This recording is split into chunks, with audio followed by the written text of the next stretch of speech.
Decorative lights adorned the opulent Wilson family mansion, illuminating the festivities for Lady Wilson's 70th birthday celebration. Surrounded by her grandchildren and their spouses, she was showered with extravagant gifts. "Grandma, I heard you have a passion for Chinese tea. I searched high and low to find this century-old pu'er tea, valued at $500,000, just for you," one grandchild proudly presented. "And since you're a devoted Buddhist, I brought you this exquisite Buddha statue, carved from beautiful Hetian jade, worth $700,000, another added. Lady Wilson chuckled joyfully, her eyes sparkling at the thoughtfully wrapped gifts before her. The atmosphere was filled with warmth and happiness.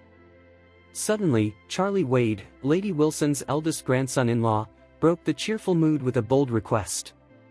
"Grandma, could you lend me $1 million? Mrs. Lewis from the welfare home is suffering from uremia, and I need the funds for her treatment." A wave of shock swept through the Wilson family. All eyes turned to Charlie, astonished by his audacity. Not only had he come empty-handed to Lady Wilson's birthday, but he also had the nerve to ask her for $1 million. 3 years prior, Lord Wilson had brought Charlie home, insisting on marrying him to their granddaughter, Claire Wilson. At that time, Charlie was destitute and struggling. After Lord Wilson's passing post-marriage, the rest of the Wilson family sought to expel him from their midst. Yet, Charlie remained unfazed by their disdain, living quietly as a live-in son-in-law. Today, in desperation, he turned to Lady Wilson for help. Mrs. Lewis, who had cared for him and saved his life, needed at least $1 million for dialysis and a kidney transplant. Hoping for her compassion on her special day, Charlie took a chance. However, just as he expected sympathy, Lady Wilson's laughter faded, replaced by a frown of indignation. She threw her teacup to the floor and exclaimed, "Bastard! Are you here to celebrate my birthday or to ask for money?" Claire rushed to her grandmother's side, pleading, "Grandma, Charlie isn't thinking clearly. Please forgive him." She pulled her husband aside, anxious. At that moment, Wendy, Claire's cousin, scoffed. "Claire, look at the worthless husband you've got. Gerald, my fiancé, is only my fiancé and he still managed to gift Grandma the Jade Buddha. Your husband comes here empty-handed and has the nerve to ask for money." "Exactly. Charlie, we're both grandchildren-in-law of the Wilson family, but you're the disgrace." Gerald White, Wendy's fiancé and a scion of a wealthy family, chimed in. Although he was set to marry Wendy, he couldn't help but feel frustrated that someone as stunning as Claire Wilson, a renowned beauty in Orris Hill, had married a loser. It's best if this useless loser leaves the Wilson family now. Yes. He's a disgrace to our family. Maybe he's not looking to borrow money but to ruin Grandma's birthday celebration. Charlie clenched his fists, enduring the humiliation from the entire Wilson family. If it weren't for the pressing situation, he would have walked out without a second thought. Yet, his father's words echoed in his mind, reminding him to be grateful for help received and to repay it tenfold. So, suppressing his rising anger and shame, he addressed Lady Wilson, "Grandma, whoever saves a life saves the world entirely. Please, I beg you for mercy." A mocking voice interrupted. "Mr. Wade, stop trying to feed Grandma some platitudes. If you want to save someone, figure it out yourself. Who do you think you are, asking for money from Grandma?" It was Harold Wilson, Wendy's brother, who had always held a grudge against Claire for her superiority. Claire, feeling awkward, began, "Grandma, Charlie lost his father when he was 8. Mrs. Lewis from the welfare home raised him. He is incredibly grateful to her and wants to help her. Could you please assist him?" Lady Wilson scowled fiercely, "You want me to help him? Fine. Divorce him and marry Mr. Jones. If you do that, I'll give him $1 million right away." Mr. Jones, whom Lady Wilson mentioned, was Wendell Jones, a suitor of Claire's who had his eyes set on her despite her marriage.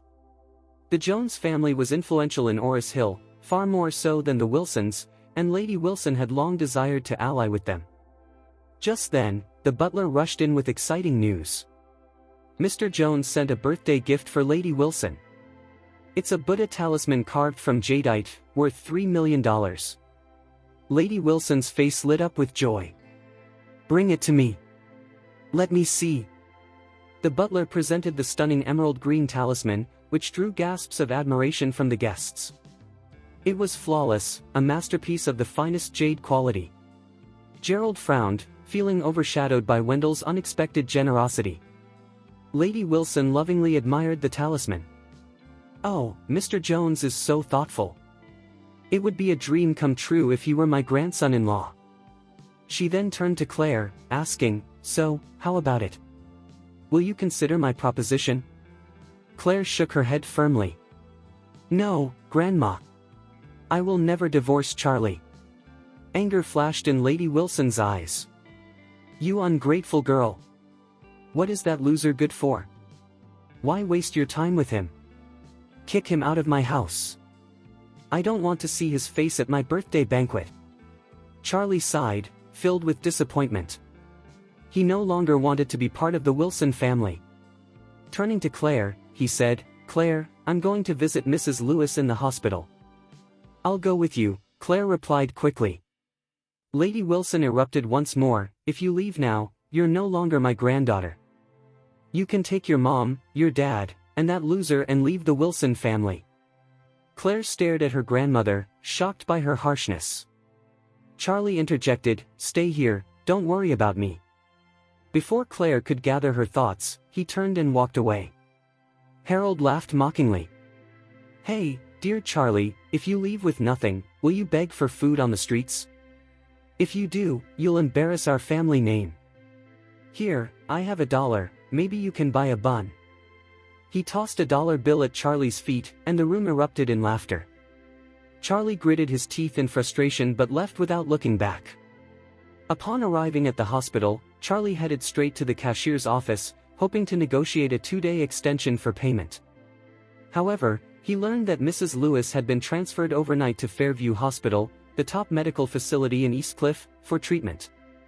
"How much does it cost?" Charlie asked, alarmed. "I'll find a way to cover it." The nurse replied, "The total bill is $3 million. $1 million has already been paid, but the remaining $2 million needs to be settled within a week." "Who paid the $1 million?" Charlie inquired. The nurse shrugged. "I have no idea." Confused, Charlie turned to leave when a man in a black suit with gray hair approached him. They exchanged glances, and the man bowed. "Young master. We've finally found you. I apologize for all the hardships you've endured over the years." Charlie narrowed his eyes, coldly responding, "Are you Stephen Thompson?"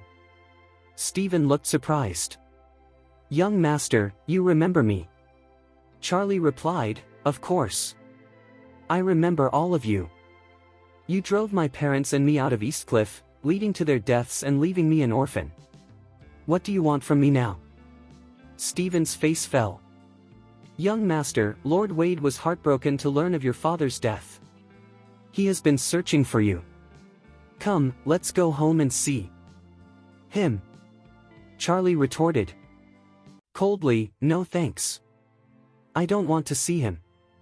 "Are you still angry with your grandfather?" Stephen asked. "Absolutely," Charlie replied vehemently. $10 billion? Charlie was taken aback, his eyes wide and his mouth hanging open in disbelief. While he always knew his grandfather was incredibly wealthy, he had been too young to grasp the true implications of money back then. He only understood that the Wade family was among the richest in Eastcliff and even in the entire country, but the actual net worth had been a mystery to him. Now, the reality hit him. If $10 billion was merely pocket change, then the Wade family's total wealth must exceed $1 trillion. To be honest, he felt a mix of emotions, touched yet unsettled. Thoughts of his late parents flooded his mind, and he couldn't shake the feeling that his grandfather played a role in their tragic fate. Forgiveness would not come easily.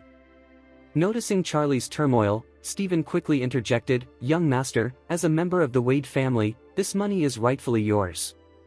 In fact, it technically belongs to your father.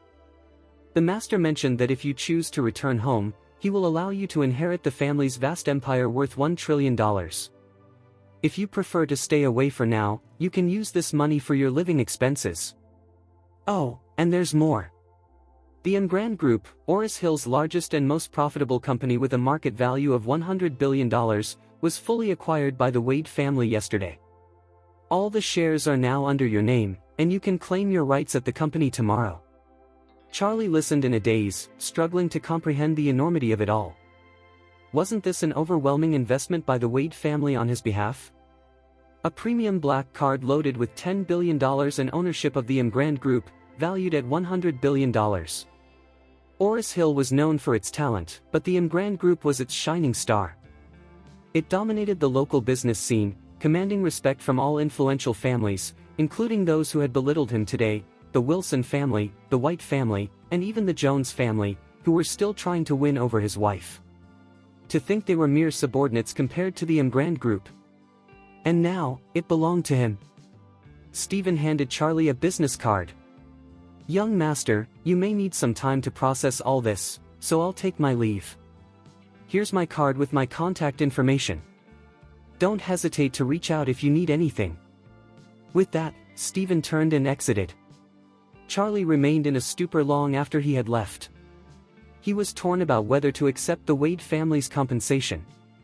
But then he recalled the hardships he endured over the last decade, especially the humiliations he faced during his marriage to Claire. Perhaps this was the compensation he deserved for his suffering. Furthermore, Miss Lewis urgently needed $2 million for her medical treatment. Clenching the card tightly, he made his way back to the cashier. "Hello, I'd like to settle the bill." He swiped the card, entered the password, and just like that, the transaction was complete. $2 million were transferred to the hospital's account. Charlie felt as if he were floating. Had he really become a billionaire in an instant? He returned home in a haze. Upon entering, he could feel the tension in the air. Claire and her parents had moved out of the Wilson family villa and were living in a modest home instead. After Claire married Charlie following Lord Wilson's death, they had been forced out of the villa. His mother-in-law was spewing outrage. "Charlie Wade, you loser. You're such an embarrassment. If you don't divorce him now, your grandma might kick you out of the Wilson Group."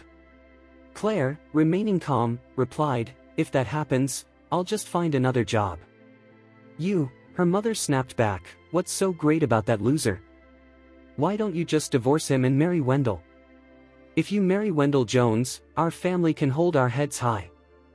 Her father chimed in, "Your mom's right. Marrying Wendell would elevate our family's status. Your grandma would treat you like royalty." Claire firmly stated, "Just stop. I will not divorce Charlie." "You." Both parents were about to continue when Charlie pushed the door open and stepped inside. His in-laws shot him disdainful looks. His mother-in-law scoffed, "I thought you'd forgotten how to come home, loser." Charlie sighed inwardly. If only she knew he was now the owner of the Emgrand Group and had $10 billion in cash. However, this wasn't the right moment to reveal his true identity. He had distanced himself from the Wade family for so long, who knew what they were up to? Exposing himself could invite trouble. For now, it was best to remain in the shadows. So, he lowered his head and spoke softly, "Mother, I'm sorry for the trouble I've caused today." His mother-in-law shouted, "Trouble? This is more than trouble. You're endangering us. Can't you show a bit of decency and leave our house?" Claire quickly defended him, "Mom, how can you say that? Charlie is your son-in-law." "Nonsense," her mother growled. "I don't want such a loser as my son-in-law. The farther he is from us, the better." Claire nudged Charlie. "Come on, let's go back to our room." Charlie nodded gratefully and followed her into the room. Though they had been married for 3 years, they had never shared a bed, with Charlie sleeping on the floor beside Claire's bed. That night, Charlie found it difficult to sleep. The events of the day had left him in shock, and he struggled to process everything. Before drifting off, Claire asked, "How is Mrs. Lewis doing?" "I have about $100,000 with me, you can use it tomorrow." Charlie replied, "It's all right. Someone has already paid her bill and transferred her to Eastcliff for treatment." "Really?" Claire exclaimed, her eyes wide with surprise. "So, Mrs. Lewis will be okay?" "Yes," Charlie assured her. Mrs. Lewis has done so many good deeds in her life, helping others. Now, someone is returning the favor. That's great to hear. Claire smiled. You can rest easy now. Yes. I need to get some sleep. There's so much to handle at the company, and I'm exhausted. What's going on with the company? It's not doing well lately.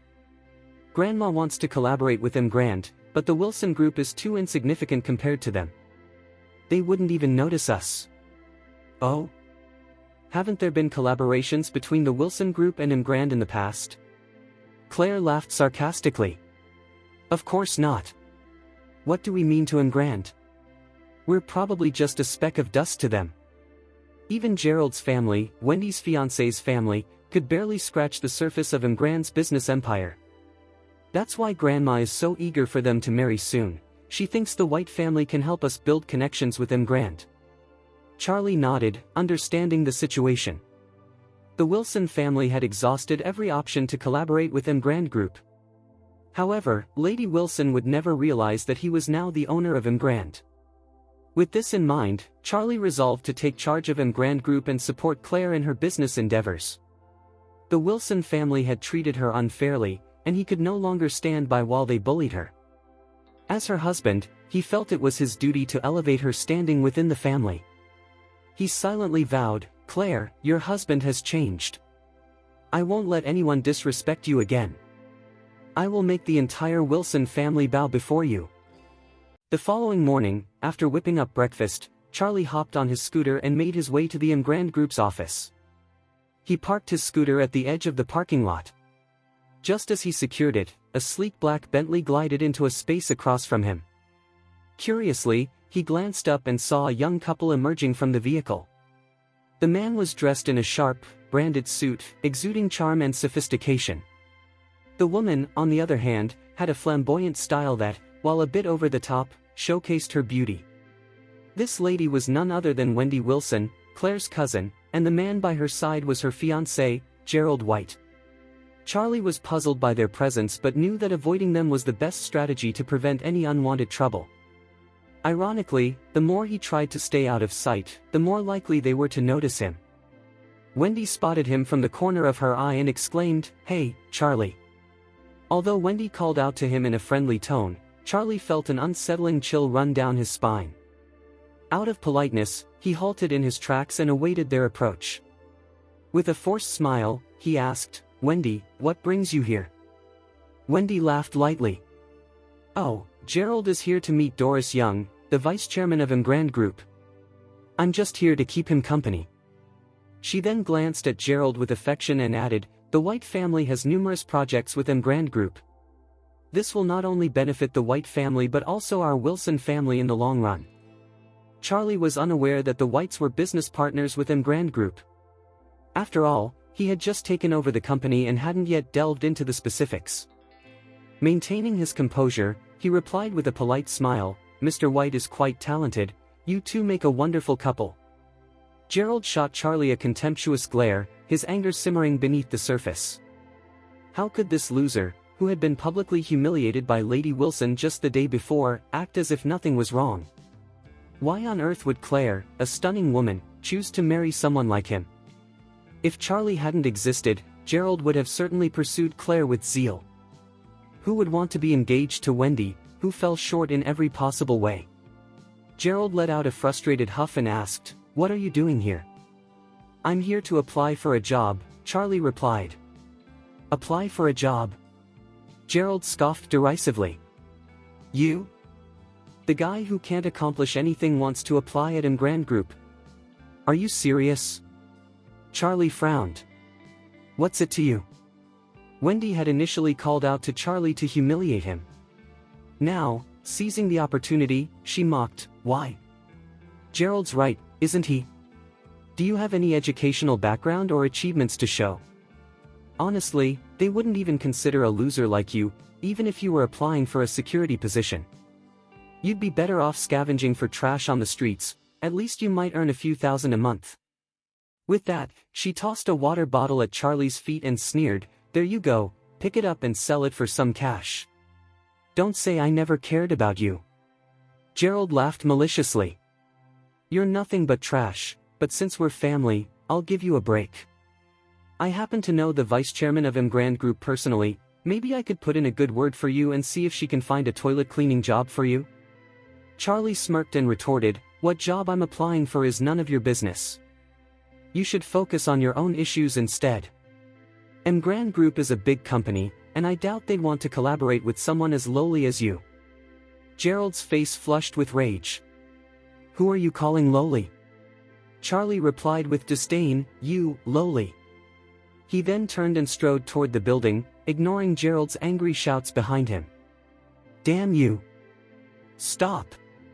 Do you hear me? Before long, Gerald rushed after Charlie and caught up with him at the elevator area. He felt the urge to teach Charlie a lesson, perhaps delivering a couple of slaps to remind him of the consequences of his insolence. However, they were inside Emgrand Group's building, and he worried that making a scene would damage his reputation and upset his business partner, so he reluctantly abandoned the idea. With gritted teeth, he warned, I'll let you off today, but don't think you'll be so lucky next time. Charlie simply snorted and stepped into the elevator. Before the doors closed, he called out, Gerald White, do you really believe you're so powerful? Trust me, you'll soon learn the price of your arrogance. You little. Gerald's face turned a dark shade of red. He wanted to barge into the elevator, but Wendy held him back, saying, Gerald, don't share the elevator with that loser, we might suffocate from his stench. He nodded, fully aware that engaging with Charlie wasn't wise. Instead, he coldly snorted, you're lucky today. Just wait, I'll make you pay next time. Inside the elevator, Charlie headed straight to the top floor, where the chairman's office was situated. Stephen had already set everything in motion for him at Emgrand. The person overseeing these arrangements was Doris Young, a well-respected businesswoman in Oris Hill. Not only was Doris charming, but she was also exceptionally capable. She had risen to the position of vice chairman of Emgrand Group at a young age and had played a significant role in the company's success. Since the Wade family had acquired Emgrand Group, the former chairman had stepped down, and Doris remained to assist the new chairman. When Doris saw Charlie, she was taken aback. She hadn't expected to meet such a young and charming man after hearing about him from Stephen. Quickly regaining her composure, she greeted him with respect. Welcome, Mr. Wade. Please, follow me to my office. This was the first time Charlie had the pleasure of meeting Doris, and he had to admit she was truly stunning. At around 27 or 28 years old, Doris possessed a slender yet curvy figure, a captivating presence, and an air of maturity that commanded respect. Sitting across from Doris at her desk, Charlie began, I won't be in the office often, so I would like you to oversee the company on my behalf. Additionally, please keep my identity confidential. Doris recognized that Mr. Wade, seated before her, hailed from the illustrious Wade family. For a family of such prominence, Emgrand Group was merely a small enterprise, so it was understandable that he wouldn't manage it directly. She quickly responded, Of course, Mr. Wade. Just let me know if you need anything, I'm here to assist you. At that moment, a secretary knocked on the door, saying, Miss Young, a man named Gerald White and his fiancée are here to see you. Doris replied without hesitation, I'm currently meeting with a VIP, please have them wait. Curious, Charlie asked, Do you know Gerald White? Charlie's tone turned cold as he stated, From now on, Emgrand Group will cease all business relations with the White family. Halt any ongoing or planned projects. If the White family profits from our company in any way, I will reconsider your position as vice chairman. Doris was taken aback, realizing someone from the White family must have offended him. She nodded vigorously and exclaimed, Don't worry, Mr. Wade. I will instruct my staff to terminate all collaborations with the White family immediately. Charlie nodded with satisfaction and added, Inform them that Emgrand Group has no interest in associating with lowly garbage. Have security escort them out. Meanwhile, outside the office, Gerald and Wendy waited anxiously. The White family had always aspired to be key players in the Emgrand Group collaboration.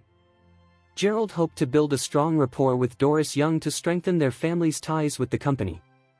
However, the unexpected happened when Doris's secretary approached them with a few security guards.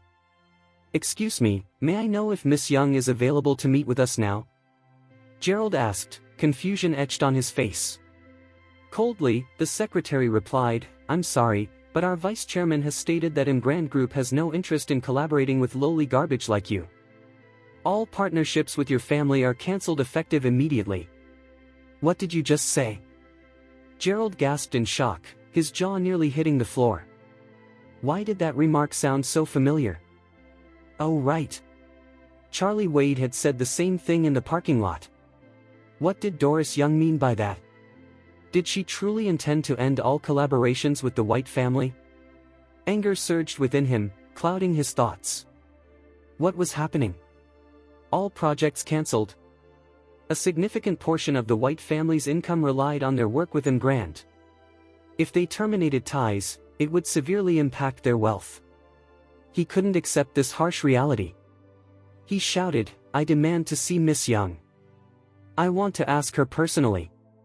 The secretary shot him a frosty glare. "I'm afraid Miss Young will not see you, and you are no longer welcome here." Gerald protested vehemently, "Are you kidding me? We are long-term partners with Emgrand. She can't just end our projects like this. Don't push us." The secretary ignored his outburst and directed the guards, "Please escort them out." The head of security swiftly moved in, grabbing Gerald's wrist and twisting it painfully behind him. Gerald winced in agony as Captain Cooper sneered, "Get out of here. If you cause a scene at Emgrand Group, I'll make sure you regret it. You're just a security guard. How dare you speak to me like that? Do you know who I am?" Gerald retorted, infuriated. Captain Cooper responded with a sharp slap across Gerald's face, declaring, "And what are you in the eyes of Emgrand Group?" Gerald felt the sting of the slap, embarrassment flooding him. Just as he was about to explode with fury, his phone rang. It was his father. He answered, and a furious voice boomed from the other end, "You fool! What did you do?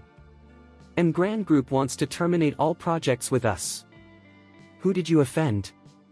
Gerald whined, "No, Dad, that's not true. I didn't offend anyone. I just came to see Miss Young, but I never even got to see her." His father shouted again, "Emgrand Group said they're cutting ties because of you, the lowly garbage. You're the reason our family is facing such a loss. Get back here and explain this to your grandfather." Stunned, Gerald clutched his phone as he and Wendy were forcibly escorted out of Emgrand Group's main entrance. Suddenly, Charlie's face flashed in his mind. He turned to Wendy and asked, "Wendy, is this related to your pathetic cousin-in-law? Does he have any connection to Emgrand Group?" "Ha!" Wendy was taken aback. After considering the situation, she realized it could indeed be connected to him, but he was just a loser. She shook her head firmly, saying, "No, there's absolutely no way he has anything to do with Emgrand Group. He's not even qualified to clean their toilets." "You're right," Gerald nodded, feeling defeated. As he thought about his furious father, he said, "I need to go home right away." Before long, news of the White family's ousting from Emgrand Group spread through Oris Hill like wildfire. No one knew the specifics, but it was clear that the White family must have crossed Emgrand Group in some way. The family's standing plummeted, their wealth slashed by more than half, and they fell from being a top-tier family to a second-rate one. Lady Wilson trembled with rage upon hearing the news. She considered breaking off Wendy's engagement to Gerald, but even after this setback, the White family remained more influential than the Wilson family. Reluctantly, she decided to endure the situation for now. Back in Doris's office, Charlie was impressed and satisfied with how things unfolded. He appreciated her swift and decisive actions. With a pleased smile, he said, "Doris, excellent job. Starting today, I'm doubling your salary." Doris gasped in surprise, standing up to bow respectfully. "Thank you, Mr. Wade." Charlie nodded and continued, "I need you to make 2 announcements." "Yes, please go ahead," Doris replied.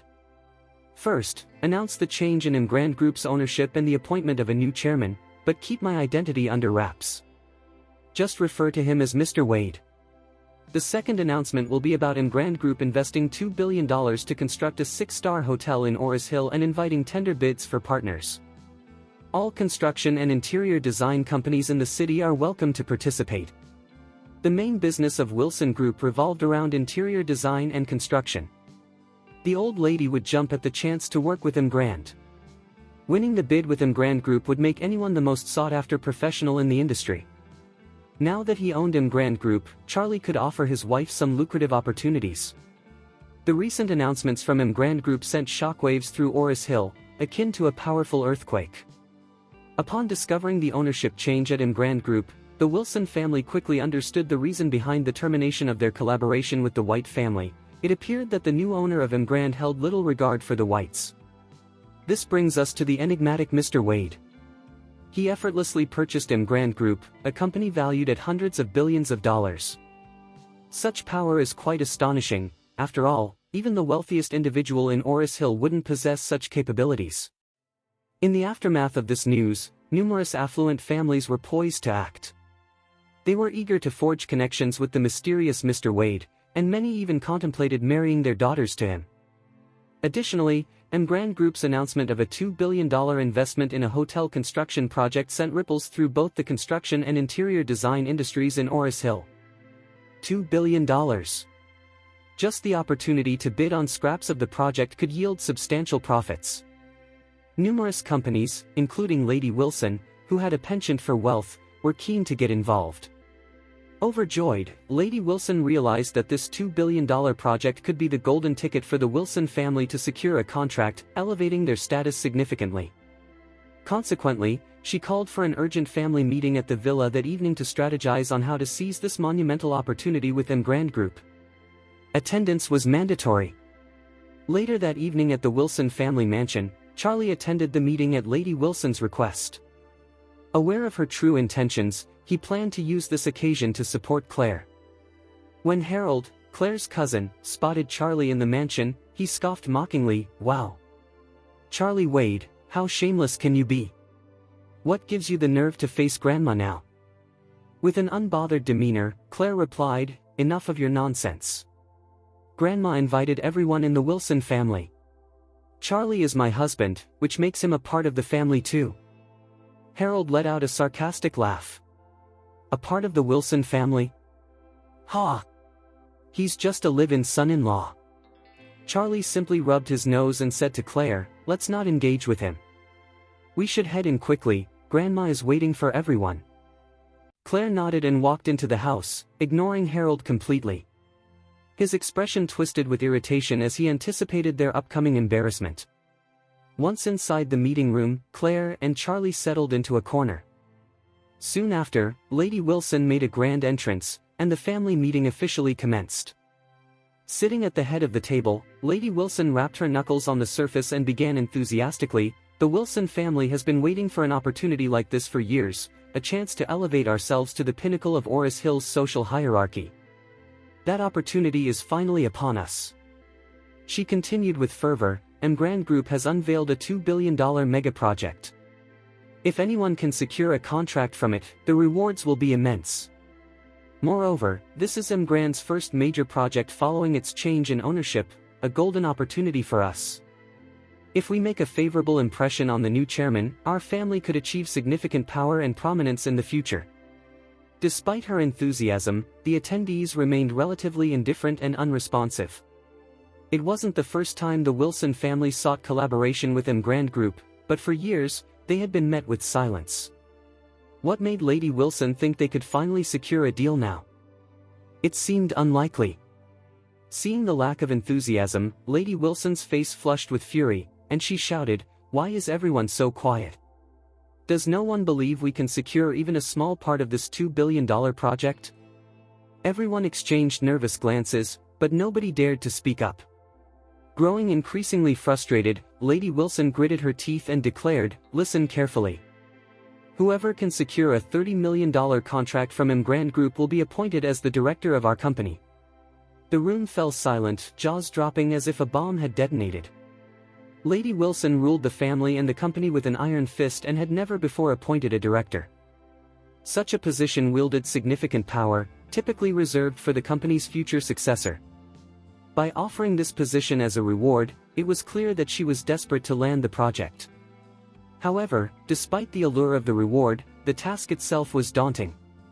Securing a $30 million contract from Emgrand Group. To the Wilson family, it felt like a ludicrous proposition. Even if Lady Wilson herself approached them, the executives probably wouldn't even grant her an audience, let alone discuss a collaboration. The conference hall was as quiet as a church. Lady Wilson slammed her hand on the table in frustration, exclaiming, "Are none of you capable of finding a solution for your family?" She then turned her gaze to Harold. "Harold, I'm assigning this task to you." Harold managed a strained smile and quickly responded, "Grandma, the White family was just ousted by Emgrand Group. Our family is even less significant. How can we expect to secure a deal with them?" Lady Wilson scolded him, "Nonsense. How dare you dismiss the possibility before even trying? You're more hopeless than that loser Charlie." In truth, Lady Wilson harbored doubts herself. However, she was unwilling to lead a family that remained stagnant at the second or third tier of the social ladder. She longed for the Wilson family to ascend, and the Emgrand mega project was her only shot at making that dream a reality. Thus, she refused to relent, no matter how difficult the path seemed. She had anticipated that Harold, as the eldest grandson, would embrace the challenge, but his outright refusal took her by surprise. Harold felt disheartened. No one in their right mind would accept such an impossible task. He was convinced that he would be dismissed even before stepping foot in Emgrand Group's offices.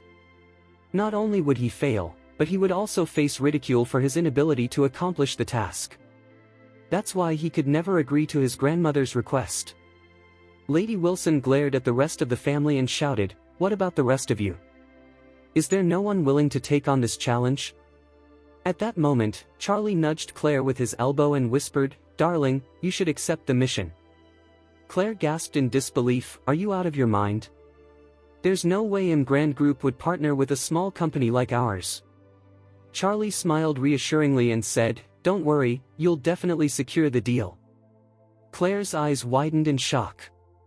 "Are you really sure?" Charlie nodded earnestly. "Absolutely. I'm confident you won't encounter any issues. Trust me, seize this opportunity, and your status within the Wilson family will soar." Claire found herself unable to articulate why, but she felt almost entranced by Charlie's words. Summoning her courage, she stood up to absorb his message and addressed Lady Wilson, "Grandma, I'm willing to give it a try."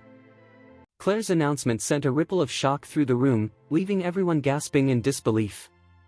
Many thought Claire had lost her mind. This was the worst possible moment to step into the spotlight. The chances of her succeeding were slim to none.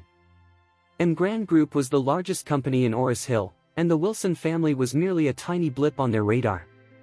Anyone who dared to take on this challenge was destined for failure. Harold couldn't resist mocking her. "Claire, do you really believe you can secure a deal with Emgrand Group?" Wendy chimed in with a similar tone, "Claire, who do you think you are? What do you imagine Emgrand Group is? Your reckless behavior will only bring shame to our family." Another voice echoed, "Wendy's right. If Claire gets rejected by Emgrand Group, our family will become a laughingstock in Oris Hill." Claire felt a rush of blood to her face, her cheeks burning with embarrassment. Since marrying Charlie, her standing in the family had drastically diminished. Not only did her relatives overlook her, but they also mocked her parents. She believed that if she could secure a deal with Emgrand Group, it would help her regain her position in the family. More importantly, she wanted her parents to hold their heads high and feel proud of their identity.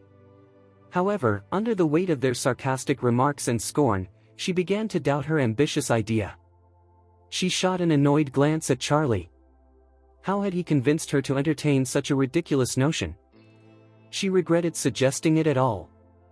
Lady Wilson was visibly furious as she listened to the audience's jeers. No one dared to take up the challenge after she had asked several times. Now, with Claire boldly stepping forward, the crowd had turned to ridicule. Lady Wilson had always held a disdain for Claire, but in this moment, she appreciated Claire's willingness to tackle the impossible, unlike the other family members who only brought her grief. Especially Harold, her favorite grandson, who had turned out to be quite the disappointment. Because of this, Lady Wilson's perspective on Claire shifted significantly. She declared, "Enough of this nonsense, you cowards. I'm assigning the task of securing a deal with Emgrand Group to Claire." With a hint of hesitation, Claire murmured, "Don't worry, Grandma, I'll give it my best shot." Harold let out a derisive snort, "You give it your best, and what next? You'll just end up embarrassing us when you fail." Charlie interjected mockingly, "Harold Wilson, why do you keep belittling Claire? Do you think the Wilson family is beneath Emgrand Group?" Harold was taken aback that Charlie dared to speak up during the family meeting, especially in such a bold manner. Noticing Lady Wilson's rising irritation, he quickly clarified, "No, that's not what I meant. I just think it's unrealistic for Claire to secure a deal. That's all." Charlie chuckled and asked, "What if she actually succeeds? How about we make a wager?" Harold grinned slyly. "All right, let's bet. You think I'm intimidated by your little challenge? What are the terms?" "Let's hear it," he added. Charlie proposed, "If Claire succeeds, you will kneel before me and admit you were wrong in front of everyone. If she fails, I will kneel before you and concede that I was wrong. What do you say?" "Ha ha ha." Harold burst into laughter. "You're really digging your own grave, loser." "All right, I'll take that bet." Charlie nodded with satisfaction, declaring, "Everyone here is a witness. Whoever backs out of the bet will face dire consequences." He emphasized consequences loudly, ensuring Harold wouldn't backtrack after losing. Harold wouldn't dare go back on his word after such a statement. To do so would mean cursing his grandmother, Lady Wilson, and he knew she wouldn't let him off the hook easily. "All right." Harold thought he had the upper hand, but little did he know that he was walking straight into Charlie's trap. He laughed triumphantly, "Everyone, you'll be my witnesses. I can't wait to see you kneel before me." Claire was taken aback by the entire situation, desperately signaling Charlie with her eyes, but he ignored her pleas. Lady Wilson was unconcerned with the wager. Her main focus was whether the Wilson Group could secure a spot on Emgrand Group's collaboration list. If the deal went through, she wouldn't mind if Harold called Charlie "Daddy," let alone grovel before him.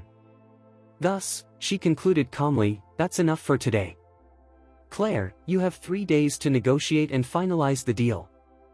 Meeting adjourned. Upon returning home, Claire's parents were furious with the young couple. Claire's mother, Elaine Wilson, paced the living room anxiously, exclaiming, "Claire, you've lost your mind.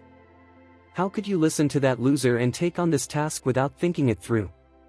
Her father, Jacob Wilson, turned to Charlie with anger, saying, "Charlie, you hopeless loser. You've thrown my darling daughter into a pit this time." His face turned red as he continued, "If Claire fails, she'll be ostracized by the family, and you'll have to bow to Harold like a peasant in front of everyone. My dignity will be shattered." Charlie responded earnestly, "Dad, Mom, everything will be fine if Claire successfully negotiates and secures the deal, right?" "Negotiate my foot." Jacob growled angrily. "Do you even realize how powerful Emgrand Group is? They won't even glance at the mediocre Wilson family." Charlie smiled confidently, "Perhaps someone will take notice of us, you never know. Honestly, I believe in Claire. I think she'll secure the deal with ease." Elaine sneered derisively. "You think so? Who do you think you are? Do you believe you have any pull with Emgrand Group? You're nothing but a loser, a nobody. How dare you be so naive and overconfident?" As Claire observed her parents mocking Charlie, she let out a deep sigh and said, "Dad, Mom, please don't blame Charlie for this. It was my idea. I just want our family to stop being looked down upon. Haven't we endured enough over the years?" Claire's mother interjected, "But you can't take on such a responsibility. It's not just you, even if your grandma were to go herself, they wouldn't take her seriously." Charlie managed a wry smile while watching the argument unfold. He suspected that his arrogant in-laws would never accept the fact that he was the actual owner of Emgrand Group. Just then, there was a knock on the door. "I'm coming." Elaine let out a frustrated sigh as she approached the door and opened it. "Join Telegram Group." Charlie turned his attention to the doorway, where a young man in a sharp Armani suit stood. The man was strikingly handsome, with a Patek Philippe watch on his wrist that looked to be worth at least $4 million. Elaine exclaimed excitedly, "Hey, Wendell! What brings you here?" The young man was Wendell Jones, the heir of the Jones family who had been chasing after Claire for some time. With a charming smile, Wendell replied, "Auntie, I heard about Claire's negotiations with the Emgrand Group, and I'm here to offer her some advice." "Wow, you really are our family's savior." Elaine was bubbling with excitement, looking at Wendell as if he were already her son-in-law. She quickly ushered him inside and pleaded, "Wendell, would you help Claire secure the Emgrand Group contract?" Wendell nodded politely, completely ignoring Charlie as if he were insignificant. He walked directly to Claire and said softly, "Claire, why didn't you tell me about this? It's a big deal." "Don't worry, my family has connections with Emgrand Group. I'll talk to my father and see how we can assist you." Truth be told, Wendell's father wasn't as influential as he claimed. He was merely trying to win Claire's affection with grand promises. Claire, aware of Wendell's feelings for her, replied coolly, "Wendell, I appreciate your offer, but I'll manage on my own." Elaine was taken aback and scolded, "Claire, are you out of your mind? Mr. Jones is being kind enough to help you, and you dismiss him like that?" Claire remained silent, but Charlie, intrigued, asked Wendell, "Mr. Jones, I'm curious, how exactly can you assist Claire? Emgrand Group is massive, and I doubt you hold much sway with them. So how can you guarantee Claire the contract?" Wendell scoffed dismissively and replied, "What do you know? The Jones family has been working with Emgrand Group for years. We're set to get at least 1/3 of their $2 billion project. In the meantime, I'll ask my father to allocate $10 million as a subcontract to Claire." Simple as that. Charlie was taken aback. "Wow. I had no idea the Jones family had such a close relationship with Emgrand Group." Wendell smirked. "Of course. Everyone in Oris Hill knows that." He then shot Charlie a disdainful look and said, "Charlie Wade, let me give you a piece of advice. A frog in a well like you should step aside. A man like you can't bring Claire happiness, you'll only be a burden."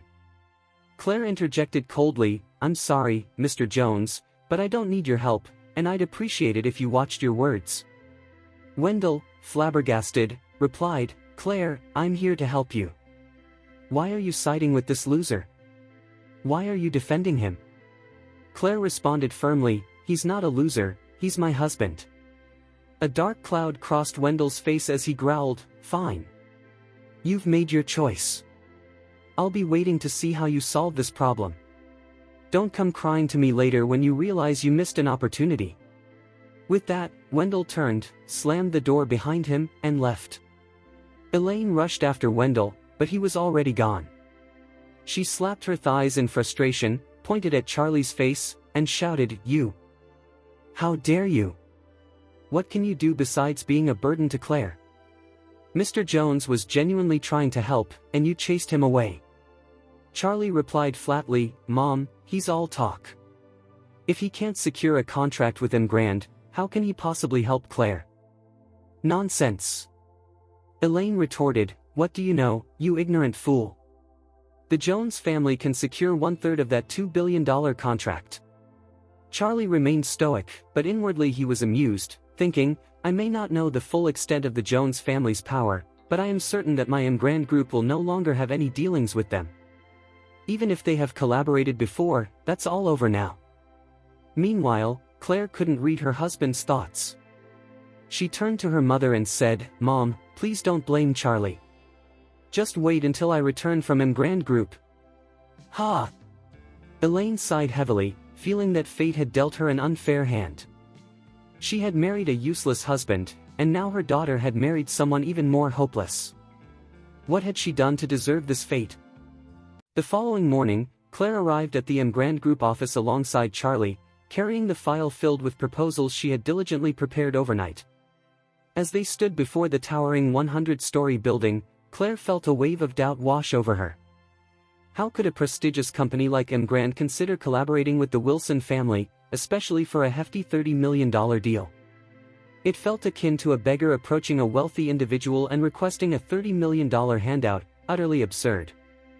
Yet, she had made a promise to her grandmother and accepted this daunting challenge publicly, so she had to push through, no matter the odds stacked against her. With a resigned sigh, Claire replied, "All right, let's hope for the best. Please wait for me here."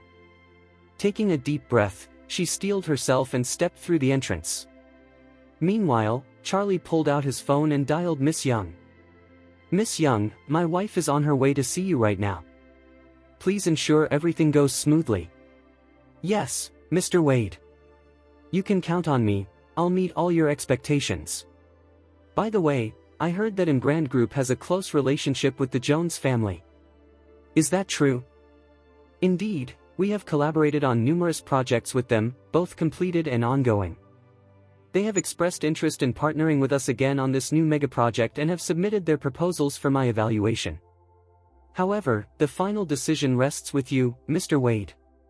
Charlie's tone turned icy as he replied, "I do not want the Jones family involved in this new project or any future projects." "Understood. I will follow your instructions without fail."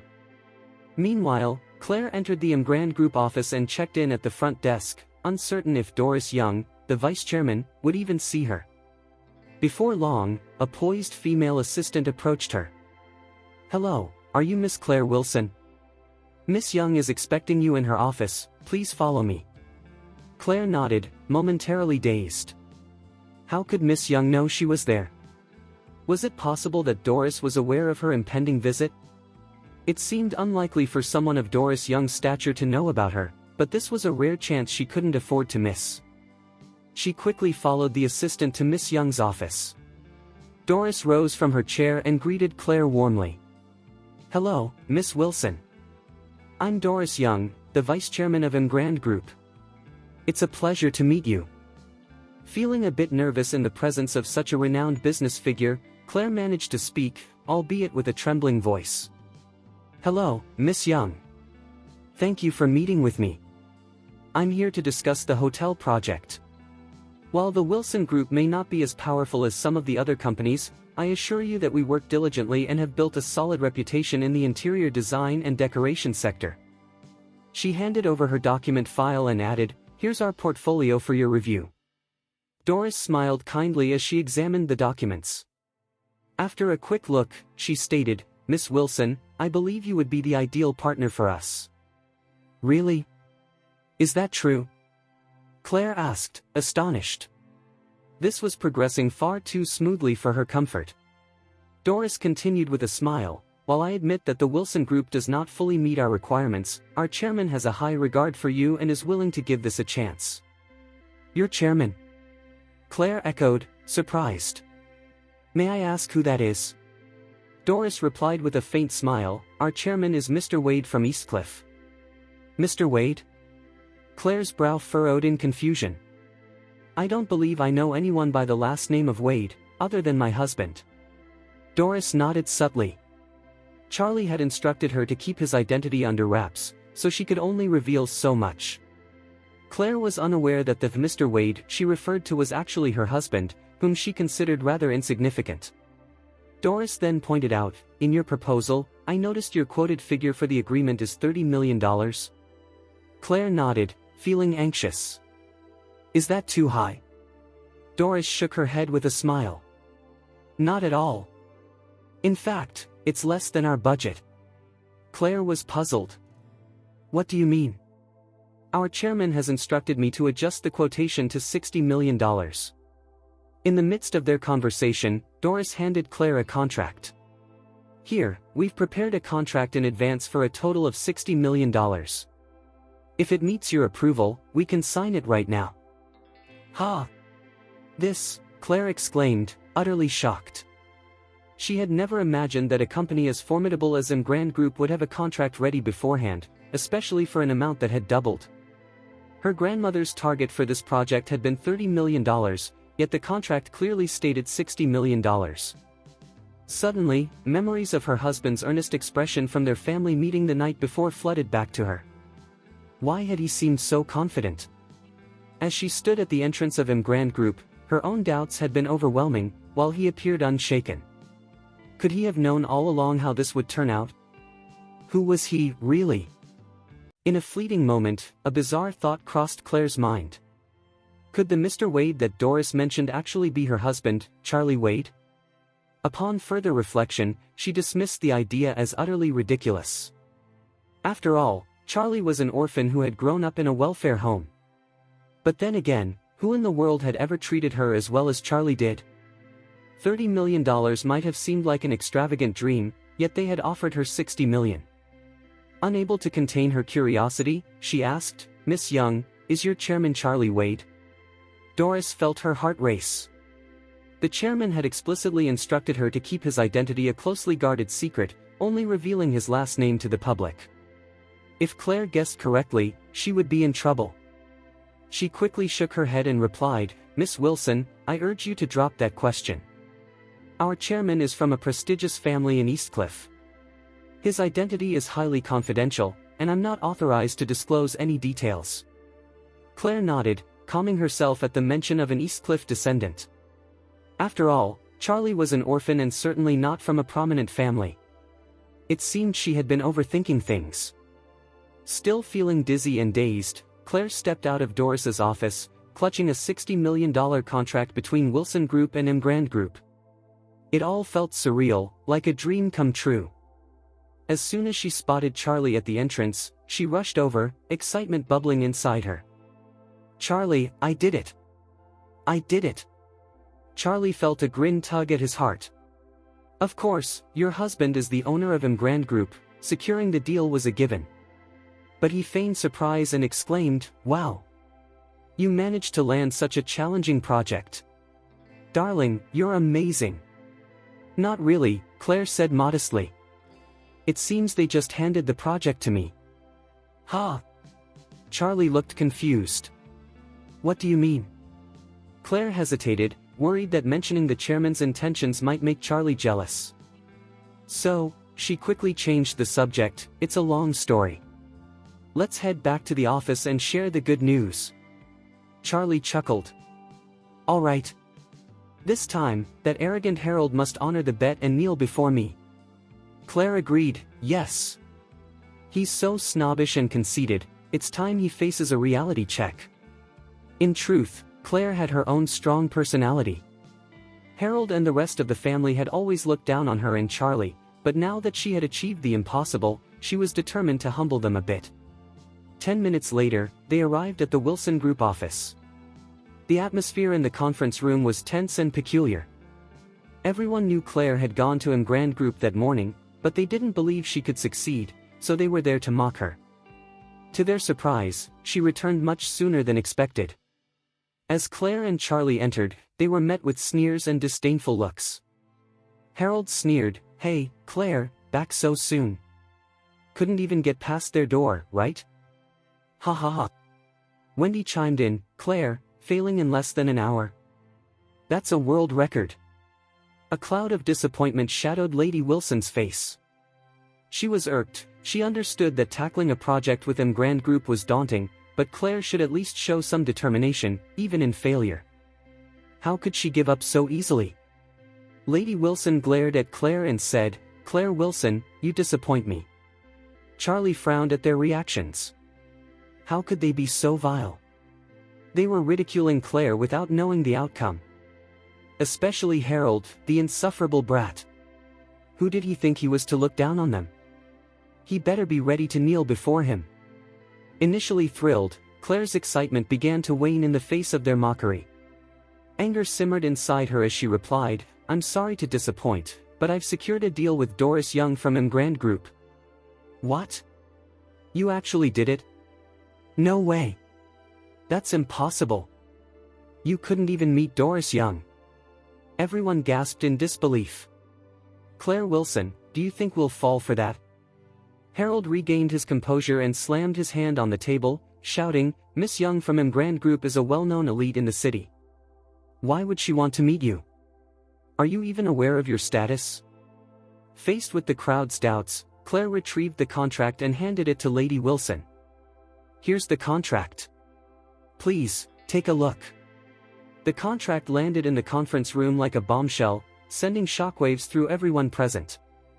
Harold still refused to believe it, shouting, "She must have forged it. I can't believe she could handle Grand Group. He's right. Wendy chimed in, aghast. Who does she think she is, striking a deal with Grand? It's a $30 million project. If she could do it, I would have already secured it myself. Claire scoffed. Cousin, you're mistaken, it's not 30 million, it's 60 million. No way. Wendy laughed derisively. 60 million? You must think we're all idiots. If you claim it's 60 million, I can just as easily say I'll land a $100 million contract. Harold curled his lip in contempt. Claire, you're making fools of Grandma and us. He turned to Lady Wilson, saying, Grandma, this is unacceptable. You can't just let her off the hook. Lady Wilson was fuming, her teeth clenched in anger. She already thought it was a stretch to land a $30 million deal, but Claire came back claiming it was worth 60 million. Did the young lady truly believe she could toy with everyone in front of such a large audience? If she didn't expel this rebellious girl from the family, how could she maintain control in the future? With fury in her eyes, Lady Wilson slammed the table and commanded, Claire Wilson. Go to the HR department right now and submit your resignation. Claire stared in disbelief. Were they out of their minds? How hard could it be to simply open the contract and read it? Just then, someone shouted, Wow! Grand Group's official social media account just announced it. The $60 million contract is real. The room fell silent, stunned by a sudden roar. Everyone quickly pulled out their phones, eager to check Grand Group's official social media account. Sure enough, the verified account had just released a groundbreaking announcement. A wave of shock rippled through the conference room as the post revealed that Claire had indeed clinched the deal, doubling the anticipated total value in just half an hour. How was this even possible? It seemed almost too easy. Harold was filled with disbelief and regret. Until today, Claire Wilson was on par with him regarding status and identity.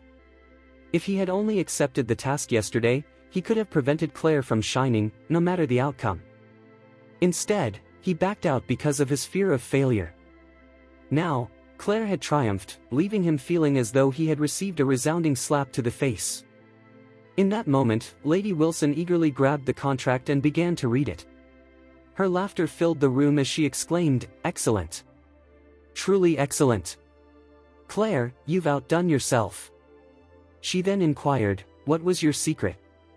Claire replied, It's all thanks to Miss Doris Young. She holds our family in high regard. Wanting to be honest, Claire hesitated.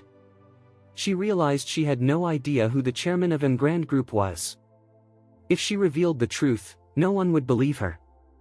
Harold, upon hearing this, felt as if a knife had pierced his heart 1,000 times. He wanted to disappear. No wonder Claire secured the contract. Doris Young from Grand Group respected the Wilson family. Did this mean it wouldn't have mattered who had gone in the end? Harold berated himself for missing such an incredible opportunity. Just then, Charlie spoke up, Harold, do you remember our bet? Instantly, Harold's expression twisted into one of disdain. How could he forget? The terms stated that whoever lost would have to grovel at the other's feet. With Claire winning the contract, it was clear he had lost. No. Absolutely not. There's no way I'm groveling at that loser's feet. Over my dead body. Through gritted teeth, he sneered, Charlie Wade, who do you think you are? Just a useless toy boy who married into our family. You seriously expect me to bow before you? Charlie responded flatly, Yes, I'm just a toy boy. But remember, we made an oath yesterday. Whoever breaks it will face dire consequences, your mother, father, grandparents, all of them. He emphasized the word grandma, and Lady Wilson's face darkened. She glared at Harold and asked coldly, What's it going to be? Do you really want to bring harm upon me? Panicking, Harold blurted out, Grandma, don't listen to him. He just wants to humiliate me and insult you. Charlie replied calmly, Harold, don't try to deceive Grandma. You made a vow. If you break it, you'll be cursed. Do you want to condemn her? Grandma, we were just joking. You can't take it seriously. Lady Wilson, her face expressionless, said, "You know I'm a devoted Buddhist. How dare you break a promise made before God?" "Grandma," Harold was genuinely panicking now, as it was clear she was truly furious. Seeing Harold's hesitance to keep his promise, which would protect his own pride, Lady Wilson slammed the table and shouted, "Are you really going to break your oath?" "Grandma, Harold stuttered. In his mind, he quickly weighed his options. If he followed the betting rules and admitted defeat to Charlie, he would lose face. But if he defied the bet and angered his grandma, he would lose everything in the Wilson family. He would be risking far more than just his pride. Reluctantly, he gritted his teeth and muttered, "Fine. I'll uphold my promise." Charlie looked at him with a quiet smile, eagerly awaiting the moment Harold would kneel before him. Harold felt as if his legs were made of lead. He moved slowly and awkwardly toward Charlie, his body trembling with agitation. In a moment of weakness, his legs buckled, and he knelt on the ground. Thump. Onlookers discreetly pulled out their phones to capture the moment. With his head bowed, Harold spoke in a loud yet shaky voice, "I'm sorry." Then he leaned forward and knocked his head against the floor. Charlie replied, "What did you say? I couldn't hear you. Speak louder and clearer." Swallowing his humiliation, Harold bowed his head again and shouted, "I'm sorry." Charlie smirked, "Oh, you're sorry? What exactly are you sorry for?" Inside, Harold seethed with anger, wishing he could tear Charlie apart. But there was one more bow to go. Gritting his teeth, he said, "I shouldn't have doubted Claire's abilities." With another bow to the floor, Charlie felt a rush of satisfaction. He had held a grudge against Harold for quite some time. Now, watching him kneel like a dog and admit his mistakes brought him immense joy. Claire's eyes widened in surprise as she witnessed the scene, suddenly realizing that her husband seemed different. Yet, she couldn't quite put her finger on what had changed. As she recalled Charlie's confident demeanor when he made the bet with Harold yesterday, she began to wonder if he had known all along that she would succeed. Where did such unwavering confidence come from? After completing 3 bows, Harold felt tears welling up in his eyes, but he knew better than to act impulsively now. He was acutely aware of his grandma's disappointment and agitation towards him, and he understood that he needed to avoid provoking her any further. Lady Wilson breathed a sigh of relief upon witnessing Harold bow and concede defeat. Although she didn't want her beloved grandson to lower himself before Charlie, whom she viewed as a loser, the bet they had made involved her. As a devoted Buddhist, she feared the repercussions and bad karma that might follow if Harold failed to uphold his promise. It would certainly disrupt her peace of mind. With a serious tone, she addressed Harold, saying, "Consider these 3 bows as a lesson. Never gamble on something without absolute certainty. If you do decide to wager, keep your family out of it."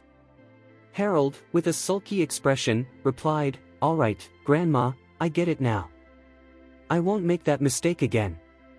As he spoke, his gaze shot daggers at Charlie, seething internally, "You jerk. How dare you force me to kneel before you? You've embarrassed me today, and I swear I'll make you pay for this." Lady Wilson then proclaimed, "Today is a joyous occasion since Claire has secured the contract. Everyone, let's get moving and make the necessary preparations. We must seize this opportunity to forge a strong partnership with Emgrand Group." Charlie interjected, "Grandma, since Claire has successfully finalized the deal, shouldn't you announce her appointment as the new director of the company, as you promised?" Lady Wilson raised her eyebrows, her mind racing. While she had indeed stated that the winner of the contract would be appointed as the company's director, Claire had never been her favorite. Moreover, her husband had always grated on her nerves, prompting her to reconsider. What if Claire became uncontrollable after gaining such a high position?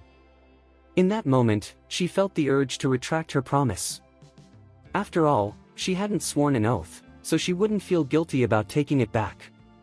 However, openly retracting her promise right after Claire's success would be unwise, so she suggested, "Here's what we'll do instead. Tomorrow evening, I'll host a banquet, inviting all the prominent figures in Oris Hill. At that event, I'll officially announce our collaboration with Emgrand Group and Claire's appointment as the new director." Charlie felt a wave of satisfaction wash over him at Lady Wilson's words.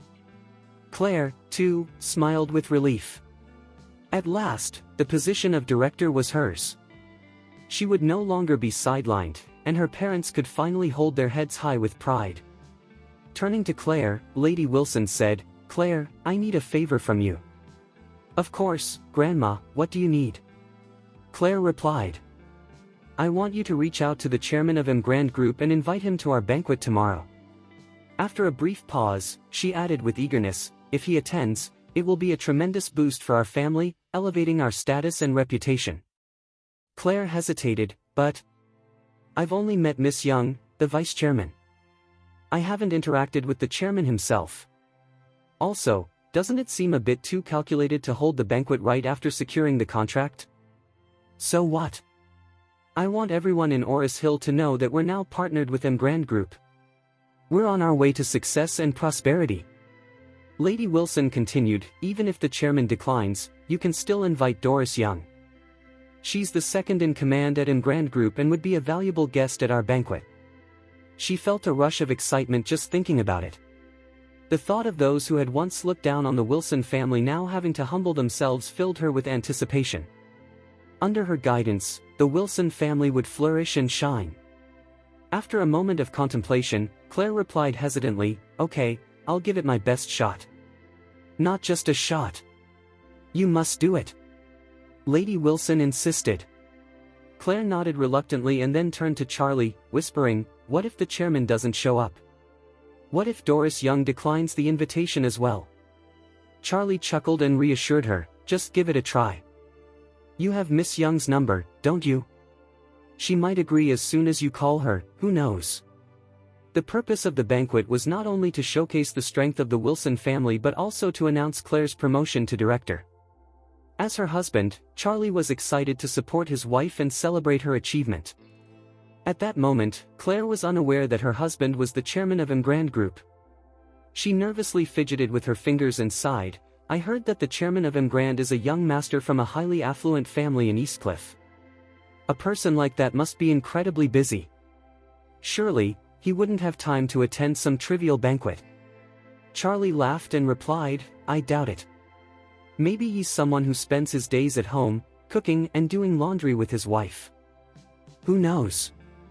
Claire rolled her eyes and teased, "Do you really think everyone is like you?" Charlie nodded. "Yes, maybe the boss of Emgrand Group is just like me." Claire pursed her lips and snorted, "Come on. That's impossible." Claire assumed Charlie was just joking, so she brushed it off and stepped aside to dial Miss Young's number. Before long, the call connected. Dora's sweet and cheerful voice greeted her, "Hello, Miss Wilson." "Hi, Miss Young. I have a favor to ask," Claire said, her voice a bit hesitant. "Sure, what do you need?" Doris replied. Taking a deep breath, Claire rehearsed her request in her mind before speaking with determination, "Could you let me know if the chairman is available tomorrow night? My family is hosting a banquet to formally announce our collaboration with Emgrand Group, and I would be honored if he could attend." After a moment of silence, Doris responded, "Miss Wilson, I'm sorry, but I can't make decisions for the chairman. However, I can certainly ask him for you, if that's all right." Claire replied politely, "Thank you, and I apologize for any inconvenience." Once the call ended, she held her phone anxiously, waiting for a response. Just then, Charlie's phone rang unexpectedly. Cursing himself for forgetting to mute it, he guessed it was Doris calling to get his opinion. Attempting to appear calm, he answered, "Yes." As anticipated, Doris' voice came through, "Mr. Wade, the Wilson Group is having a banquet tomorrow night. I'd like to know if you would like to attend." Charlie responded, "Oh, is that so? Sure, I will, all right, bye." Quickly hanging up, he muttered, "These marketing spam calls are really annoying." Unaware of anything amiss, Claire's phone rang again. Doris' voice came through once more, "Hello, Miss Wilson. I'm pleased to inform you that our chairman has accepted your invitation and will be attending the banquet." "Really? That's fantastic. Thank you so much for your assistance. Please extend my gratitude to Mr. Chairman as well," Claire exclaimed, barely containing her excitement. She hadn't expected the chairman to agree. Turning to Lady Wilson, she exclaimed joyfully, "Grandma! The chairman of Grand Group is coming." "Really?" Lady Wilson's excitement was palpable. She immediately instructed her family, "Quick, get everything ready. Book the most luxurious hotel and order the finest food and drinks. We need to put on a grand welcome for the chairman of Grand Group. Also, reach out to all the major companies in the city and invite them to our banquet. Let them know that the chairman will be there."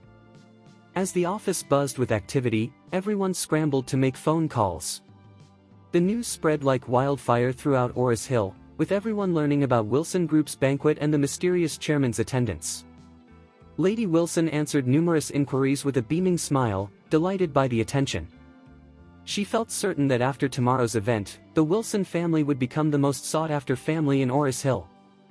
With a joyful laugh, she declared, "All right, that's enough for today. Let's focus on preparing for tomorrow's banquet." Dismissed.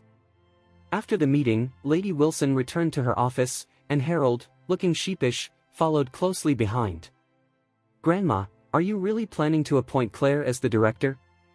Harold couldn't resist speaking up when they were alone. Lady Wilson frowned and replied coldly, "I've made a promise to Claire. Why shouldn't I appoint her?" "Grandma, you can't make her the director." "Why not?" "She secured a significant contract. Her contributions are noteworthy, and she deserves recognition. She only got the Grand contract because Wendell from the Jones family assisted her. I heard he visited her yesterday, and then Grand Group signed with us today. It seems a bit too coincidental, don't you think? I suspect she spent the night with Wendell."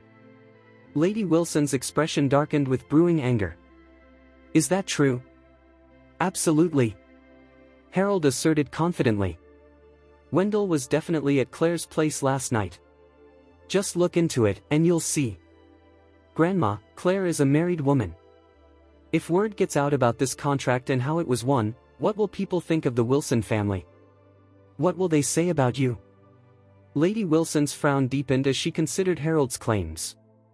She recalled Wendell's obvious feelings for Claire. After all, he had gifted her an expensive jade talisman for her birthday. It was becoming clearer why Claire had landed that lucrative contract.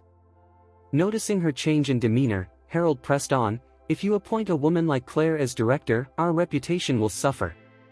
You should choose someone else for the role, preferably a man, to avoid any gossip." Lady Wilson nodded, contemplating his suggestion. She found herself believing much of what Harold said. It would be wise to select a different director to prevent any rumors about Claire's alleged affair with Wendell.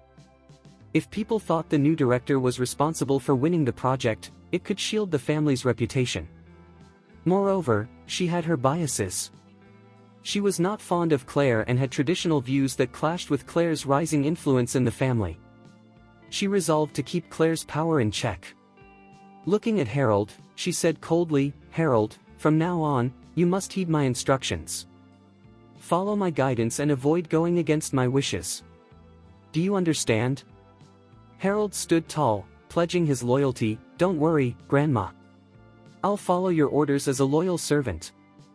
I'll do whatever you say." "Good," Lady Wilson replied. "At tomorrow's banquet, I will announce that you will be the new director, fully responsible for the Grand Group project. But remember, you must remain obedient and loyal. I can elevate you, but I can also bring you down." With excitement, Harold exclaimed, "Don't worry, Grandma. I'll be on my best behavior." Claire felt a surge of excitement as she stepped out of Wilson Group's office. Tomorrow, Grandma would officially announce her new role, and at last, she could hold her head high with pride. Turning to Charlie, she exclaimed, "Charlie, thank you so much. If it weren't for your encouragement, I wouldn't have had the courage to take on this challenge." With a warm smile, Charlie replied, "You truly deserve this, Claire." After a moment, he added, "Oh, and we should celebrate this wonderful occasion, don't you think?" Claire nodded enthusiastically. "What do you have in mind?" "Our third anniversary is just around the corner," Charlie proposed. "Let's celebrate it together. I'll handle all the details while you relax." Claire's eyes widened in surprise. "Are you planning to surprise me?" "Absolutely. Charlie laughed, nodding. I'm planning a surprise just for you. A warm feeling swelled in Claire's heart. All right then, I won't pry for any details. No need to ask, just wait and see. Charlie had a series of plans ready for a special and intimate anniversary celebration. Compensation was his main goal. In the past, he had struggled financially and was unable to buy gifts for Claire or even afford a proper wedding. Now that he was doing well, he was determined to make it up to her. After parting ways with his wife, Charlie ventured alone to a jewelry store called Emerald Court, located in the heart of Orris Hill. Known as the most popular jewelry store in town, Emerald Court offered everything from gold and platinum to diamonds and jade, essentially, every gem and accessory one could dream of. Charlie aimed to find a gift for Claire before he headed to the best hotel in town to reserve a venue for their belated wedding. Upon entering the store, the sales staff initially ignored him, noticing his worn counterfeit Adidas sneakers. Undeterred, Charlie browsed for a while until he spotted a stunning jade necklace displayed in a glass case. Crafted from exquisite icy jadeite, it was a perfect match for Claire's grace. He glanced at the price tag, $13 million, which was well within his means now. He signaled to one of the salespeople. "Excuse me, could you please take this necklace out? I'd like to see it." The staff member looked at him dismissively and replied, "I don't have the key, our manager has it." He then used the intercom to call out, "Miss Wolf, there's a gentleman here who wants to see our most prized possession." Moments later, a striking woman with heavy makeup rushed to the front. Her name was Jane Wolf, the sales manager. "Which esteemed guest wishes to see our prized collection?" she inquired. The salesperson pointed to Charlie, saying, "This gentleman here." Jane's expression shifted to one of disdain, as if she had just tasted something unpleasant. How could this apparent loser afford such an expensive item? She turned to the male staff member and remarked, "Gil, are you joking?" "No, he genuinely wants to see the necklace," Gil replied. Jane sneered, "Are you telling me this guy can afford that necklace? Are you blind? If you are, let me know so I can fire you immediately." With years of experience, Jane prided herself on her ability to assess customers and their financial status.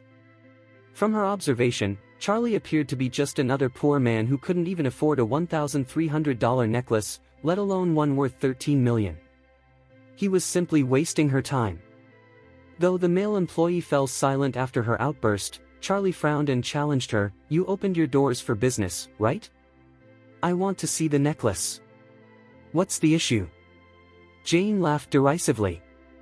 "Yes, we are open for business, but we don't serve the mentally challenged. You can't afford it, so kindly leave our store." Charlie's frown deepened. "How do you know I can't afford it? What gives you the right to judge me?" "Huh?"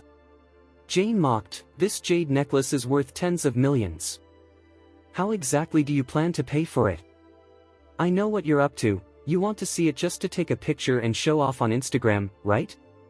She crossed her arms, her demeanor haughty and condescending. A few customers in the store overheard the exchange, whispering among themselves in disbelief. Can you believe this guy? Why would he want to look at something he can't afford? Seriously. Did he even glance in the mirror before leaving? He doesn't belong near such a beautiful gem. People like him are everywhere these days. Charlie, noting Jane's contemptuous attitude, decided it was time to teach her a lesson. He pulled out his phone and dialed Steven's number. "I need you to get $13 million in cash and meet me at Emerald Court in 10 minutes, he instructed. "Understood, young master." "I'll take care of it," Steven replied promptly. Jane smirked, mocking him. "Oh wow, look at you, putting on quite the show. 13 million in cash? Hilarious. I've never seen that much cash in my life. Don't you know you need to schedule an appointment with the bank for withdrawals above $1 million? You're too funny." Charlie simply nodded, unperturbed. "You'll see it soon enough." As whispers filled the store, Jane listened, enjoying the ridicule aimed at Charlie. She couldn't wait to see how he would react when the money didn't materialize. Just a few minutes later, several Rolls-Royce cars pulled up outside Emerald Court. 8 imposing bodyguards in black suits emerged, each carrying a black leather suitcase. Their serious demeanor and intimidating presence sent a chill through the store. Everyone was left in stunned silence, wondering who this man could be and what was happening. Jane was astonished by the lavishness of the scene before her, pondering if these impressive individuals were there for him. Quickly, she brushed that thought aside. No way. The unfortunate loser wouldn't have connections to anyone so influential. As Stephen emerged from the third car and confidently walked into Emerald Court, Jane leapt to greet him. However, he completely ignored her, heading straight for Charlie instead. "Young master, I've brought the money," Stephen announced. With a swift gesture, he signaled to his muscular bodyguards, who entered the store, placed a suitcase on the floor, and opened it to reveal it overflowing with cash. The onlookers gasped in disbelief. Could it be? The rumors about the loser were true. Who exactly was he? Many people pulled out their phones, eager to capture this astonishing moment. But Stephen's bodyguards quickly moved to clear the area, forcing the spectators out of the store. All they managed to record was the back of Charlie's head. Charlie pointed at the cash and addressed Jane. "You mentioned you'd never seen so much cash before, didn't you? Take a good look now." Staring in shock, Jane nodded vigorously. "Yes, I see it now." Charlie then instructed Stephen, "I want to see the manager of this store." Stephen nodded and pulled out his phone to make the call. Once the call connected, he barked, "Bastard, this is Stephen Thompson. I'm at Emerald Court right now. You have 1 minute to get here, or I'll have someone burn this place down and break your legs." Jane's face went pale, horror filling her eyes as she looked at Stephen. Who was this man? Was he truly that powerful? Her boss was a significant figure in Oris Hill, well connected within the organized group, and everyone respected him greatly. She couldn't comprehend how anyone would dare speak to him that way. Within a minute, a middle-aged, overweight man came rushing in from the back office. Upon spotting Stephen, he hurried over, saying, "Mr. Thompson, it's an honor to have you in my shop. If only I had known sooner, I would have come to greet you myself." Without hesitation, Stephen slapped the man across the face and growled, "You think you're pretty important, don't you? Your staff dared to mistreat our young master. Are you tired of living?" Stephen was furious, knowing the young master had endured a difficult past decade, and he was incensed that a lowly staff member would disrespect him. The chubby man, shocked and hurt from the slap, froze when he understood Stephen's words.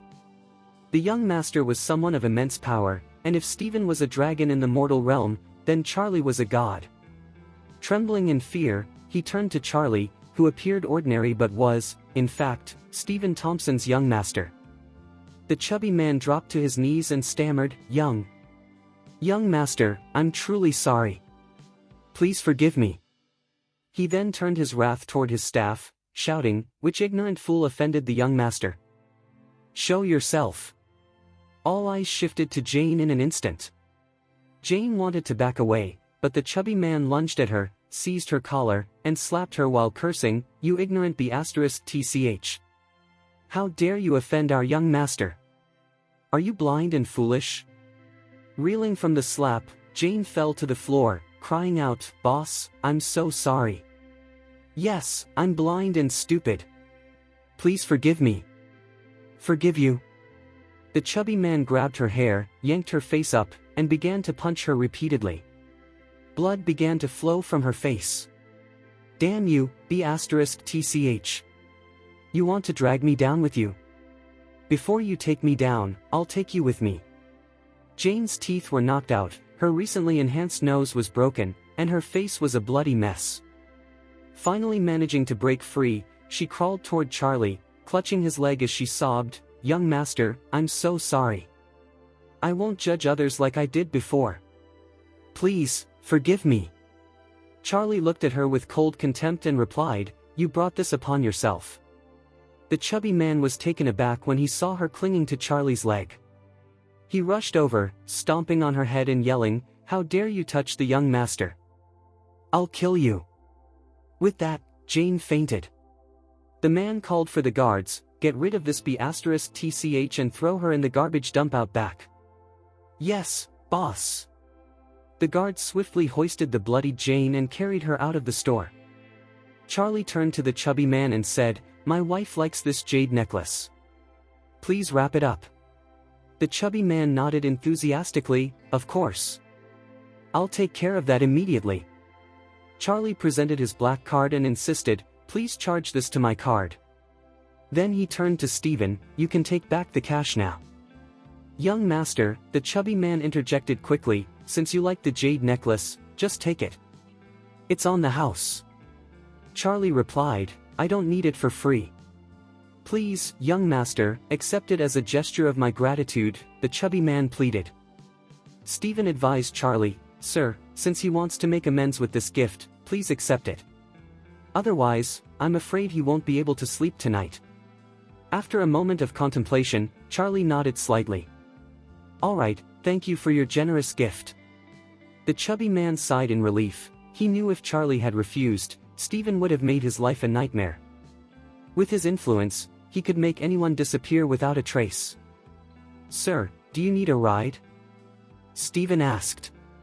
"No, thank you," Charlie replied, shaking his head. "Where is your back door?" "I'll leave on my own." Onlookers felt as if they had stepped into a different world. Several Rolls-Royces had arrived to deliver $13 million in cash just to purchase a piece of jade, and the owner of Emerald Court had given it to him for free. Who was this seemingly ordinary man? What was his background? Many took to social media, posting videos of the incident, which quickly became a hot topic of discussion. The mysterious man was labeled as the ultra-rich man, willful boss, mysterious elite, and more. Some even started an online activity dubbed "Search for the Mysterious Rich Man." Fortunately, when people recorded the video, they were swiftly pushed out of the store by the bodyguards, leaving Charlie's image vague and blurry. It was impossible to use as a reference for their manhunt. After leaving Emerald Court, Charlie chose not to rush home. He aimed to surprise his wife with a memorable celebration for their wedding anniversary. This surprise extended beyond the exquisite jade necklace. He was determined to recreate the romantic wedding they never had. Looking back, Charlie and Claire had hastily registered their marriage at the insistence of Lord Wilson, Claire's grandfather, without ever having a proper wedding ceremony. Lord Wilson had planned a grand wedding for them, but shortly after their marriage, he fell seriously ill and was hospitalized. Consequently, the wedding was postponed, and soon after, Lord Wilson passed away. This left Charlie sidelined by the Wilson family, effectively burying any wedding plans. However, things had changed. Charlie was now wealthy, and he was resolute in giving his wife the wedding she deserved. The first venue that came to Charlie's mind for the wedding was the Sky Garden at Shangri-La Hotel. Currently, Shangri-La was the premier hotel in Oris Hill, renowned for its opulent decor and expansive grounds, complete with an upscale shopping mall. The Sky Garden, located on the top floor of the mall, boasted a stunning design featuring crystal glass and fragrant flowers imported from around the world, resembling a magnificent garden suspended in the sky. This venue was the most luxurious banquet hall available in Oris Hill, and hosting a wedding there would cost several $1,000,000. For Charlie, who had become wealthy, this amount was manageable. The most important thing to him was making his wife happy, so he stood confidently at the entrance of the Shangri-La Hotel, ready to book the Sky Garden for their anniversary celebration. Unbeknownst to Charlie, the hotel operated on an exclusive members-only basis. Access to dining, accommodation, or event hosting required a membership card. There were various membership tiers, each offering different privileges. Regular members could only dine in the lobby and stay in standard rooms. Silver members enjoyed dining in private rooms and luxury accommodations. Gold members had access to the deluxe dining room and suites, while platinum members could dine in the Sky Garden and stay in executive suites. The highest tier was the Diamond membership, granting access to the presidential suite and the ability to reserve the entire Sky Garden for events. However, membership at the gold level and above was invitation only, reserved for individuals of significant social standing. As Charlie attempted to enter the hotel, he was stopped by several men in black suits. "Excuse me, sir, please show us your membership card," one of them said. Feeling somewhat out of place in his modest attire, especially compared to the elegantly dressed guests around him, Charlie quickly replied, I'd like to speak to the hotel manager about booking a venue. I'm sorry, but you can't enter without a membership card, the man responded flatly. Can I apply for membership right now? Charlie asked hopefully. Shaking his head, the man replied, unfortunately, you need a referral to apply for membership. Frustrated, Charlie wondered why Shangri-La had to be so complicated. In the midst of his distress, he suddenly remembered that during his senior year at Oris University, Lord Wilson had enrolled him, and he had a classmate named Sabrina Lee who worked at the hotel. Rushing to find his phone, he quickly called her. After explaining his situation, Sabrina assured him, "Don't worry, class rep. I'll be there right away." Grateful, Charlie thanked her, feeling relieved that their friendship had endured despite the years. A few minutes later, a high-pitched voice echoed at the hotel entrance. "Hey, class rep." Looking up, Charlie saw a woman in a professional outfit with striking makeup approaching. It took him a moment to recognize her. Sabrina had changed so much since their college days. As she reached him, the two guards immediately bowed and greeted her respectfully, "Miss Lee." Charlie was astonished. "Wow, Sabrina. It's been a while, and you're now a manager here at Shangri-La? That's incredible." Sabrina smiled modestly, "Oh, class rep, you're too kind. I'm just a small-time leader in the HR department, which is considered low to middle management at Shangri-La." Charlie earnestly praised her, "That's still impressive. I've heard that the standards for management here are very high. You're doing amazing."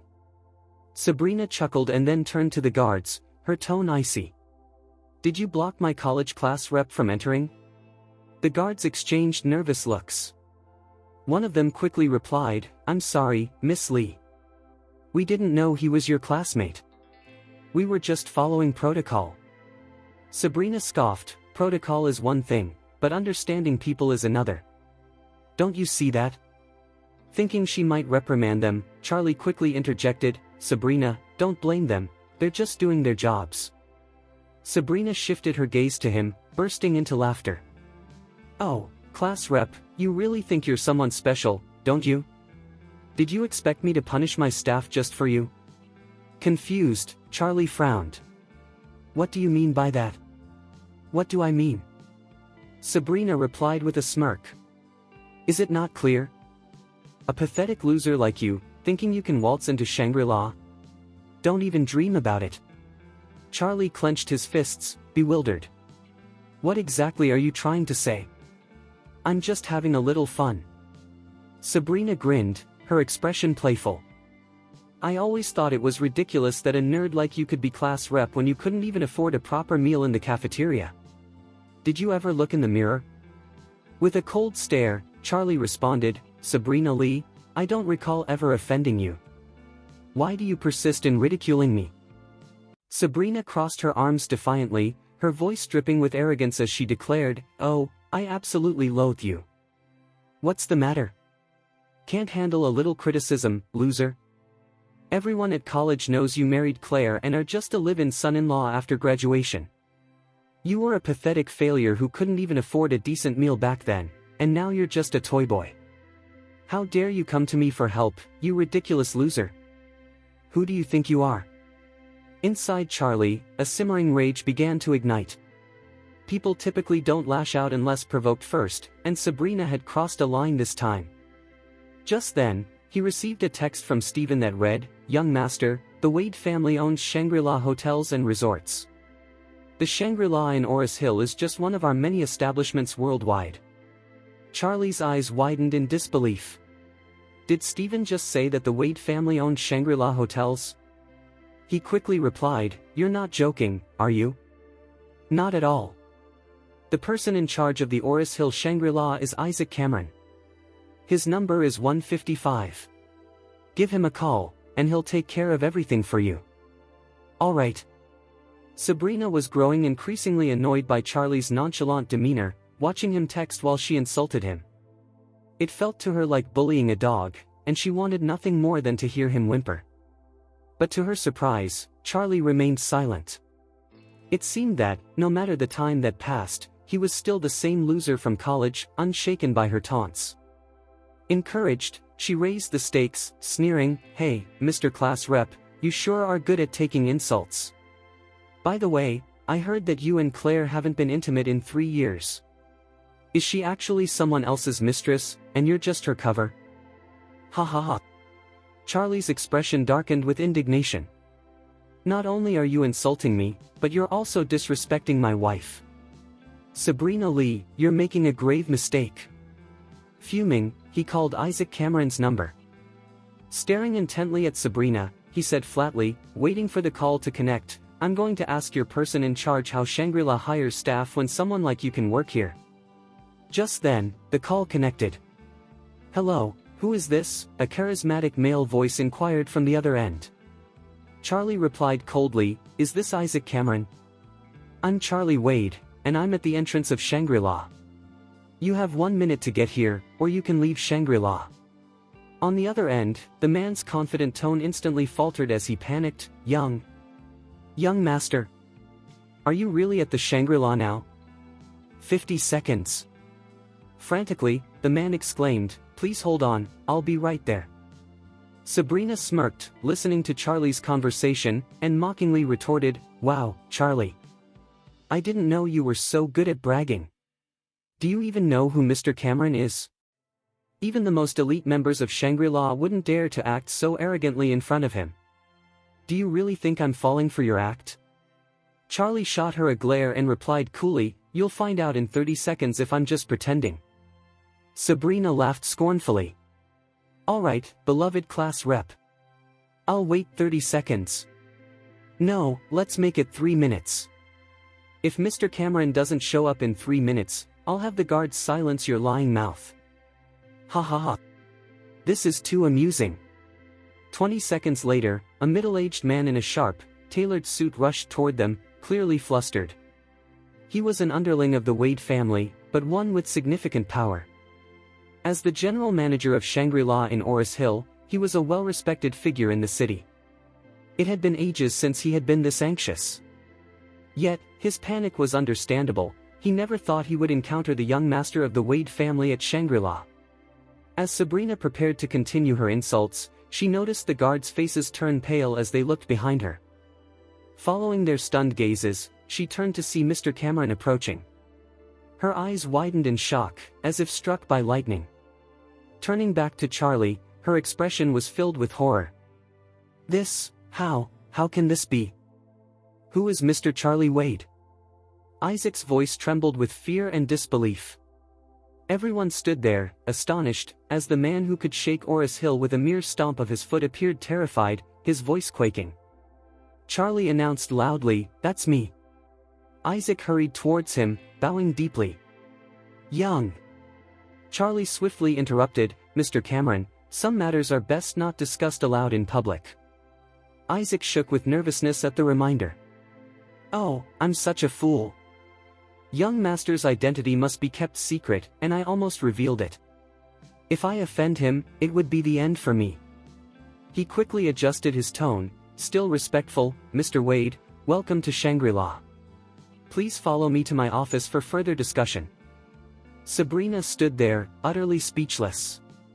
She couldn't grasp what was happening. Who was Charlie Wade really? What was his true background? How could he command such respect from the head of Shangri-La, making him bow like a lowly servant? Surely, he wouldn't hold her mockery against her, right? Sabrina quickly donned a charming smile and addressed Charlie in a sweet tone, "Class rep, welcome to Shangri-La. It's a true honor to have you here, and as your former college mate, I'm delighted to see you. Please, come in." She thought her flattery and gentle demeanor would make Charlie overlook her earlier rudeness. However, Charlie was not as forgiving as she had hoped. Isaac was taken aback by Sabrina's words, promptly asking, "Lee, you're Mr. Wade's college mate?" "Yes. Absolutely." Sabrina responded with urgency. "Mr. Wade was my class representative in college, and we were quite close." Isaac declared without hesitation, "Head to the president's office tomorrow. You're going to be the HR manager of Shangri-La." In Shangri-La, moving from team leader to HR manager represented a significant leap in hierarchy. This promotion would not only boost her salary and benefits tenfold but also give her authority over a majority of the hotel's employees. Being an HR manager was considered a prestigious managerial position. Sabrina was so excited by this news that she nearly fainted. Charlie replied coldly, "Mr. Cameron, do you have any idea what my relationship with Sabrina Lee is?" Isaac assumed Charlie was unhappy with the promotion and quickly offered, "Mr. Wade, I can make Miss Lee the vice president if that would make you happy." Charlie interjected, "I reached out to Sabrina Lee for help because I didn't possess a membership card, and out of the blue, she insulted me and even urged the guards to harm me. And now, you want to promote her to vice president? What's the intention behind this? Are you trying to provoke me?" Isaac felt a wave of panic wash over him. He had miscalculated his flattery. He shot a furious glare at Sabrina, his voice filled with anger as he exclaimed, "How dare you offend Mr. Wade? Did you borrow courage from a lion? Are you seeking trouble?" Sabrina, terrified, fell to her knees, trembling as she cried out, "Mr. Cameron, I'm so sorry." Isaac kicked her harshly, sending her sprawling away, shouting, "You foolish girl. I'll make sure you understand the consequences of offending Mr. Wade." He then turned to the security guards, barking, "Give her a severe beating. Show no mercy, ruin that plastic face of hers and send a message throughout Oris Hill that anyone who hires her will be opposing me, Isaac Cameron." Sabrina was filled with dread, pleading desperately, "Mr. Cameron, please forgive me." Isaac's face flushed with anger as he yelled, "Now you realize your mistake, huh? What were you thinking earlier? How dare you provoke Mr. Wade? If it weren't for him, I'd end you right now." Tears streamed down Sabrina's face as she crawled before Charlie, bowing deeply. "Mr. Wade, I'm so sorry. Please, for the sake of our past friendship." Charlie looked at her with a frosty stare and replied, "Sabrina Lee, we may be friends, but why did you insult me and my wife just now?" "Class rep, I was completely out of line. It was my big mouth, please forgive me. I don't retaliate unless provoked. You've crossed the line, so I won't let this slide. You've brought this upon yourself." Charlie then scoffed. "Now, experience the consequences of your own actions, you ignorant woman." Isaac growled, "You wretched girl. Don't you dare bother Mr. Wade again, or I'll tear your mouth off your plastic face." Sabrina didn't dare utter another word, remaining on the ground, sobbing uncontrollably. Charlie ignored her completely and turned to Isaac, stating flatly, "I need to discuss the Sky Garden with you. Let's go to your office." Isaac eagerly agreed, leading the way. "Of course, Mr. Wade, right this way." Before they exited, he shouted to the guards, "Teach her a lesson, and don't stop until I say so." "Yes, Mr. Cameron," the guards replied nervously. They rushed toward Sabrina, forcing her down and giving her a harsh beating. Behind Charlie, Sabrina's cries echoed, but he paid no mind as Isaac guided him into Shangri-La. Once inside Isaac's office, Charlie got straight to the point, saying, "My wife and I will be celebrating our wedding anniversary in a few days. Can I book the entire Sky Garden?" Isaac responded without hesitation, "Young master, to maintain fairness to all premium members, we don't allow the chartering of the Sky Garden, not even for prominent politicians in the city.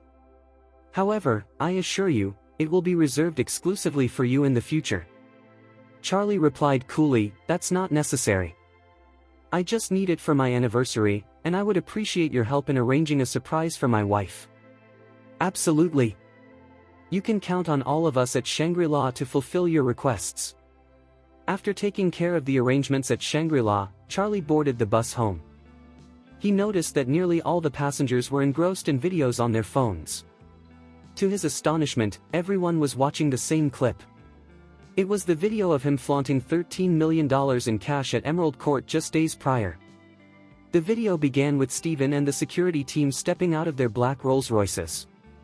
Then, it shifted to the guards unloading numerous black suitcases into Emerald Court, humiliating the arrogant sales manager. The entire incident had been filmed and uploaded online, but the video unfortunately did not clearly show Charlie's face. The footage spread rapidly throughout Oris Hill, igniting curiosity as people speculated about the identity of the wealthy individual. Many young women began to fantasize about their own rags-to-riches stories, hoping to encounter their own Prince Charming soon. Charlie breathed a sigh of relief after confirming that his face was too blurry in the video to be recognized. When he finally arrived home, the atmosphere was filled with joy and excitement.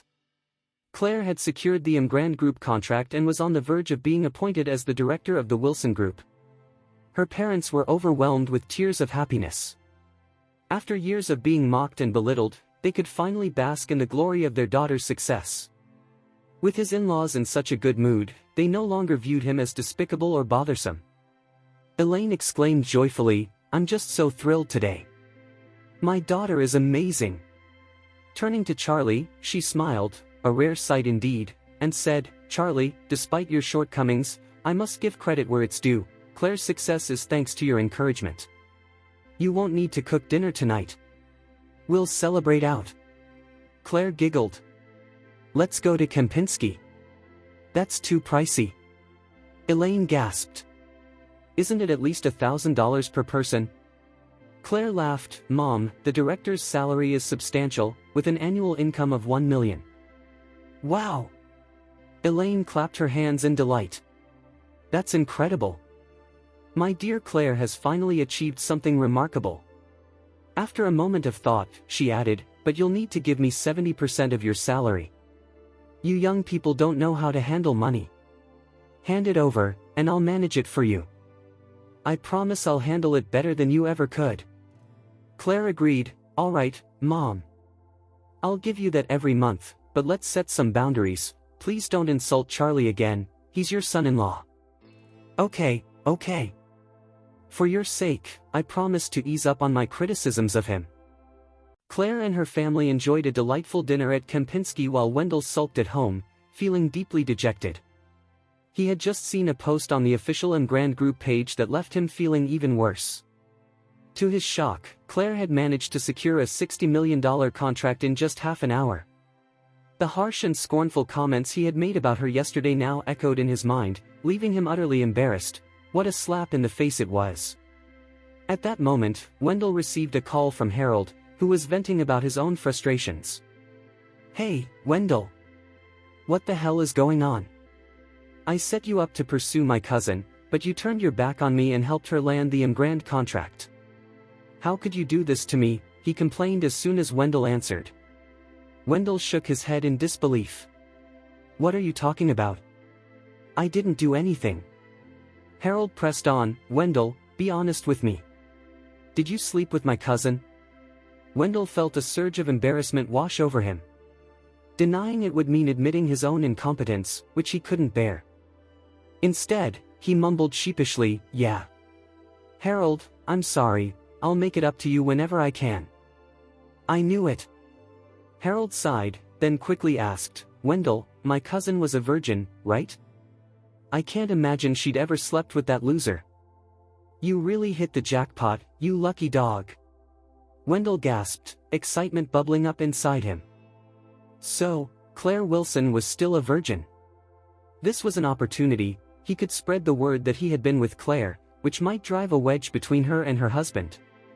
With a sly grin, he giggled and told Harold, "Yes, your cousin was a virgin. She was so tight and cute I just couldn't resist." Ha ha ha. Harold's voice turned bitter as he responded, "Just don't forget about me when you start reaping the benefits, okay, buddy?" "Don't worry." Wendell replied casually.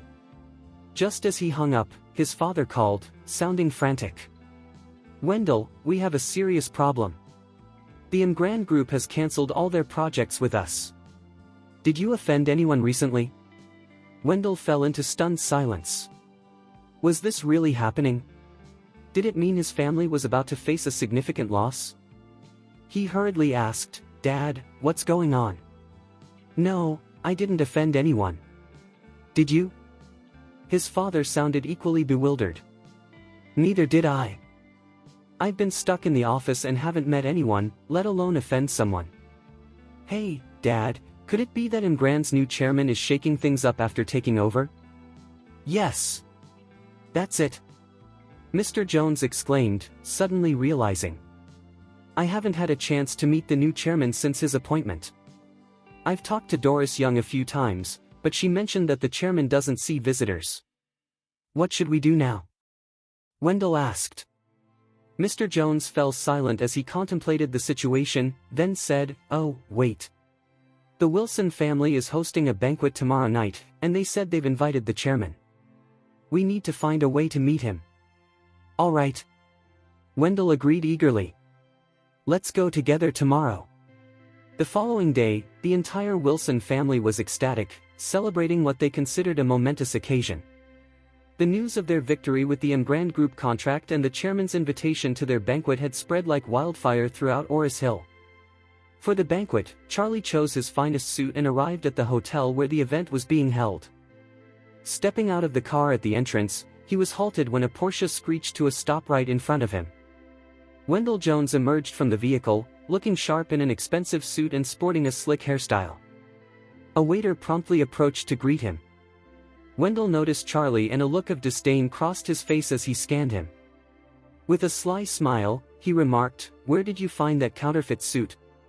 You look like a dog trying to play dress up." Charlie replied flatly, "What does it matter to you?" Wendell smirked, a hint of mockery in his tone. "You may not be my concern, but your wife is a whole different story." Charlie frowned and asked, "What story?" Onlookers began to take notice, intrigued by their exchange. Rumors had begun circulating since the previous night, suggesting that Claire had secured the contract due to her intimate connection with Wendell. After all, how else could Emgrand Group work with her if it was based solely on her and the Wilson Group's capabilities? It seemed plausible enough. As the crowd gathered, Wendell raised his voice, "Do you really believe Claire could win the Emgrand contract on her own?" Charlie glared at Wendell, unamused. "Why not?" Wendell's smile widened into a cocky grin. "Because of me, obviously. Claire is my woman now, and I pulled every string I could to help her succeed in the negotiations. If you have any sense, you should divorce her as soon as possible." Although many had guessed as much, they couldn't help but gasp when Wendell stated it so boldly. It was true. Claire had won the contract by sleeping with Wendell Jones. "Because of you." Charlie chuckled darkly. "Who do you think you are? Who do you think you are?" Wendell shot a disdainful look at Charlie and sneered, "You're just a loser who can't even keep an eye on your wife. It's such a waste for Claire to be with you. Why not let her go with me? I can give her everything she desires." A chill fell across Charlie's expression. In a low and steady voice, he responded, "I'll give you two choices. First, apologize to Claire and retract everything you've said in front of everyone. Or second, I'll ensure your family's company goes bankrupt. Make your decision now." Wendell erupted in laughter, clearly unimpressed. "Are you serious? Who do you think you are, trying to ruin my family's business? You've got to be kidding me. Are you out of your mind? Do you have any idea how valuable our company is? What could you possibly do to bring us down?" "Ha!" Charlie maintained a blank expression as he observed Wendell for a moment, almost as though he were looking at a fool. Then, he pulled out his phone and called Stephen. "I want the bankruptcy and liquidation of the Jones family's business in 3 minutes. Let their debts skyrocket." The idea of making a multi-billion-dollar company go bankrupt in 3 minutes seemed utterly impossible. Wendell glared at Charlie, disbelief etched across his face. "You're full of it. Do you really think you're some kind of ultra-wealthy mogul?" Wendell continued coldly, "I'll give you two choices too. First, get on your knees and apologize to me, and then divorce Claire. Second, I'll have someone beat you senseless and show you how sweet Claire is with me. Make your choice. You have 1 minute." Charlie glanced at his watch. "You have 1 minute left. Are you sure you don't want to save your company, even a little? Get lost. You have 30 seconds to decide. If you don't kneel now, you'll regret it forever." Wendell threatened. 20 seconds. 10 seconds. 5 seconds. "Time's up. Don't say I didn't warn you." With that, he adjusted his collar and signaled to the bodyguards around him, ready to unleash a beating on Charlie. Just then, Wendell's phone rang, catching him off guard. He glanced at the screen and saw it was his father. Quickly, he answered, "Dad, I'm at the hotel now." "Where are you?" On the other end, Wendell's father fumed, "What did you do this time? Who have you offended? All the shareholders are dumping our stocks, and our share price has plummeted by over 80%. He continued, "The bank is at our doorstep demanding repayment. All our partners have halted their projects with us. Our capital chain has snapped. We're facing bankruptcy and liquidation." Wendell's face drained of color as he absorbed his father's furious words. Cold sweat began to bead on his forehead. "We're done for. Absolutely done for." Wendell opened his mouth to ask a question just as he heard the sound of a siren and the police banging on the door, demanding his father come to the station for questioning. Suddenly, his legs felt weak, and he knelt before Charlie. His phone slipped from his grasp and shattered on the ground. The night breeze chilled him to the bone as he realized the severity of the situation. The bodyguards exchanged wary glances, hesitant to intervene. Trembling with fear, Wendell looked up at Charlie and whispered, "Who are you really? You did this, didn't you?" The onlookers were taken aback. Wendell Jones had just knelt before the son-in-law of the Wilson family. What was happening? Charlie looked down at Wendell and leaned slightly forward, saying, "I gave you a chance to make a wise choice, but you didn't take it. I'm so sorry, please forgive me. There's nothing going on between Claire and me. I had nothing to do with the Emgrand Group project. Everything I said was a lie. I made it all up. Please, I beg you, spare me and my family." Wendell knocked his head on the floor in a desperate apology.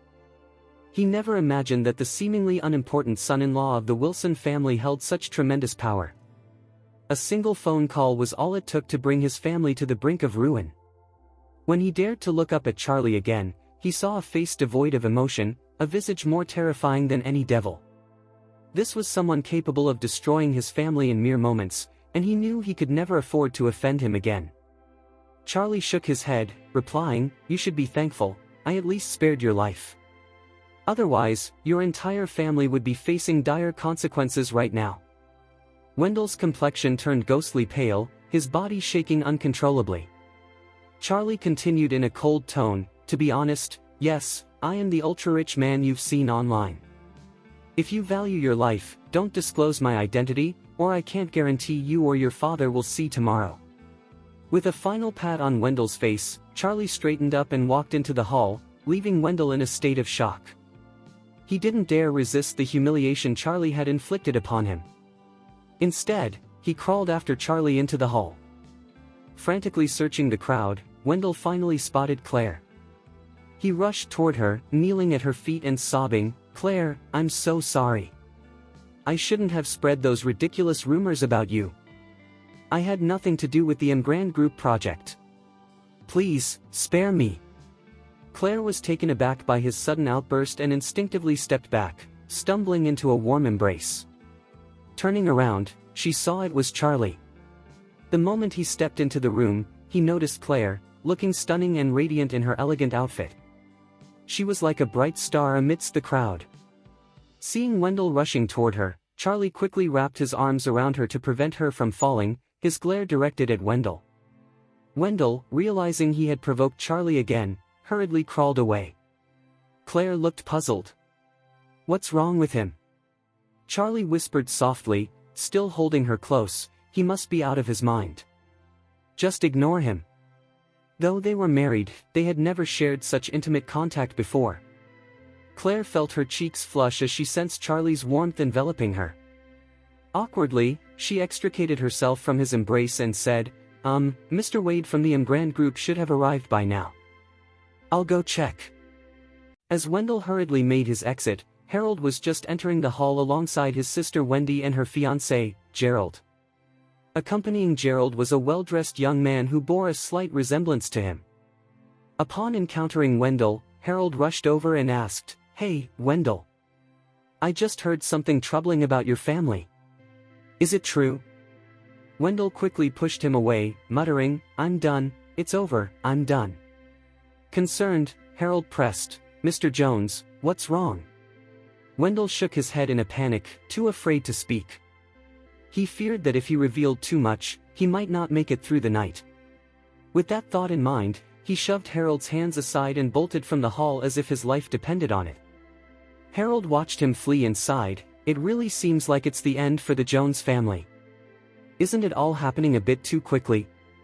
Just yesterday they were fine, and now they're bankrupt. Just then, an idea struck Harold when he spotted Charlie and Claire. He approached Claire and said, "Claire, let me introduce you to our esteemed guests tonight. This gentleman here is Gerald's cousin, Kevin, the eldest son of the White family. Kevin, this is my cousin, Claire," Harold continued with a sly smile. Kevin had been fixated on Claire since he arrived. At Harold's introduction, he quickly extended his hand and said, "Claire, hello. I've heard so much about the stunning beauty of the Wilson family. Your reputation certainly precedes you." Charlie, standing nearby, felt a flicker of annoyance. This was the downside of having a beautiful wife. Suitors swarmed like flies, and he could hardly keep them at bay. Stepping forward, he shook Kevin's hand and said coldly, "Hello, I'm Claire's husband." Kevin scrutinized Charlie from head to toe, his disdain evident.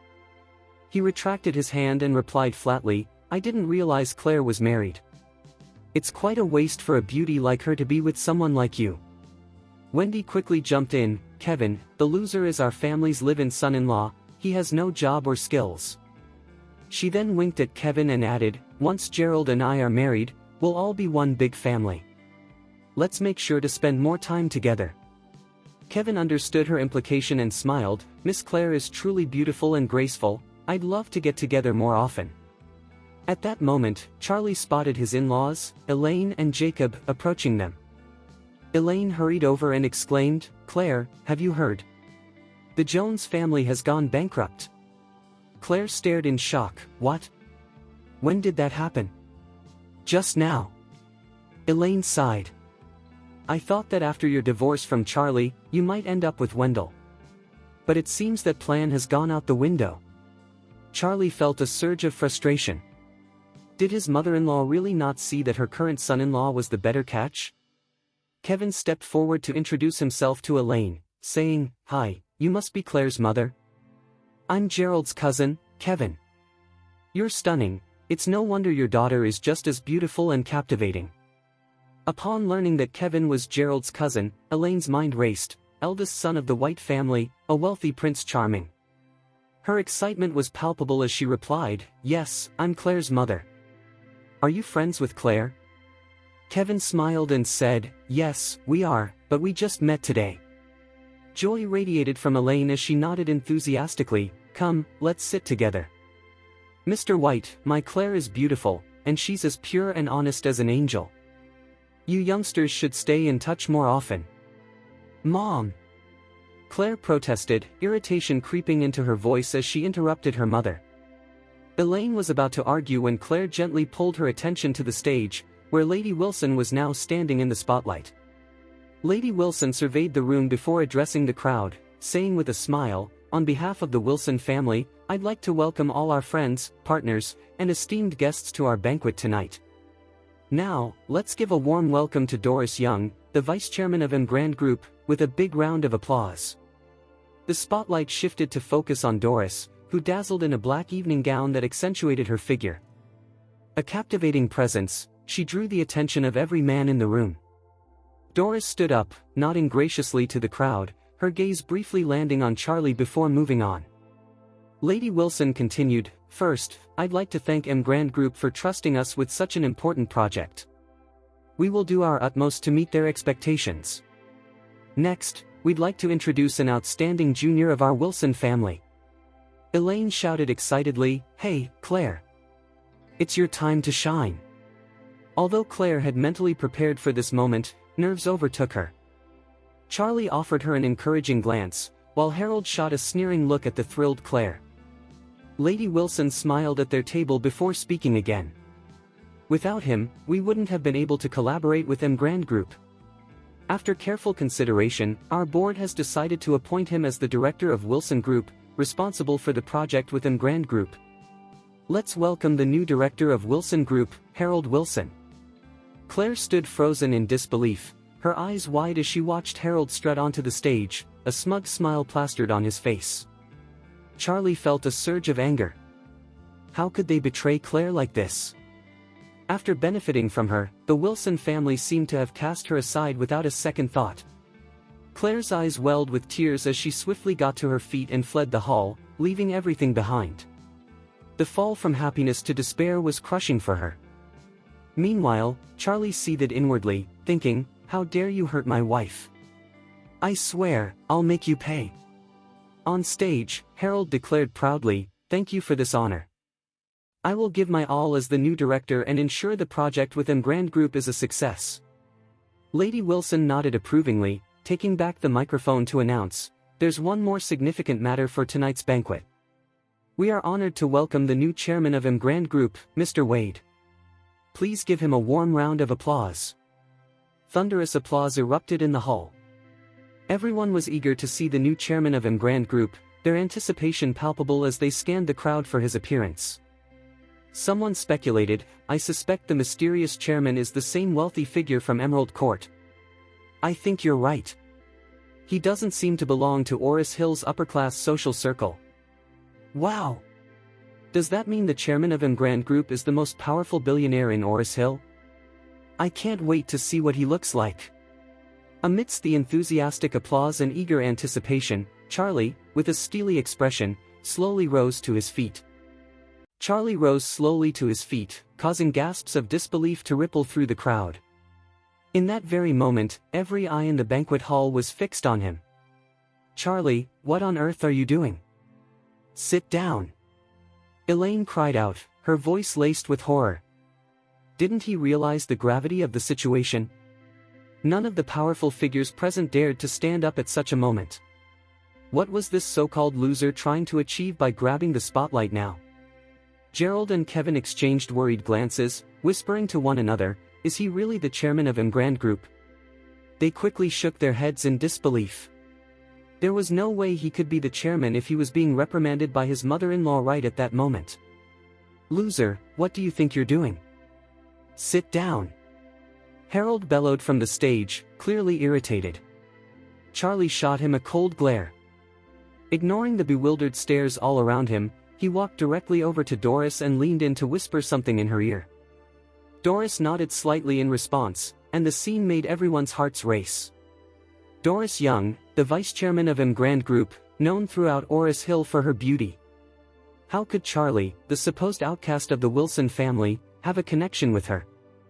From the looks of it, they seemed quite familiar with one another. After their exchange, Charlie disregarded the curious gazes and stepped out of the hall in search of Claire.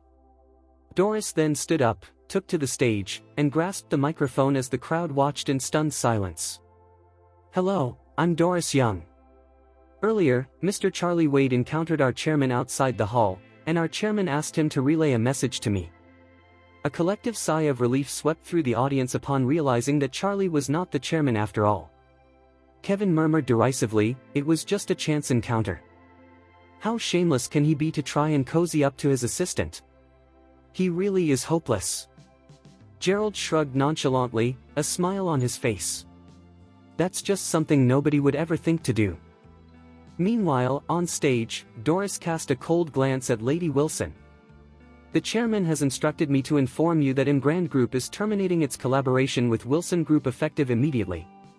The contract is hereby declared void. What? A shocked outburst echoed throughout the hall. No one had anticipated Doris would deliver such shocking news. The sudden twist left everyone in a state of disbelief. Lady Wilson turned pale, dashing towards Doris. Miss Young, what do you mean by this? Why the sudden change? Did we do something wrong? She had invited all the distinguished guests and bosses to the banquet, hoping to elevate their family's standing in Oris Hill. If the termination of the project became public knowledge in such a setting, the Wilson family would face scorn and ridicule. Doris replied resolutely, this collaboration was initiated due to our chairman's respect for Miss Claire. Yet, you arbitrarily decided to appoint some unqualified person to oversee the project. We cannot accept such an absurd arrangement. With that, Doris dropped the microphone and exited the hall. Lady Wilson crumpled on stage, her face ashen. She never imagined that her poor judgment would cost them such a rare opportunity. If she had known this would be the outcome, she would never have swapped Claire's position for Harold's, even under duress. Meanwhile, Harold was equally perplexed. What had just happened? It seemed Doris had set her sights on him, but he couldn't recall ever crossing her. Desperately, he approached his grandmother and asked, "Grandma, you're not regretting the director's appointment, are you?" Lady Wilson struggled to her feet, her hand raised as she slapped him hard across the face. "You fool! How can you still be thinking about that position at a time like this? Come with me. We need to find Claire right now." After Charlie dashed out the door, he quickly noticed that Claire hadn't gone far. She was huddled in the corner by a pillar, tears streaming down her face. He approached her gently, removed his coat, and draped it over her shoulders. "Hey, don't be upset. Being the director of Wilson Group isn't the end-all, you're capable of so much more." Claire looked up, her voice trembling as she replied, "You don't understand. If I become the director, my parents will finally hold their heads high in the family. How could Grandma go back on her word?" Charlie persisted, "Who knows? They might come crawling back, begging you to take the position. But look at you now with that tear-streaked face, you won't look your best when it's time to go on stage. No way, it's impossible.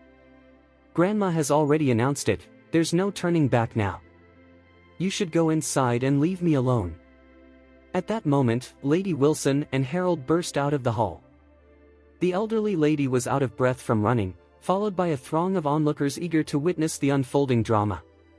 As soon as Harold spotted Charlie and Claire, he rushed over, glancing down at Claire's tear-stained face. "Claire, you need to talk to Miss Young right away. Don't let her terminate our contract," he urged, anxiety etched on his face. Claire blinked in confusion. "Terminate our contract? Why?" Harold snapped, "Stop pretending. You must have told Miss Young to humiliate me in front of everyone. If you don't fix this, I won't let you off the hook." With a sharp slap, Lady Wilson reprimanded Harold again. "How dare you speak to your sister like that? She is our director at Wilson Group." Harold, fuming, protested, "Grandma, didn't you say you wanted me to be the director? If it weren't for your manipulation, I wouldn't have changed my mind so suddenly." "Keep this up, and you'll be out of the Wilson family," she retorted. Harold seethed with anger after being slapped twice, but he knew now wasn't the time to explode. He had to hold back his rage. Turning to Claire, Lady Wilson pleaded, "Claire, I'm begging you. You're now the director of the Wilson family, please talk to Miss Young. If you don't, we're all finished." Claire glanced at Charlie, still looking bewildered. Charlie shrugged and said, "I told you they would come begging you to be the director, but you didn't believe me. Look at you, your makeup is a mess now." Feeling shy, Claire wiped her tears and replied, "Okay, I'll try to reach out to him Grand." She took out her phone and dialed Doris, with all eyes fixed on her. After a brief wait, Doris answered. "Hello, Miss Young. My grandmother has asked me to inform you that I will be taking on the role of director at Wilson Group and overseeing the project with Grand Group. We hope you can give us another chance." Doris chuckled, "Absolutely. If you're the director and in charge of the project, then we can move forward. But if someone else takes that role, then it's off the table." "Miss Young, thank you so much," Claire said, her mind racing with confusion. "It's all thanks to my chairman's decision. He might share more with you personally soon," Doris added with a smile. This left Claire even more puzzled. Who was this chairman? She had never met him, yet he seemed determined to help her at every turn. "Could you please come back to the hall?" Claire asked nervously. Doris had initially left because of her irritation with Claire's family, making it awkward to invite her back. Yet, to Claire's surprise, Doris agreed without hesitation. Soon, Doris's car pulled back up to the hotel entrance, sending shockwaves through the gathered crowd.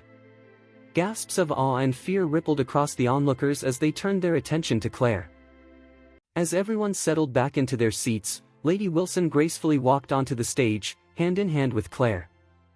With a warm and sincere smile, she addressed the audience, saying, "I sincerely apologize for the earlier misunderstanding. I made an error. Claire here is a remarkable descendant of our Wilson family. Thanks to her dedication, we have secured a valuable contract with Emgrand Group. Her hard work has led to this incredible achievement." Nearby, Doris shot a disdainful glance at the elderly lady. With a dismissive wave, she interjected, "I need to clarify something. Miss Claire didn't just contribute to this project, she accomplished it entirely on her own. No one else played a role in this." Though her tone was quite rude, the guests were used to Doris's behavior. Given Emgrand Group's prominent status in the city, even if Doris were to openly confront Lady Wilson, no one would dare intervene. Lady Wilson quickly nodded in agreement. "Indeed, Miss Young is absolutely correct. Claire deserves all the recognition for her hard work. From this moment on, she will be the director of the Wilson Group. She will oversee the project with Emgrand Group completely." Doris finally smiled and extended her hand to Claire. "I look forward to working together." Claire, still in a daze, managed to nod in response. The applause that erupted throughout the hall was thunderous, and everyone regarded Claire with admiration and excitement. Who was this woman, and how did she manage to captivate the Emgrand Group? Claire felt just as confused and intrigued. She glanced over at Charlie, recalling his words from earlier. This moment mirrored what he had described. The appointment as director was what she was meant for all along. Even after the banquet concluded and she returned home, Claire remained bewildered. Reflecting on Charlie's recent behavior, she felt a strange sense of unease. Over the past few days, he seemed different, as if there was something mysterious about him that she couldn't quite grasp. Suddenly, Claire's name began to circulate wildly across Oris Hill. Everyone was aware that the Wilson family had an exceptional descendant who had caught the attention of Emgrand Group, a development that promised to rejuvenate the Wilson family. The next morning, Claire awoke early, eager and full of energy as she hurried to the company. Today marked her first day as director, and she was determined to excel and see the project through. Meanwhile, Charlie went about his usual morning chores. Just as he was about to head to the market for lunch ingredients, his mother-in-law, Elaine, called him. Upon answering, Charlie was met with Elaine's frantic voice. "Charlie, you need to come to Pinnacle Avenue in 10 minutes. If you don't, just wait until I get home." Before he could respond, she hung up, leaving Charlie puzzled. His mother-in-law had left early in the morning, and her tone suggested something urgent had occurred. Despite his distaste for her demands, he knew he couldn't ignore her. Quickly packing his bag, he rushed out, hopped into a cab, and headed for Pinnacle Avenue. Upon his arrival, Charlie was met with a striking scene. A group of seniors menacingly surrounded the entrance of a closed insurance company. At the front of the crowd stood Elaine, brandishing a banner and shouting furiously, "You're a liar, Axel. We demand our rights. Give me back my money." Charlie hurried over, anxious to understand. "Mom, why did you call me? What's happening?" As he spoke, the uproar from the protest filled the air, making it difficult for him to hear himself think. The seniors were voicing their frustration so loudly that Charlie wondered if his ears could withstand the noise. Elaine pulled Charlie into the fray, handing him her banner. "Here, take over for me. I've been shouting all morning, and my throat is killing me." Charlie stood there, utterly bewildered. He could only mimic the actions of the older folks around him while expressing his confusion. As the crowd chanted, he turned to the uncle beside him for clarity. It became clear that Axel Insurance Company was promoting insurance packages that promised incredibly high returns. The elders, lured in by these enticing offers, had invested heavily, purchasing numerous insurance products from the company. Today was supposed to be a big day, the day they were to receive their dividends. However, when they arrived to collect their earnings, they found the doors securely locked, with only a handful of employees remaining outside, offering feeble excuses. It was then that they realized they had fallen prey to a fraudulent investment scheme. No wonder Elaine had insisted he come to support her in protesting. Charlie rubbed his forehead in frustration and asked, "Mom, how much did you invest?" Elaine replied in a panic, they promised huge dividends from the insurance investments. I was completely taken in and used all our savings to buy their products. Charlie's eyes widened in disbelief. What? You invested all our savings in those participating policies? Elaine, embarrassed by his tone, snapped back. Do you think you're the only one who can speak? Why are you shouting? I already feel humiliated enough. What's next? Are you going to announce it over a loudspeaker? Still fuming, she continued to berate him. If you had achieved even a little success, do you think I would have bought these fraudulent insurance products? If I don't secure some insurance for my old age, do you honestly think you'll be able to take care of me? This man, who couldn't even support his own family, had the audacity to cause trouble here. She glared at Charlie, growling, I warn you, keep chanting. Don't you dare stop. Charlie pressed his lips together and nodded. All right, Mom. Just then, a group of ladies approached, eyeing Charlie before one of them asked, Elaine, is that your son-in-law? They scrutinized Charlie's outfit and began to mock him. Oh my goodness, he looks so pitiful. He doesn't even come close to my son-in-law. Exactly. Look at his clothes, they're so outdated and ragged. I dress better than him. The elderly women gathered around him, unleashing a barrage of sharp criticisms. While their comments were irritating, Charlie remained unfazed. After all, they were just a group of old ladies who had lost their savings. There was no need for him to stoop to their level. Elaine, growing increasingly frustrated, couldn't take the teasing any longer. The more she listened, the more uncomfortable she felt as she glanced at Charlie. In a fit of anger, she declared, just wait. I'll make sure my daughter divorces him in a few days and finds a wealthy husband. Charlie couldn't help but smirk, thinking to himself, a rich husband? Even if you gathered all the wealthy sons in Oris Hill, they wouldn't be worth the price of my belt buckle. Meanwhile, Elaine was in a state of worry. She realized she couldn't rely on Charlie, who seemed incapable of helping her beyond chanting at the protest. She desperately needed someone capable to assist her in recovering her money. Unfortunately, Wendell, who had been pursuing her daughter, had recently gone bankrupt. Otherwise, she might have asked him for help. Then, a thought struck her. She remembered Kevin, Gerald's cousin, whom she had met at the banquet the previous day. He had shown a lot of interest in her daughter, and she suspected he might have some feelings for her. Although the White family wasn't as prestigious as the Jones family, they were still well respected in the city. Perhaps he could offer some assistance. Luckily, Kevin had handed her his business card the day before. She quickly grabbed her phone and dialed his number.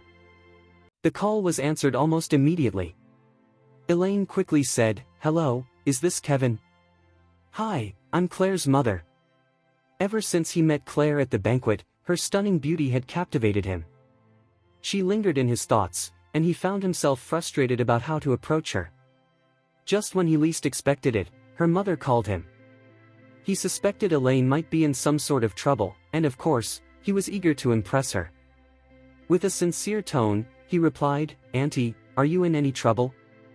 Yes, I need your help, Elaine said hurriedly.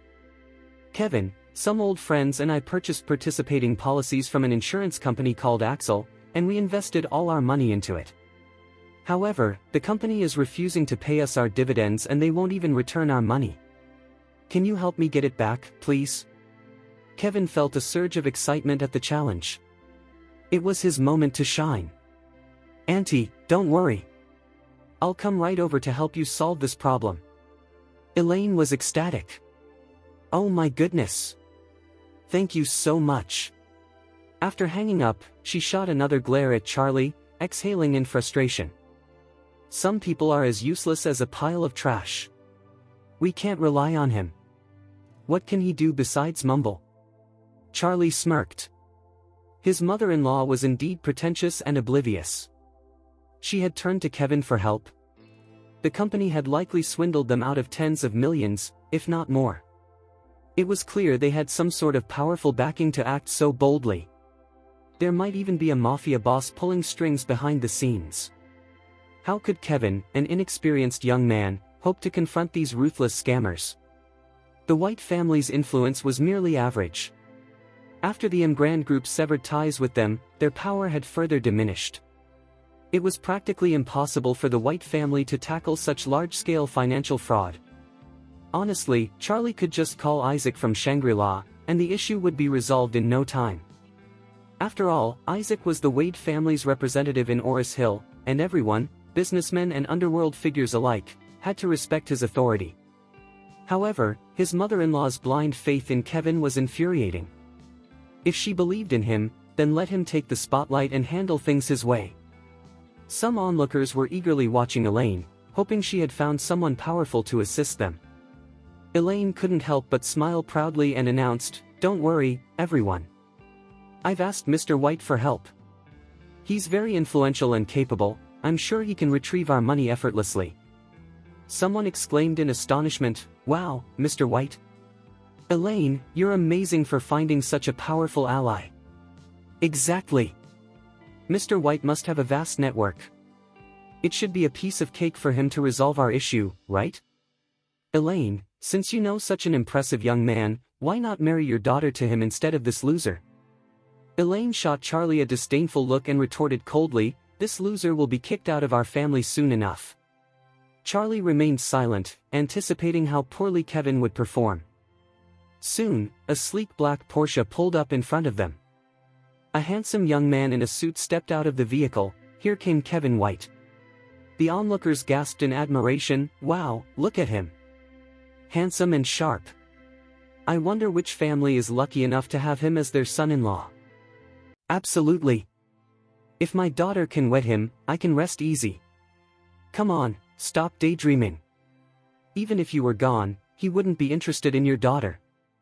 As soon as Elaine spotted him, she hurried over and exclaimed, "Hey, Kevin. You finally made it. I was so anxious waiting for you." Indeed, it was Kevin. Kevin smiled and replied, "Auntie, I truly apologize for keeping you waiting." "Oh no, Kevin, you're far too considerate. It only took you about 10 minutes to get here, you arrived so quickly. As soon as I heard you were in trouble, I rushed over. I even ran a few red lights on the way." Elaine looked quite pleased but asked worriedly, "Will that get you into trouble?" "Not at all," Kevin replied casually. "The traffic officers are all my friends. A quick call is all it takes to sort out any tickets." Clearing his throat, Kevin shifted gears. "Now, back to your situation. How much have you lost in total?" Elaine sighed deeply. "Over $1 million. They promised me $200,000 in dividends this month, but now I can't even get my initial investment back." Kevin nodded, a serious look on his face.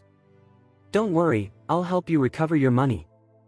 Then he noticed Charlie standing behind Elaine, and his expression soured slightly. He hadn't expected to see this loser here. Ever since meeting Claire, he had felt a strong urge to get closer to her, especially after hearing from Gerald that she might still be a virgin. Thus, he couldn't help but sneer at Claire's husband.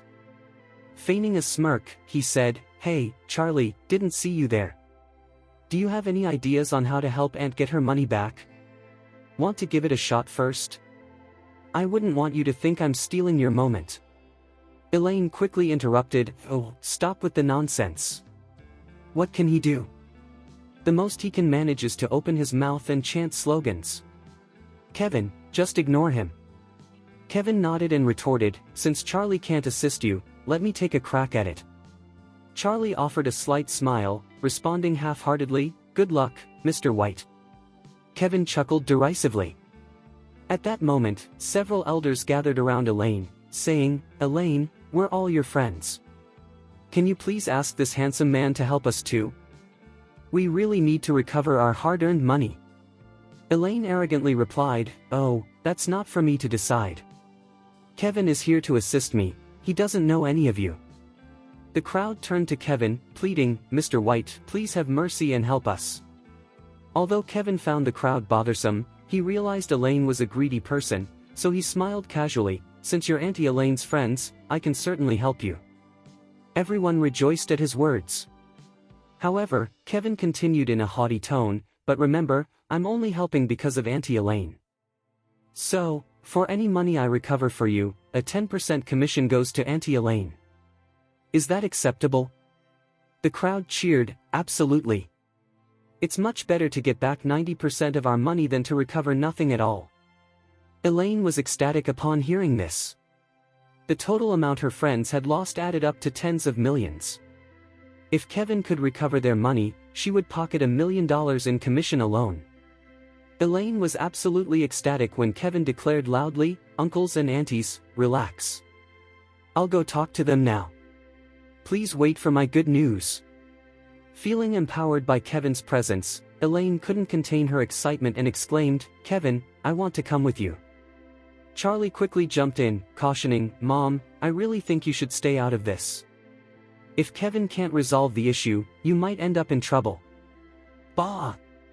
Elaine shot back angrily. "How dare you doubt Kevin's skills, you loser?" The other seniors were counting on Kevin to help them recover their money. Charlie's sudden skepticism only fueled their irritation toward him. Under their disapproving glares and murmurs, Charlie replied flatly, "Mom, it's smarter for you to wait here. Being a bystander is the best option." Elaine found his tone distasteful and snapped, "Shut your stinky mouth. This isn't the time or place for your comments." With arrogance etched on his face, Kevin sneered, "You're only good at being jealous. Do you think I'm like you, a loser who just stands around complaining?" Seeing that his mother-in-law wouldn't heed his advice, Charlie shrugged and said casually, "All right then, let's wait for your good news, Mr. White." Charlie had a deep disdain for Elaine. She was pretentious and often blinded by superficialities. Today's situation might have appeared to be just a standard fraud issue, but with a little insight, one could see the larger, more sinister scheme at play. Elaine was too stubborn to listen to reason and insisted on forging ahead herself.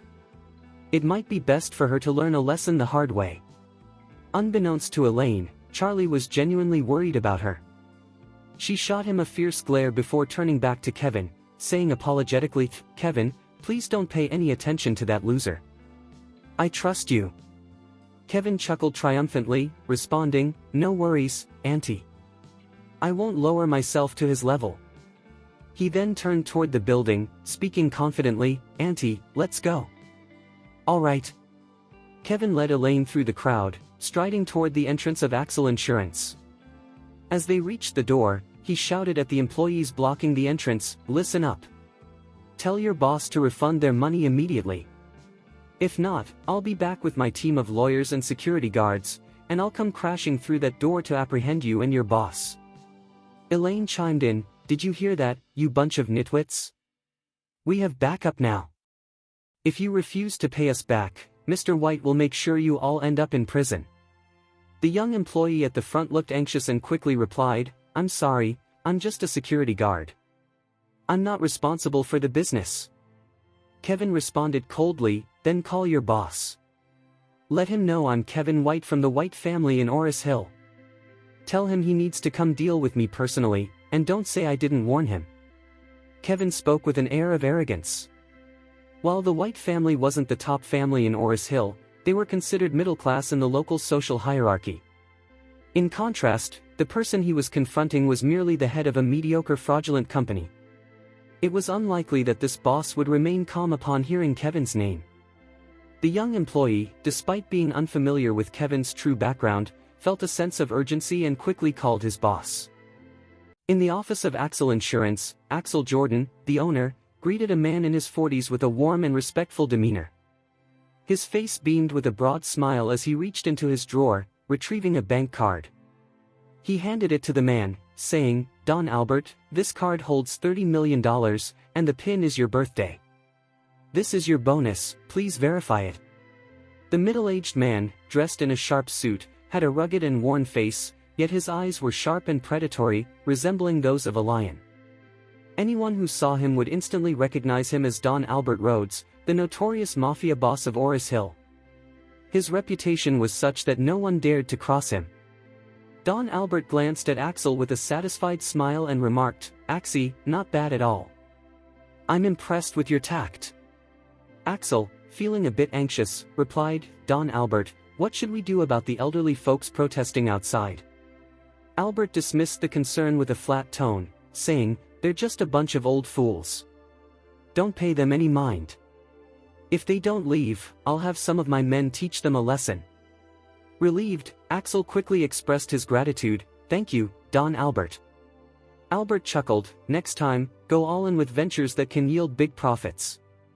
I've got your back if anything goes south. Axel was overjoyed. Bowing his head sincerely, he said, Don Albert, thank you. Your support motivates me to work even harder. Together, we'll make a fortune. Though Axel lacked a strong background in Oris Hill, he was clever and full of cunning schemes. Aware of his limitations in safeguarding the hefty sum from financial scams, he sought Don Albert's help, offering him part of the money in exchange for protection. Axel was confident that Don Albert, as a leading figure in Oris Hill's underworld, was the best ally he could have. With Don Albert's backing, he could continue his fraudulent activities without fear. Just as Axel reveled in his alliance with Don Albert, an employee rushed in, exclaiming, Boss, we've got a situation. A guy claiming to be Kevin White is demanding that we return the money or he'll have you thrown in jail. What? Axel exclaimed, frowning. He turned to Albert and said, Don, there's a man downstairs identifying himself as part of the White family. He's rallying the protesters and causing a scene. He claims to be powerful in Oris Hill and is threatening us to return the money, or he'll see us locked up. Axel intentionally exaggerated the situation to provoke Albert. Leaning in, he pleaded, Don, the White family wields significant influence in Oris Hill. I can't confront them if they escalate this. Please help me out of this mess. The White family of Oris Hill. Albert scoffed, his disdain evident. To me, they're nothing more than a speck of dust. Even their leader must bow before me. How dare their young ones provoke me? They're simply asking for trouble. With that, Albert slid the bank card into his pocket and declared coldly, let's go. I'm eager to find out which fool thinks they can demand money from me. At that moment, Kevin stood proudly in front of the main entrance of Axel Insurance. He was fully aware that today presented a golden opportunity to impress Claire's mother. This was his chance to showcase his worth. If he could win her approval, Claire Wilson, the most beautiful woman in Oris Hill, would soon be his. The thought of it sent jitters through him. With a booming voice, he declared, Uncles and aunties, don't worry. The boss will refund everyone. Cheers erupted from the crowd, and joy lit up their faces. Everyone was elated, except for Charlie, who regarded Kevin with a sneer. Kevin was riding high on his own ego, oblivious to the fact that his arrogance might lead to his downfall. As he basked in the applause, the door of Axel Insurance swung open, revealing Axel and a sharply dressed middle-aged man. This man exuded an impressive presence despite his age. He was Don Albert. Trailing behind him were a group of muscular men, his personal bodyguards, who looked intimidating and strong. Don Albert commanded such respect in society that, despite his notorious reputation, few had actually seen him. Consequently, no one, including Kevin, recognized him. They only knew Axel Jordan, the owner of Axel Insurance. Suddenly, gasps rippled through the crowd. Wow! Kevin actually managed to summon Mr. Jordan. He's incredible. Absolutely. It's all thanks to Elaine that we're getting our money back. Elaine, you've got to admit, Kevin is the perfect son-in-law. Elaine soaked in the compliments from her friends, feeling uplifted by Kevin's actions. A broad smile spread across her face, her eyes shining with pride as she regarded Kevin. At that moment, Kevin strode forward with the confidence of an arrogant hyena. Although he couldn't recognize Axel or Albert, he misinterpreted Axel's respectful demeanor towards Albert, assuming Albert was the boss. Thus, he confidently asked Albert, "Are you the boss of Axel Insurance?" With a cryptic smile, Albert replied, "No, I'm not the boss. I'm just assisting him, but feel free to share anything with me." Kevin raised his eyebrows in acknowledgement, then smirked disdainfully. "So, you're just a sidekick? You're not worth my time. Step aside and call your boss." Charlie shook his head, watching Kevin with the eyes of someone observing a foolish clown. The man in the suit not only appeared formidable, but his bodyguards also suggested he was a person of influence. Instead of showing respect, Kevin was digging his own grave with his dismissive attitude. Elaine, oblivious to the tension, sneered, "Kevin, don't waste your time on that worthless sidekick. The real owner is the man next to him." Axel, on the other hand, was in a state of utter shock. How could Kevin and the old woman be so brazen? How dare they insult Don Albert as a mere sidekick and order him to leave? Clearly, they had no understanding of the consequences of such audacity. Who in Oris Hill would dare to disrespect Don Albert so openly? Even if someone did, they would likely find themselves facing severe repercussions from the outraged Don Albert. Just as Kevin completed his so-called intimidating threat, a muscular man positioned behind Don Albert suddenly stepped forward. He seized Kevin by his hair and slapped him repeatedly across the face. "How dare you raise your voice at Don Albert? Do you wish to die?" Without hesitation, he then turned to Elaine, striking her across the face as he shouted, "Damn you, old coot! How dare you insult Don Albert? I'll tear that filthy mouth right off your face." Boom! It felt as though Kevin and Elaine had been struck by lightning. What? The man in the suit before them was the notorious Don Albert of Oris Hill?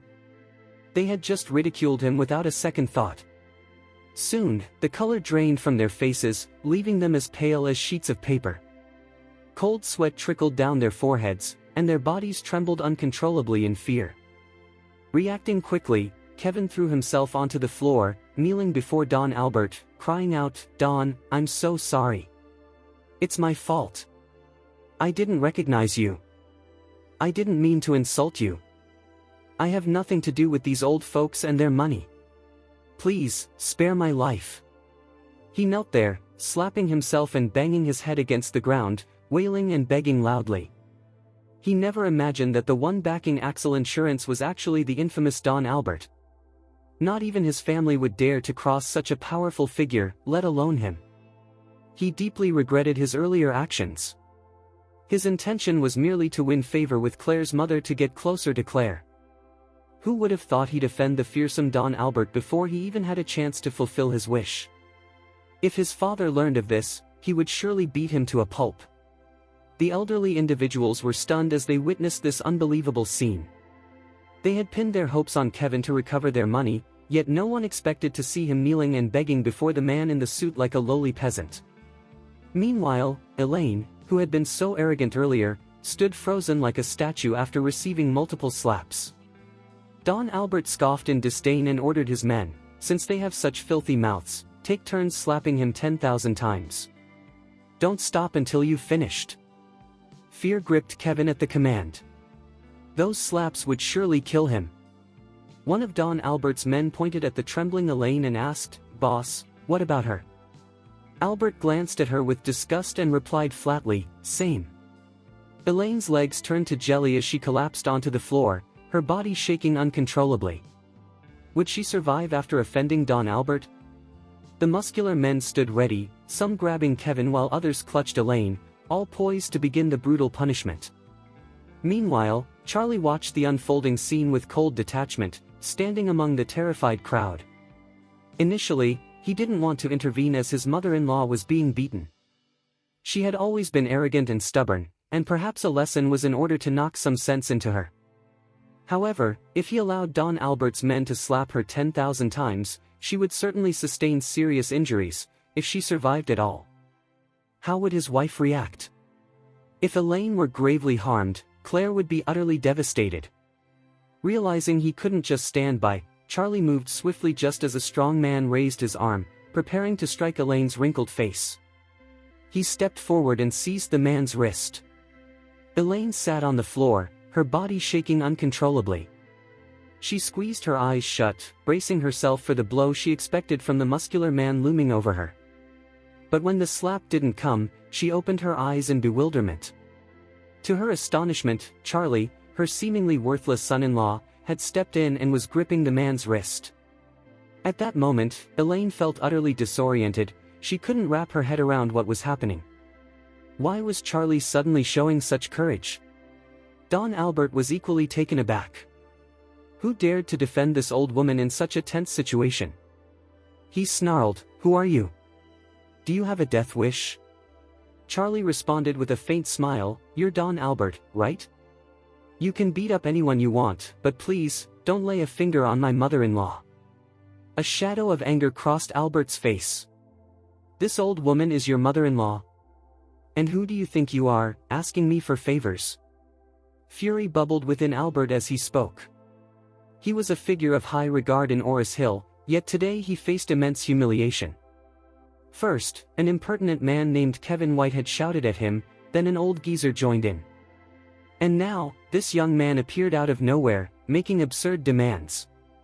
Did they really believe that Don Albert Rhodes could be treated like a mere puppet?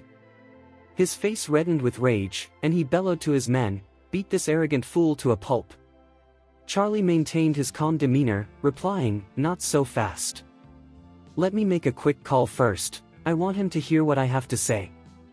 He pulled out his phone and dialed Isaac Cameron, the general manager of Shangri-La. When the call connected, Isaac answered respectfully, "Young master, how can I assist you?" Charlie replied nonchalantly, "Are you familiar with a man named Albert Rhodes, also known as Don Albert?" Isaac chuckled lightly, "Of course, I know him. People claim he's the boss of the underworld, but to me, he's just a small-time gangster." He continued, "He's been trying to win me over since he found out I work for the Wade family, asking me out for dinners and such, but I've been ignoring him." "Why? Do you know him?" Charlie answered casually, "Oh, I see. Well, he's trying to kill me." Isaac's reaction was immediate, a loud thud echoed through the phone. "Damn it! That bastard! He's asking for trouble by messing with you. Where are you? I'll send someone over right away to handle him. I'll let him speak to you." "Hold on," Charlie said, passing the phone to Albert. "Here, take it." Albert took the phone, his brow furrowed in confusion. What was happening? Charlie didn't seem to be acting, he appeared genuine. Did he really have an impressive background that Albert was unaware of? Looking Charlie up and down, Albert noticed that his clothes weren't designer, and he seemed to be dressed in something that didn't even cost $500. Even his phone looked cheap. What kind of support could this man possibly have? Despite his skepticism, Albert took the phone and asked cautiously, "Hi, I'm Don Albert. Who are you? How dare you defend this man?" Isaac's voice exploded through the receiver. "Albert Rhodes! You lunatic, are you out of your mind? How dare you provoke my young master? Believe me when I say, I will bury your entire family alive tonight."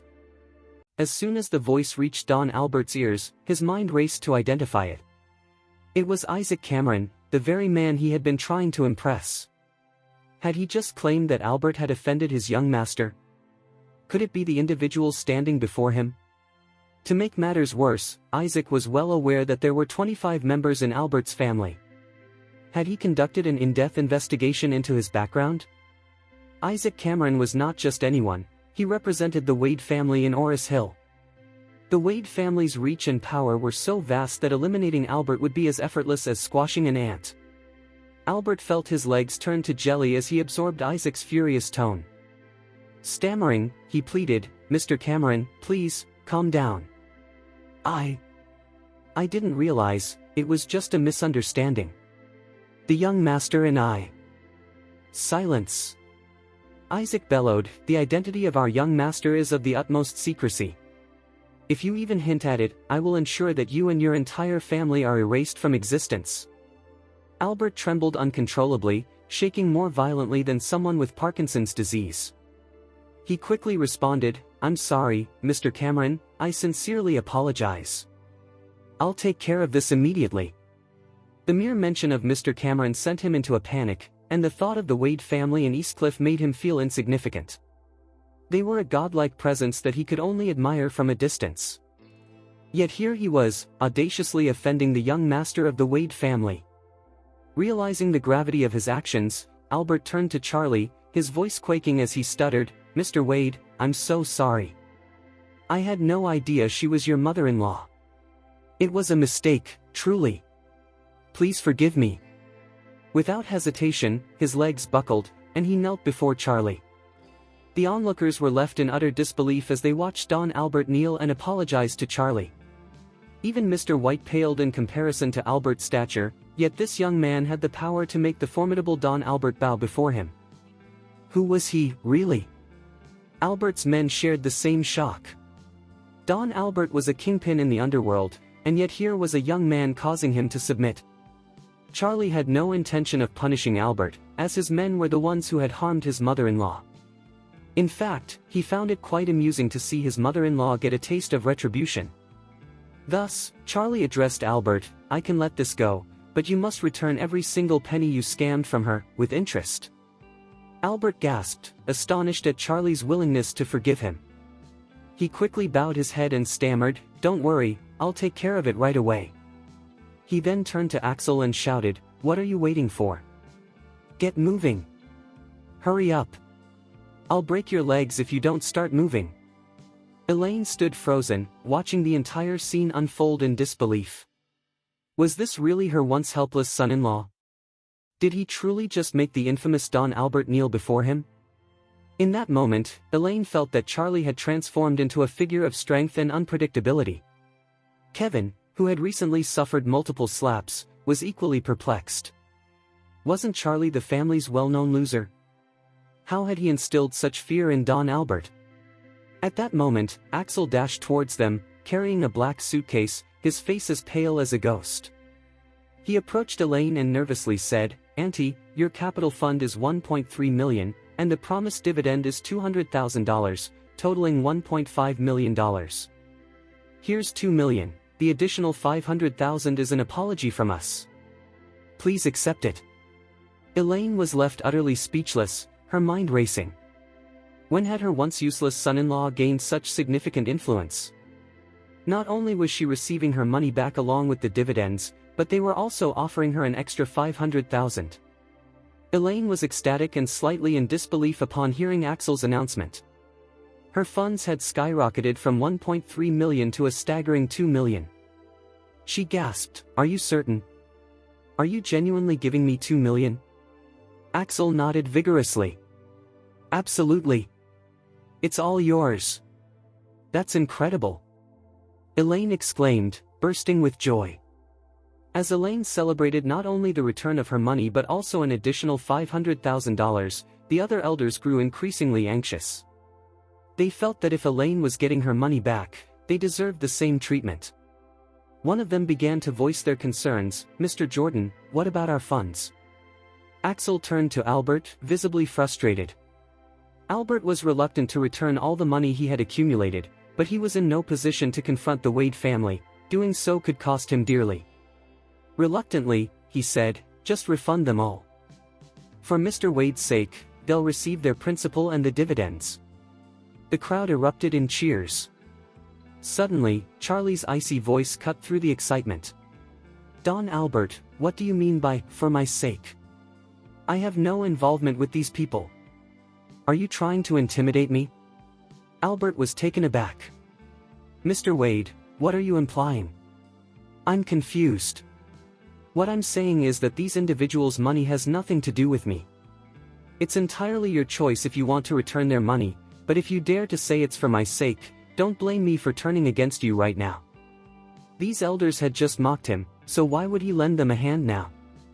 In fact, he wouldn't just refrain from helping them, he wanted to remind Albert that if he returned their funds, it would be against his wishes. Albert understood immediately. He nodded earnestly, saying, "Okay, Mr. Wade, I comprehend." He turned to Axel and declared, "Mr. Wade and his mother-in-law are our only priorities. Ignore the others." "Ha!" The elders, who had been so jubilant just moments ago, now stared in disbelief. Some began to wail and cry out loud, while others pleaded for Charlie's mercy, but he remained unresponsive. Did these rude seniors forget how they had insulted him just moments before? How dare they now seek his help after witnessing Don Albert's respect towards him? "Go away, all of you!" Seeing the disruptive seniors bothering Charlie, Albert shouted angrily, "Be quiet! All of you! Whoever dares to utter another word and annoy Mr. Wade, I'll take care of them." The commotion ceased immediately, and the elders fell silent as mice. Albert then glanced at the bewildered Kevin and asked, "Mr. Wade, is this Mr. White your acquaintance?" Charlie shot Kevin a skeptical look, and Kevin quickly pleaded, "Charlie, please. Help me. Tell Don Albert that we're friends. Just please." Charlie dismissively replied, "I don't know this man. You can do whatever you wish with him, just let him go once you're done." Albert nodded knowingly and ordered his men, "Damn it, beat the hell out of him. This guy is such an eyesore." Kevin screamed in terror, "Charlie. I'm so sorry. Please help me. I beg you." Charlie shot Kevin a frosty glare and muttered, "I have no issues with you, nor any ties to you.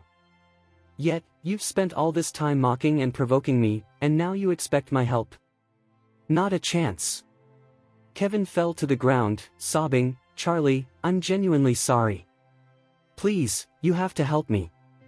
Noticing the displeasure on Charlie's face, Albert yelled to his men, "What the hell are you doing? Get a hold of him right now."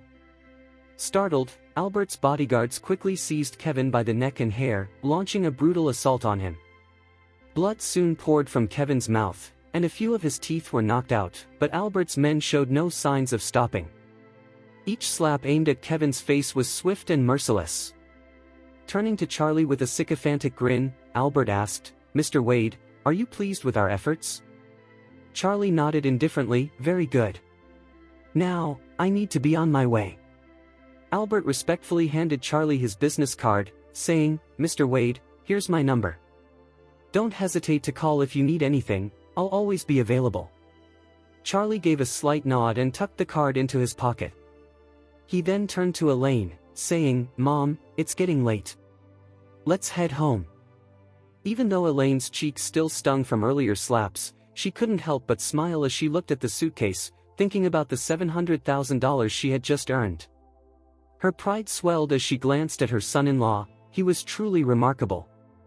As Charlie picked up the suitcase and prepared to leave with Elaine, a group of seniors stepped in front of him, speaking earnestly, "Charlie, it was my mistake to underestimate you.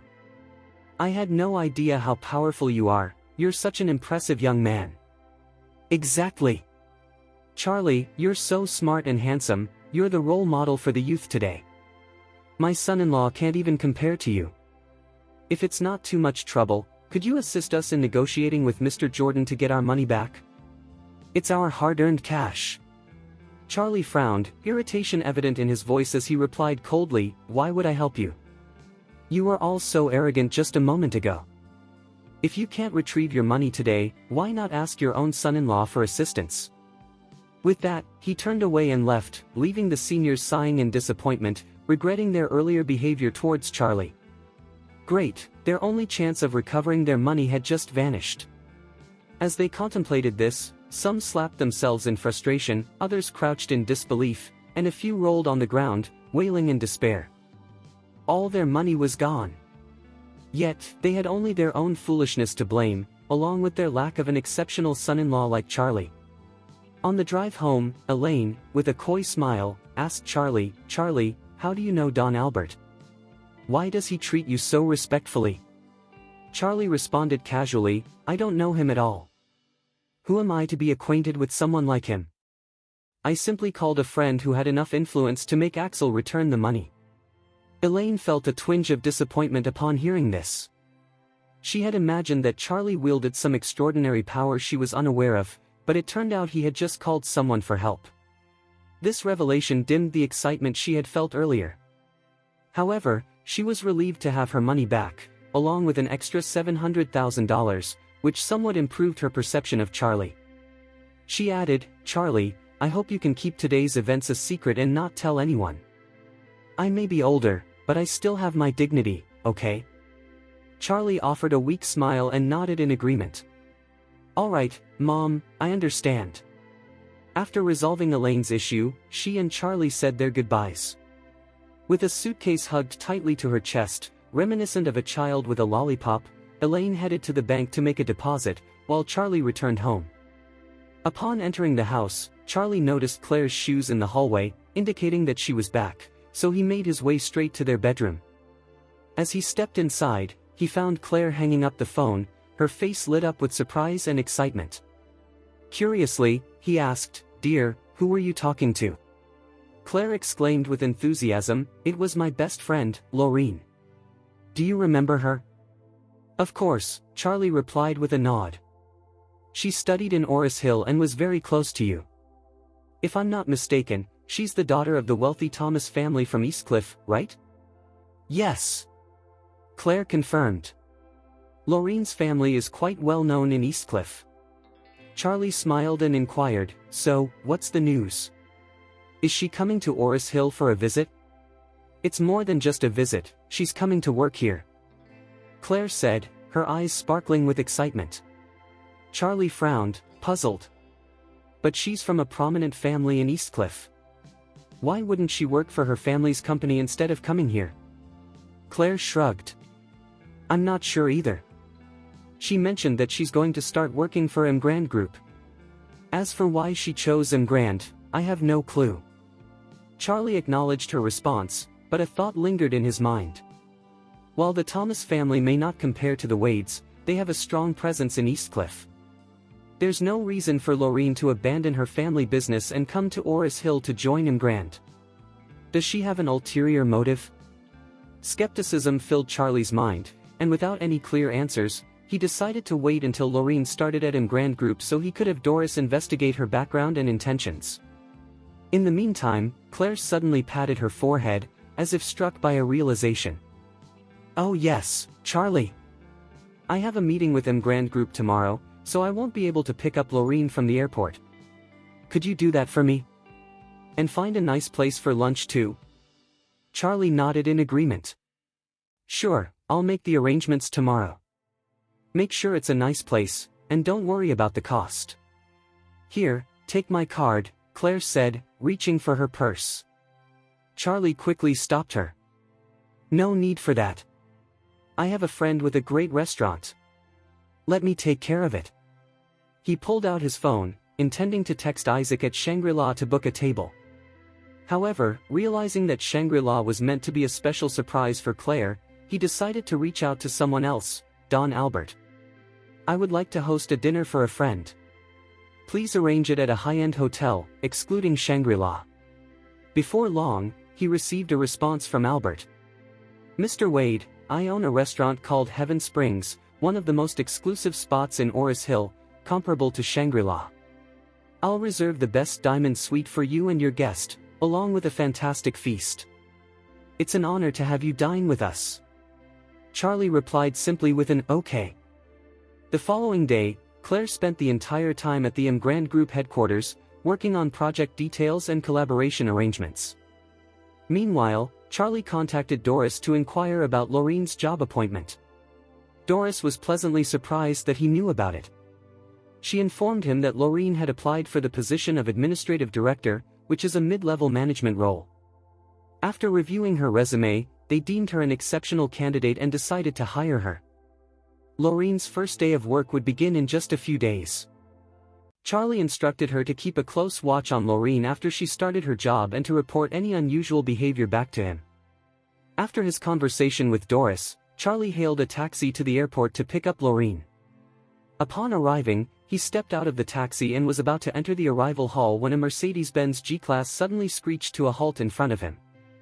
Harold, Claire's cousin, poked his head out of the car window, scowling at the sight of Charlie.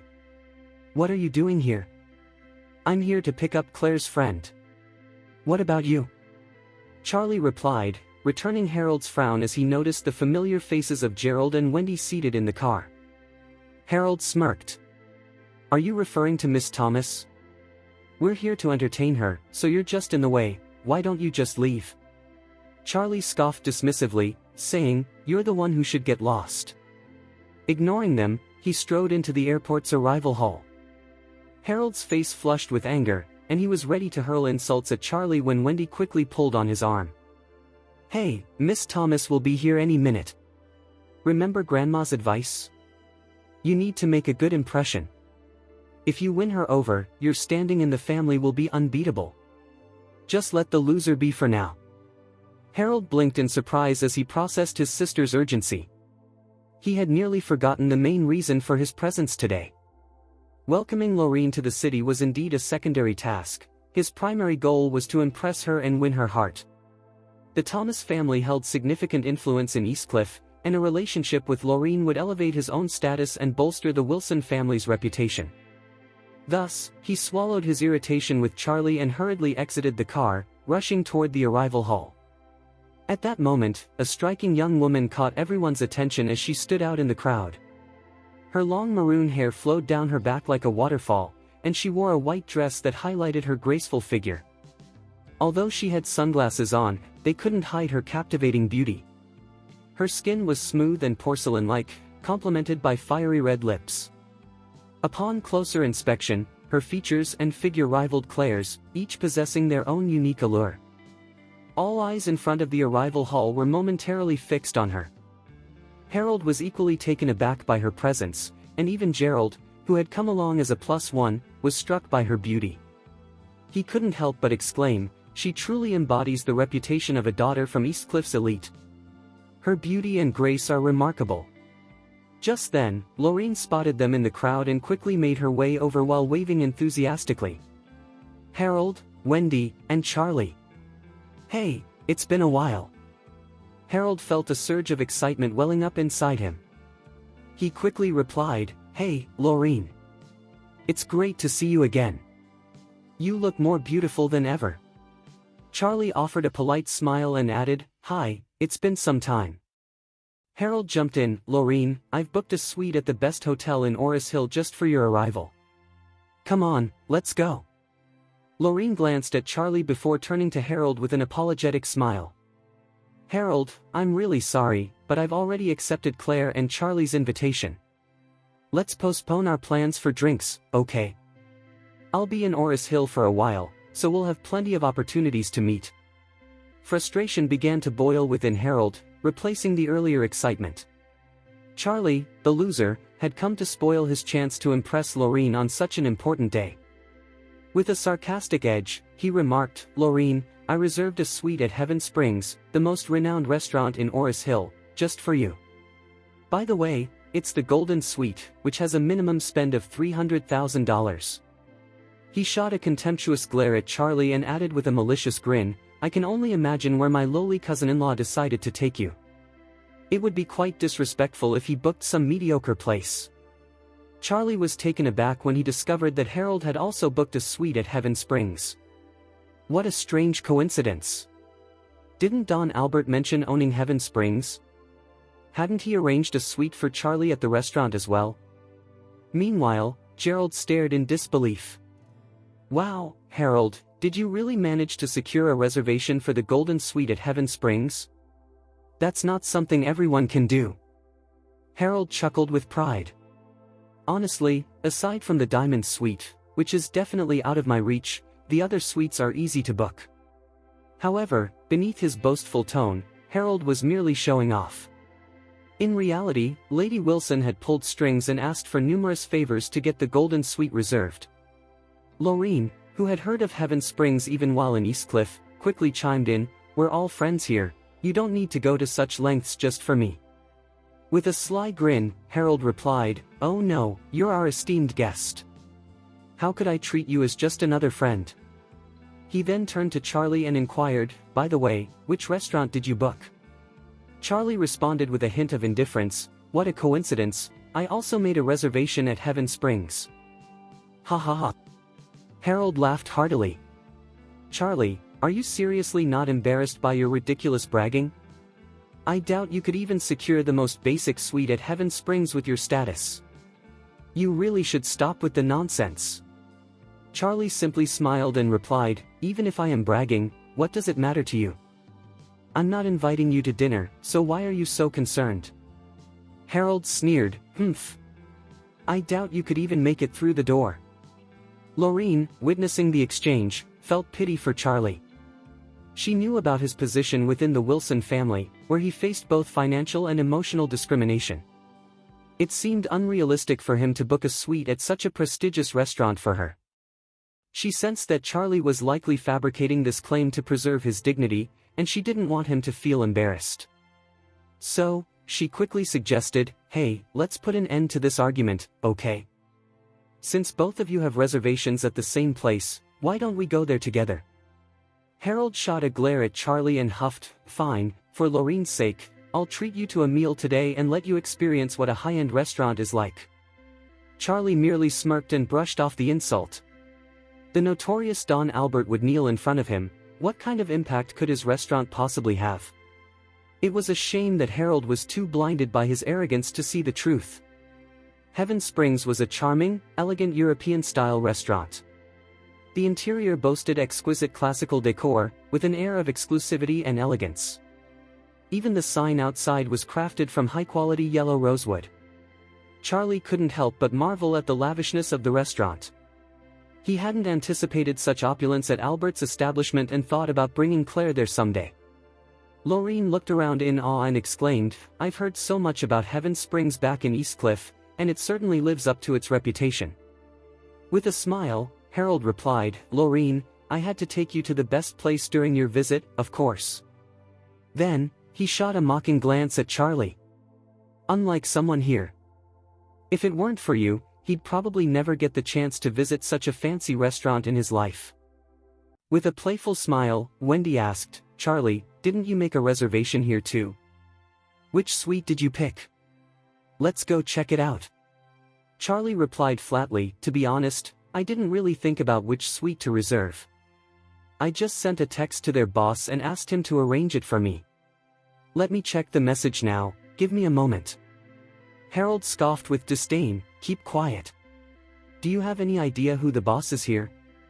It's the renowned Don Albert Rhodes. How can you talk like that? Be careful, or he might crush you with just a flick of his finger." Charlie brushed off their cruel remarks and looked at his phone. "He said he reserved the diamond suite for me." Harold burst out laughing. "Ha ha ha. The diamond suite? Come on, Charlie, don't make me laugh. Do you even know who is allowed in the diamond suite? Only a handful of people in Oris Hill can access it. You're nothing but a joke." Amid the chaos, Lorraine remained silent, her thoughts swirling. She hadn't expected Charlie to be such a sore loser. Who did he think he was, being offered the chance to dine in the diamond suite? She had always viewed him as someone without money or influence, a bit hopeless even, but now she realized he was just vain. Her disappointment in him was palpable. Charlie simply smiled at their childish taunts.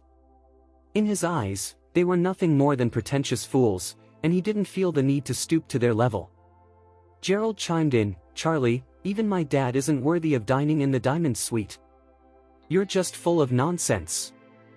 Wendy added, "Right, a loser like him isn't even worthy of eating the leftovers from the diamond suite, let alone dining there." Charlie shot Gerald a cold sneer. "You foolish dog, Don Albert just dealt with your cousin yesterday, what gives you the nerve to dine in his restaurant today?" With that thought in mind, he asked, "Gerald, I heard something happened to your cousin yesterday, is that true?" Gerald frowned, curious. "How do you know about that?" Without waiting for an answer, he continued, "He was attacked yesterday and is still in a coma. We're looking into who did it and we'll make them pay. Do you have any information?" Charlie shook his head, feigning ignorance. "I have no idea what happened, I just heard some rumors." "Ha!" Gerald huffed in frustration, "Don't you dare mock the White family behind our backs. If I hear you do it again, you'll regret it." Charlie completely ignored him. It was evident that this foolish family had no clue that Albert was responsible for his cousin's injuries. This was getting interesting. At that moment, a man in a black suit approached them and stood in front of Charlie. Recognizing the familiar face, Charlie realized he was one of Albert's bodyguards.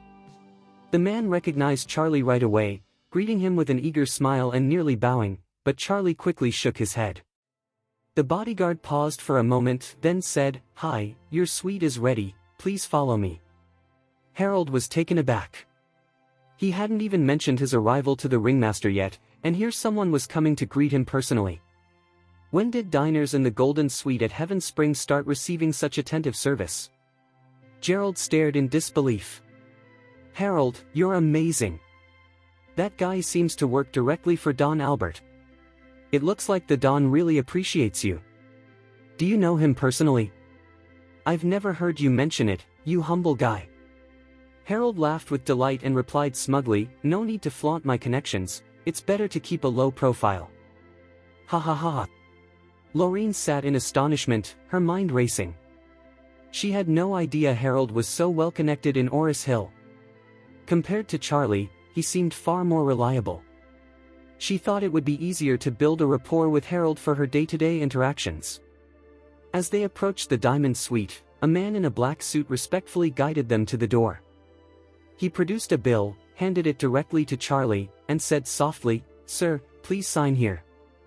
The Diamond Suite had been specifically reserved for Charlie, and his signature was required for confirmation.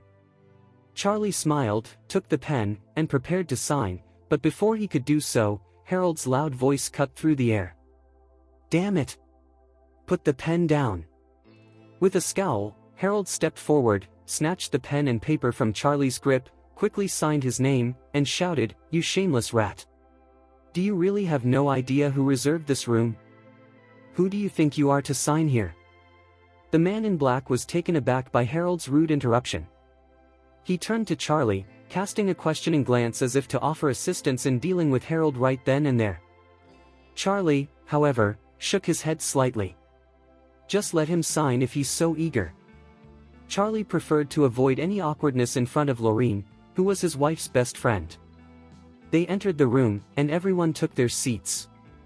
Harold directed Lorene to sit at the head of the table, while Charlie chose a corner spot, receiving only occasional conversation from Lorene.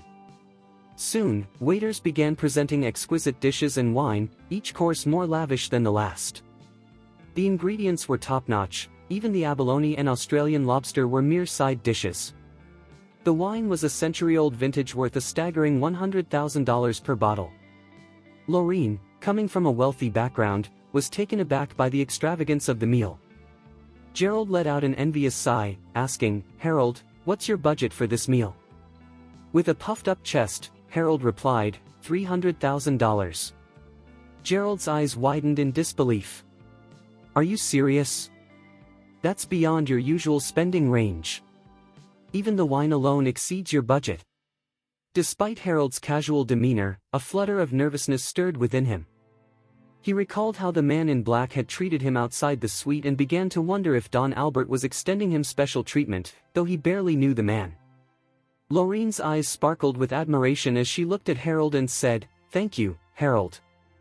Harold's confusion melted away at Lorene's warm words, and he grinned widely. "You're welcome, it's my pleasure." He then turned to Charlie with a sly smile, asking, "Charlie, I bet you've never had food this good before, right?" Charlie shot back with a sarcastic smirk, "What gives you the confidence to be so cocky?" Harold sneered, "You should feel honored to dine with me, yet your filthy mouth won't shut up. I dare you to say you've had better food. If you have, go ahead and kick my head like a ball." Charlie simply smiled.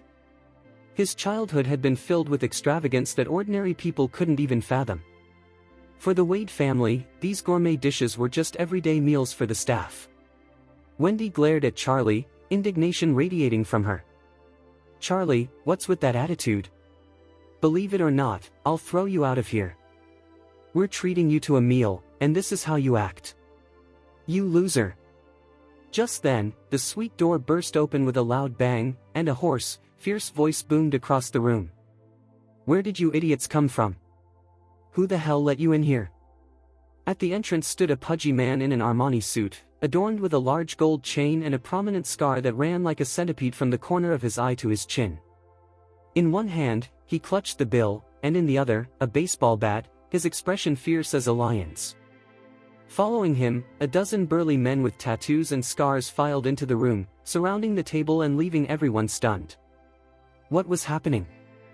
The leader was Bill the Bear, Don Albert's right-hand man, known for his infamous reputation in Oris Hill.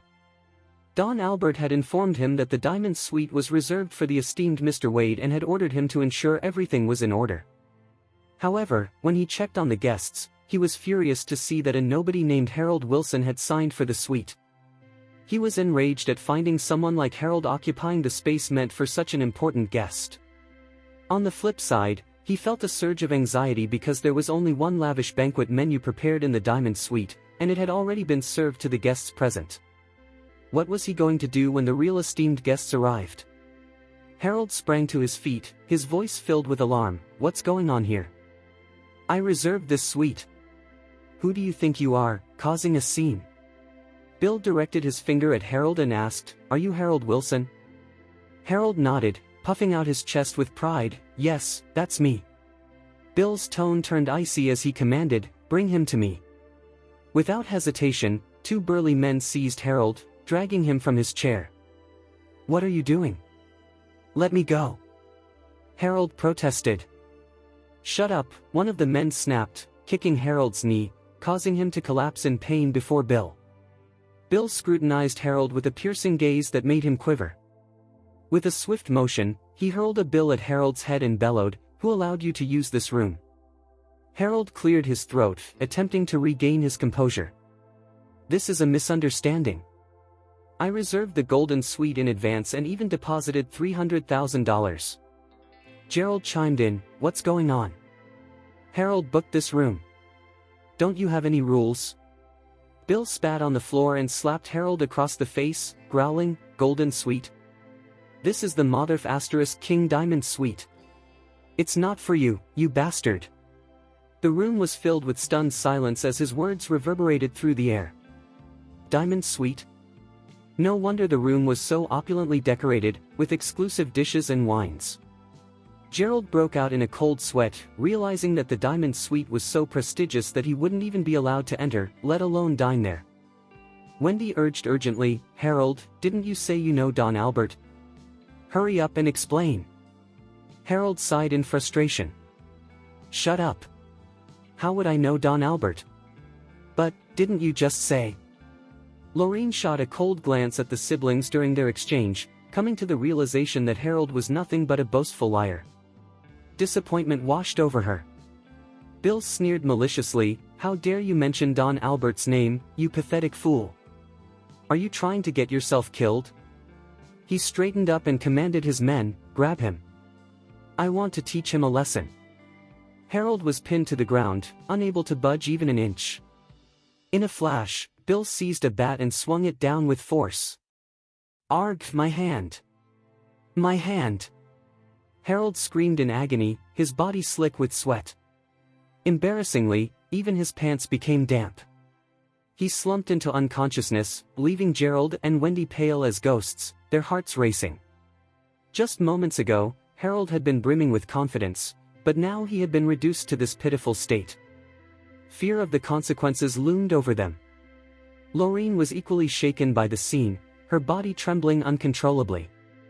She hid behind Charlie, whispering, What do we do? Will they kill us?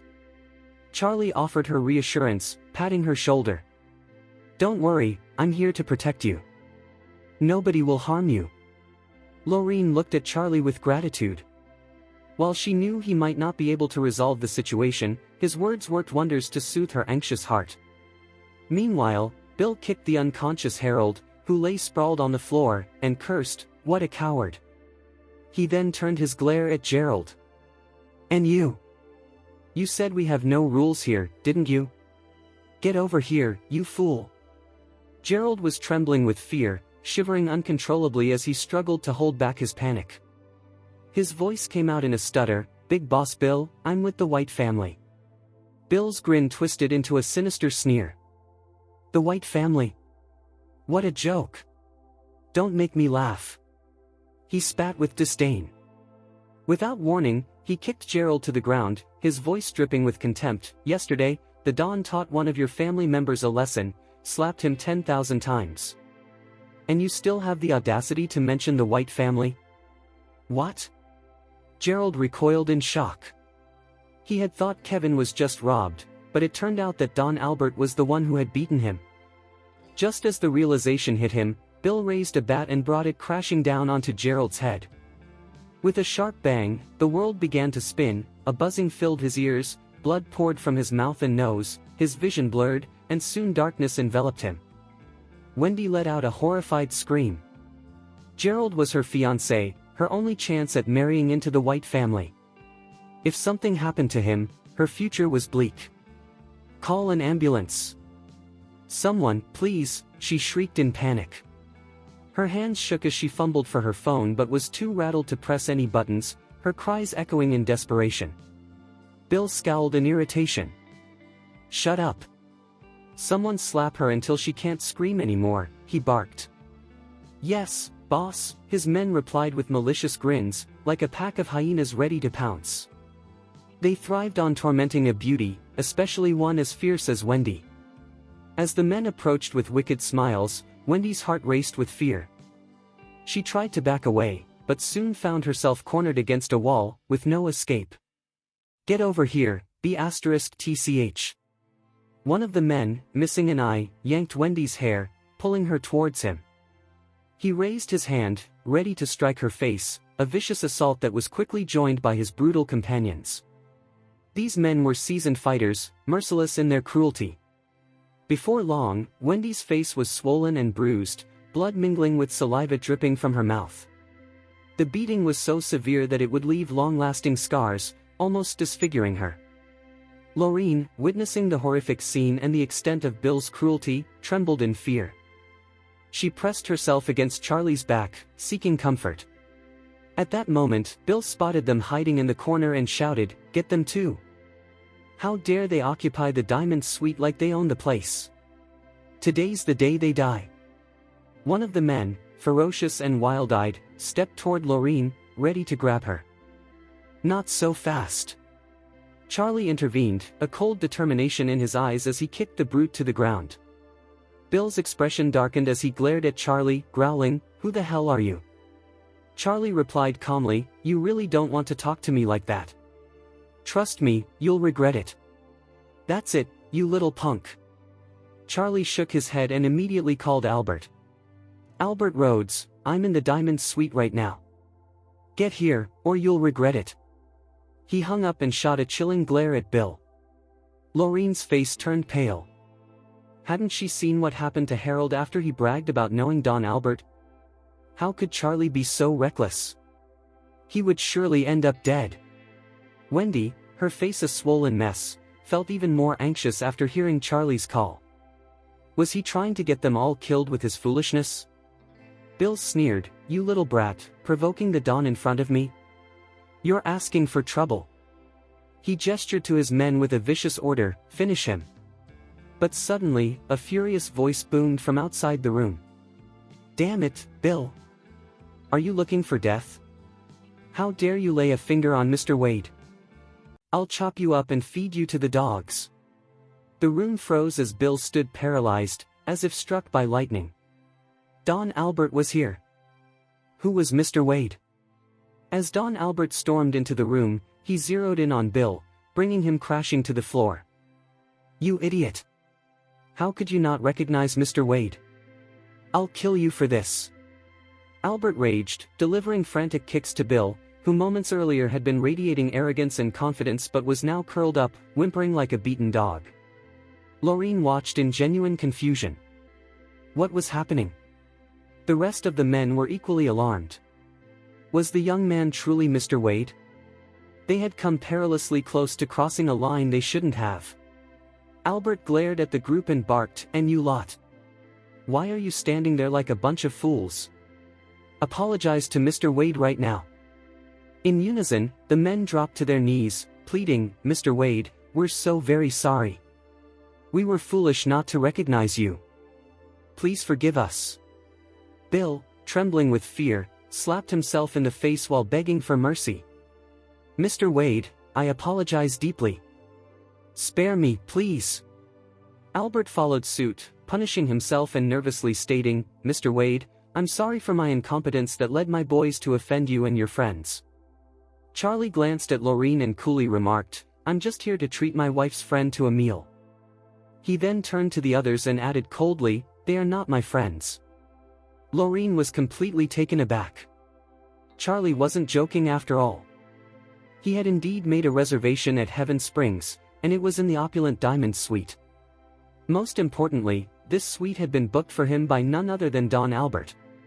As she reflected on her previous disdain for Charlie, a wave of embarrassment washed over her. Meanwhile, Harold quaked in fear upon hearing their conversation. What was happening? Charlie, the so-called loser, was actually friends with Don Albert? How could this be? Wendy was equally stunned. It was true, Charlie really knew Don Albert, and Albert was being exceptionally courteous. Her gaze shifted back to Gerald, who had fainted in a pool of his own blood. Wiping the cold sweat from his brow, Don Albert assured Charlie, "Mr. Wade, don't worry. This will never happen again. You're welcome to come to Heaven Springs and use the Diamond Suite whenever you wish.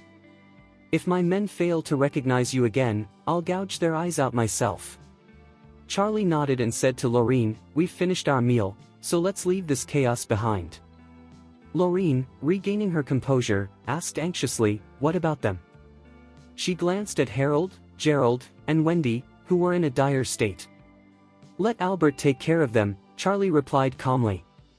"Mr. Wade, don't worry. I'll call for an ambulance and get them to the hospital right away," Albert declared. "Okay," Charlie responded, "I'll leave everything to you." Still dazed, Lorene followed Charlie out of Heaven Springs. Her heart raced, and her breath was heavy even after they had exited the restaurant. Stealing a glance at Charlie, she noted his calm demeanor, as if nothing had transpired. He seemed shrouded in mystery, more profound than ever. "Charlie, about today," she began, but he cut her off, speaking in a detached tone. "Lorene, I need you to keep today's events a secret, please. If Claire finds out I'm associated with someone like Don Albert, she'll be furious." Reluctantly, Lorene nodded. "All right, I understand." After Charlie and Lorene departed, Albert promptly called for an ambulance to take the injured to the hospital. Wendy suffered fractures to her facial skeleton from the assault, leaving her disfigured. Harold had a completely broken arm that would take time to heal, and he had also sustained a severe concussion from the blow to his head. Although he was stable after emergency treatment, the lingering effects of the brain injury would haunt him for the rest of his life.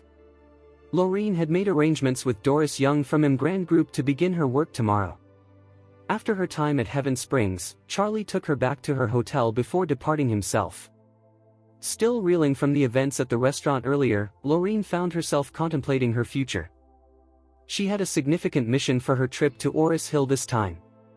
While it was clear she was there for her new role at Emgrand Group, she had a much deeper, secretive purpose tied to her family. Her father had informed her that, according to confidential intelligence, the Wade family, the most influential family in Eastcliff, had finally found their long-lost young master.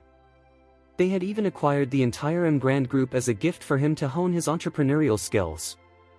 This meant that the young master of the Wade family was currently in Oris Hill, serving as the new chairman of Emgrand Group.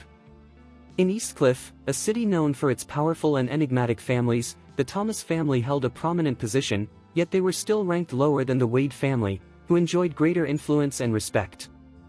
With the true identity of the Wade family's young master still under wraps, the Thomas family hoped Lorene could seize the chance to connect with him early on. Ideally, they envisioned her forming a relationship that could lead to marriage. Although Lorene felt uneasy about this arrangement, she understood the weight of her responsibility to uplift her family's status.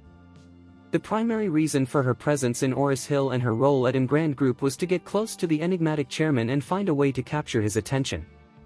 As one of Eastcliff's beauty icons, Lorene was confident that her looks, intelligence, skills, and graceful demeanor would make her stand out to the young master of the Wade family. If she could marry him, it would elevate the Thomas family to the pinnacle of the social hierarchy in Eastcliff. The prospect of tomorrow's meeting filled her with excitement, but she was equally curious about the mysterious Mr. Wade. She couldn't help but wonder, how old was he? What did he look like? Was he tall and handsome like a prince? Feeling the urge to find distractions, she took out her phone and opened a video streaming app.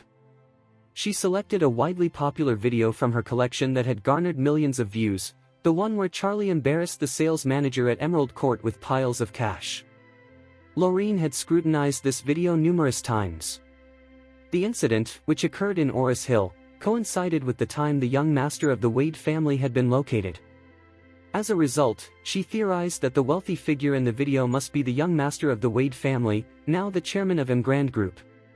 As she watched closely, studying the man whose back was the only visible part, she estimated that he appeared to be in his 20s, tall and lean, even if his face remained hidden. His athletic build was reminiscent of popular K-pop idols, suggesting he must be quite attractive. However, a strange thought suddenly crossed Lorraine's mind. Why did the man vaguely resemble Charlie? Quickly dismissing the notion, she shook her head. Charlie was the son-in-law of the Wilson family, a stark contrast to the elite standing of the Wade family. If he truly was the young master, why would he still be associated with the second-tier Wilson family? Surely, she was just overthinking it. The following morning, Lorraine arrived at the Grand Group headquarters bright and early. Miss Young, the vice-chairman, personally greeted her and handed over her appointment letter. She guided Lorraine through a brief tour of the administrative department, outlining her job responsibilities. "Lorraine, if you have any questions, feel free to reach out to me directly or visit my office," she added. Gratefully, Lorraine nodded and cautiously inquired, "Miss Young, will I have the opportunity to meet the chairman? Since I'll be overseeing the company's administrative affairs, I believe it's crucial to consult him directly to ensure I meet his expectations correctly." Doris became alert and wary as soon as Lorraine spoke up. Just the day before, Charlie had asked her to keep an eye on Lorraine. When Lorraine reported for duty, her first question was about the chairman, which struck Doris as strange and out of the ordinary. She scrutinized the attractive young woman and thought, "What brings you all the way to Grand Group?" With a friendly smile, Doris replied, "Our chairman doesn't often come to the office, but if he does, I'll make sure to let him know you're here, and I'll inform you if he wishes to see you." Lorraine's disappointment was evident, but she maintained her cheerful demeanor, saying, "Okay, thank you, Miss Young." Once back in her office, Doris wasted no time in reporting Lorraine's behavior to Charlie. Upon hearing that Lorraine had been eager to meet him as soon as she started her shift, Charlie became increasingly cautious. Clearly, Lorraine had come specifically to see him. But what was her intention? Was she trying to harm him, or perhaps trying to charm him? Regardless of her motives, Charlie felt a growing sense of annoyance and unease. He resolved to keep his distance from Lorraine, especially since he couldn't let her discover his true identity. On the evening of Lorraine's first day at work, Claire made a reservation at a fancy restaurant for dinner with Lorraine. As Claire's husband, Charlie had to join them, which dampened his spirits. He wanted to avoid any interaction with Lorraine, yet here he was, heading to dinner with her. Reluctantly, he prepared himself and accompanied Claire to the restaurant. It wasn't until they arrived that Charlie realized Claire had booked a table at the Sky Garden of Shangri-La. The Sky Garden ballroom was typically reserved for elite guests and hotel members, and private suite services were not offered. However, Charlie's decision to reserve the entire venue for their upcoming wedding anniversary was unprecedented. With their anniversary just 3 days away, a prominent notice was posted at the hotel entrance: "The Sky Garden is reserved for distinguished guests and will be unavailable to the public during this time. Thank you for your understanding." This notice left everyone in shock. Who could have booked the entire Sky Garden of Shangri-La? Such a feat was unheard of. Rumors suggested that the children of several influential city leaders had attempted to hold their wedding receptions there but were turned away without exception. Who possessed the clout to secure this reservation at Shangri-La? Claire stared in disbelief when she read the notice. Wow, someone actually booked the Sky Garden? That's incredible. Charlie chuckled, finding her reaction amusing. What's so incredible about it? It's just a ballroom, why shouldn't people be able to book it? No, you don't get it, Claire replied earnestly. This Shangri-La isn't just any local business, it's part of a luxurious global hotel chain. The Sky Garden is a standout feature, reserved exclusively for their top-tier members. If reservations were allowed, every top member would be fighting to book it every day, depriving others of the privilege. That's why they've put a stop to any reservations for the ballroom. She sighed and added, "I wonder who the person is that managed to secure it. They must be someone quite special." With a teasing smile, Charlie said, "Maybe it's someone who truly loves his wife and wishes to hold a wedding here for her." Claire gasped in surprise, "Wow! A wedding for his wife here? He must really adore her.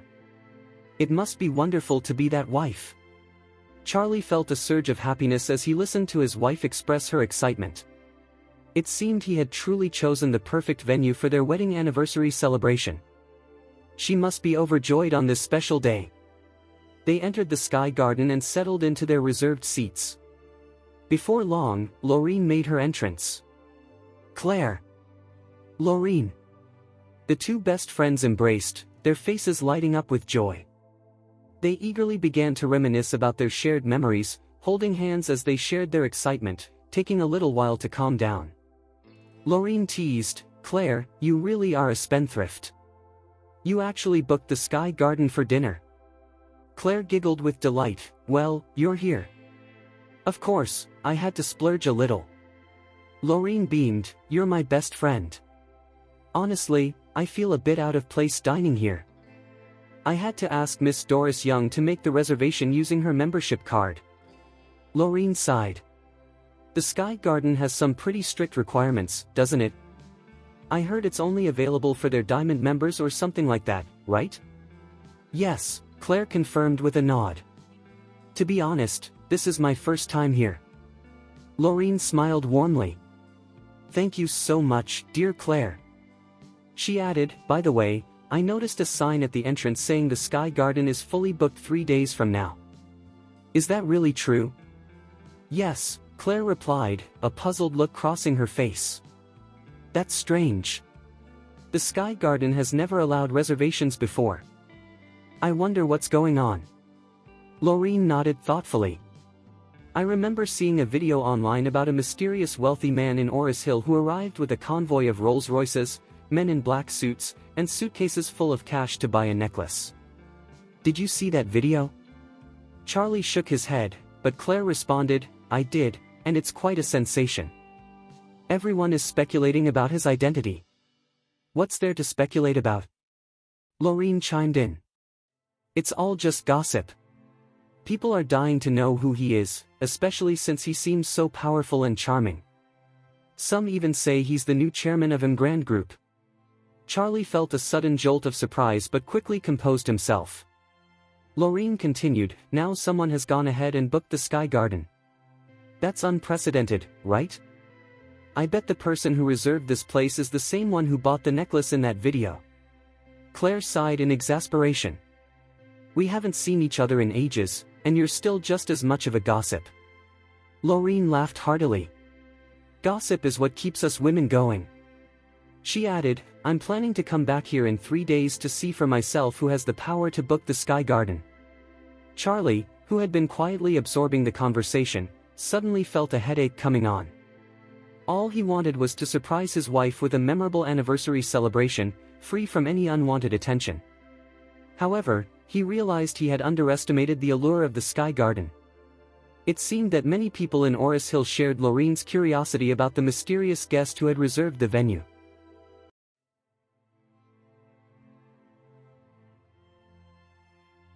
This situation was beginning to become quite complex for Charlie.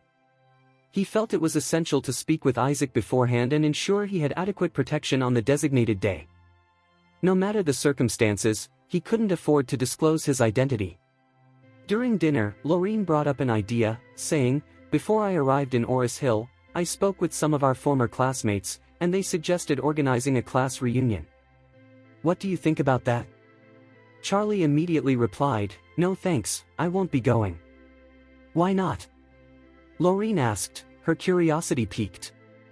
"Even though we weren't classmates for all 4 years, we did spend a year together. When Charlie was taken in by Lord Wilson, he was sent to Oris University to meet Claire before their wedding. He and Claire were in the same class during their final year, and they got married right after graduation. Charlie never really formed friendships with his classmates, and since many of them looked down on him, he had no interest in the reunion. Claire felt similarly and added, "Charlie and I will skip this one. I haven't kept in touch with most of our classmates since graduation." Loreen quickly responded, "The main reason for the reunion is Douglas Adams. He's opening a restaurant that starts operations tomorrow and is inviting everyone to come celebrate together. Don't you think it would be a bit rude not to attend the opening ceremony?" Just as she finished speaking, both their phones beeped simultaneously, indicating an incoming message. They opened their phones to find a flurry of conversation boxes appearing on the screen. It was Douglas who had created a chat group with over 30 people included. In the group chat, Douglas wrote, "Dear classmates, my restaurant officially opens at noon tomorrow in Oris Hill. I encourage anyone in the area to come enjoy a feast together. It can also serve as our class reunion. Plus, Laureen Thomas, one of the two belles from our class, is now working in Oris Hill and will be attending as well. I heard she's still single, so all the bachelors better get ready." Instantly, the group was inundated with responses. "Hey, congrats! Wow, Laureen is in Oris Hill. I had no idea. I'll definitely be there. What about Claire, the other belle? Is she coming? I heard Claire married Charlie, the transfer student, right? And I also heard he's a live-in son-in-law, is that true?" "Yeah, I've heard that too, but I'm not sure since I haven't seen either of them since graduation. I also heard they haven't consummated their marriage, although they are married. I wonder if there's any truth to that." Claire grimaced at the messages and turned to Charlie, saying, "Don't let it bother you." Charlie smiled in response. "It's fine, what they're saying is pretty much accurate anyway. I've grown used to it." Laureen jumped back into the group chat, writing, "Hey, stop spreading rumors. I'm having dinner with this lovely couple right now." "Wow, it's Laureen," came the excited buzz from the group, as everyone quickly gathered around her message. At that moment, Douglas tagged Charlie, saying, "Charlie, even though you were with us for a short time, I remember we got along well in college. You and your wife must come tomorrow." Charlie had a favorable impression of Douglas. He was genuinely kind and never spoke ill of others, making him one of the few classmates Charlie had a bond with. Seeing Douglas's sincere invitation, Charlie promptly replied, "Okay, we'll definitely be there tomorrow." Douglas responded quickly, "That's awesome. It's going to be a fantastic reunion." Since Charlie had agreed to go to the class reunion, Claire reminded him, "We need to prepare some gifts for the opening of Douglas's restaurant. We can't show up empty-handed." Charlie nodded in agreement. "All right, I'll buy a gift for him tomorrow morning." "Great," Claire replied. "I have to stop by the Grand Group office tomorrow morning." Laureen, surprised, interjected, "Is that so? Then why not swing by my office afterward? I can carpool to Douglas's restaurant with you around noon." Claire smiled playfully. "Well, you might want to reconsider that idea. I don't actually have a car. I usually take the taxi or the bus, and sometimes Charlie gives me a ride on his scooter." "What?" Laureen exclaimed, sounding incredulous. "Come on, you're a director now. Why haven't you bought yourself a car?" "I just started working and haven't made much money yet. My salary mainly goes toward our expenses, and I also give my mom an allowance. By the end of the month, I'm usually left with about $1,000, which isn't enough to buy a car," Claire explained. "Honestly, I enjoy riding the bus, it's quite convenient. Plus, riding on Charlie's scooter on a nice day is a lot of fun too." Laureen replied earnestly, "Listen, miss, you don't have to be extravagant, but you need to recognize your current status. You're the director of Wilson Group now, and you're also a partner at Grand.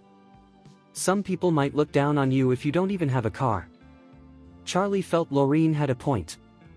His wife had always been overly frugal. She handed most of her salary to her mother and didn't keep much for herself. Meanwhile, his mother-in-law was quite the spender, keeping most of Claire's earnings for herself. Instead of allowing Claire to use a couple of $100,000 to buy a car, she would rather invest $1 million of the family's savings in a dubious financial scheme. Charlie decided he should buy a car for Claire. It would make it easier for her to get around and enhance her professional image during business meetings. Resolute, he planned to visit a car dealership early the next morning.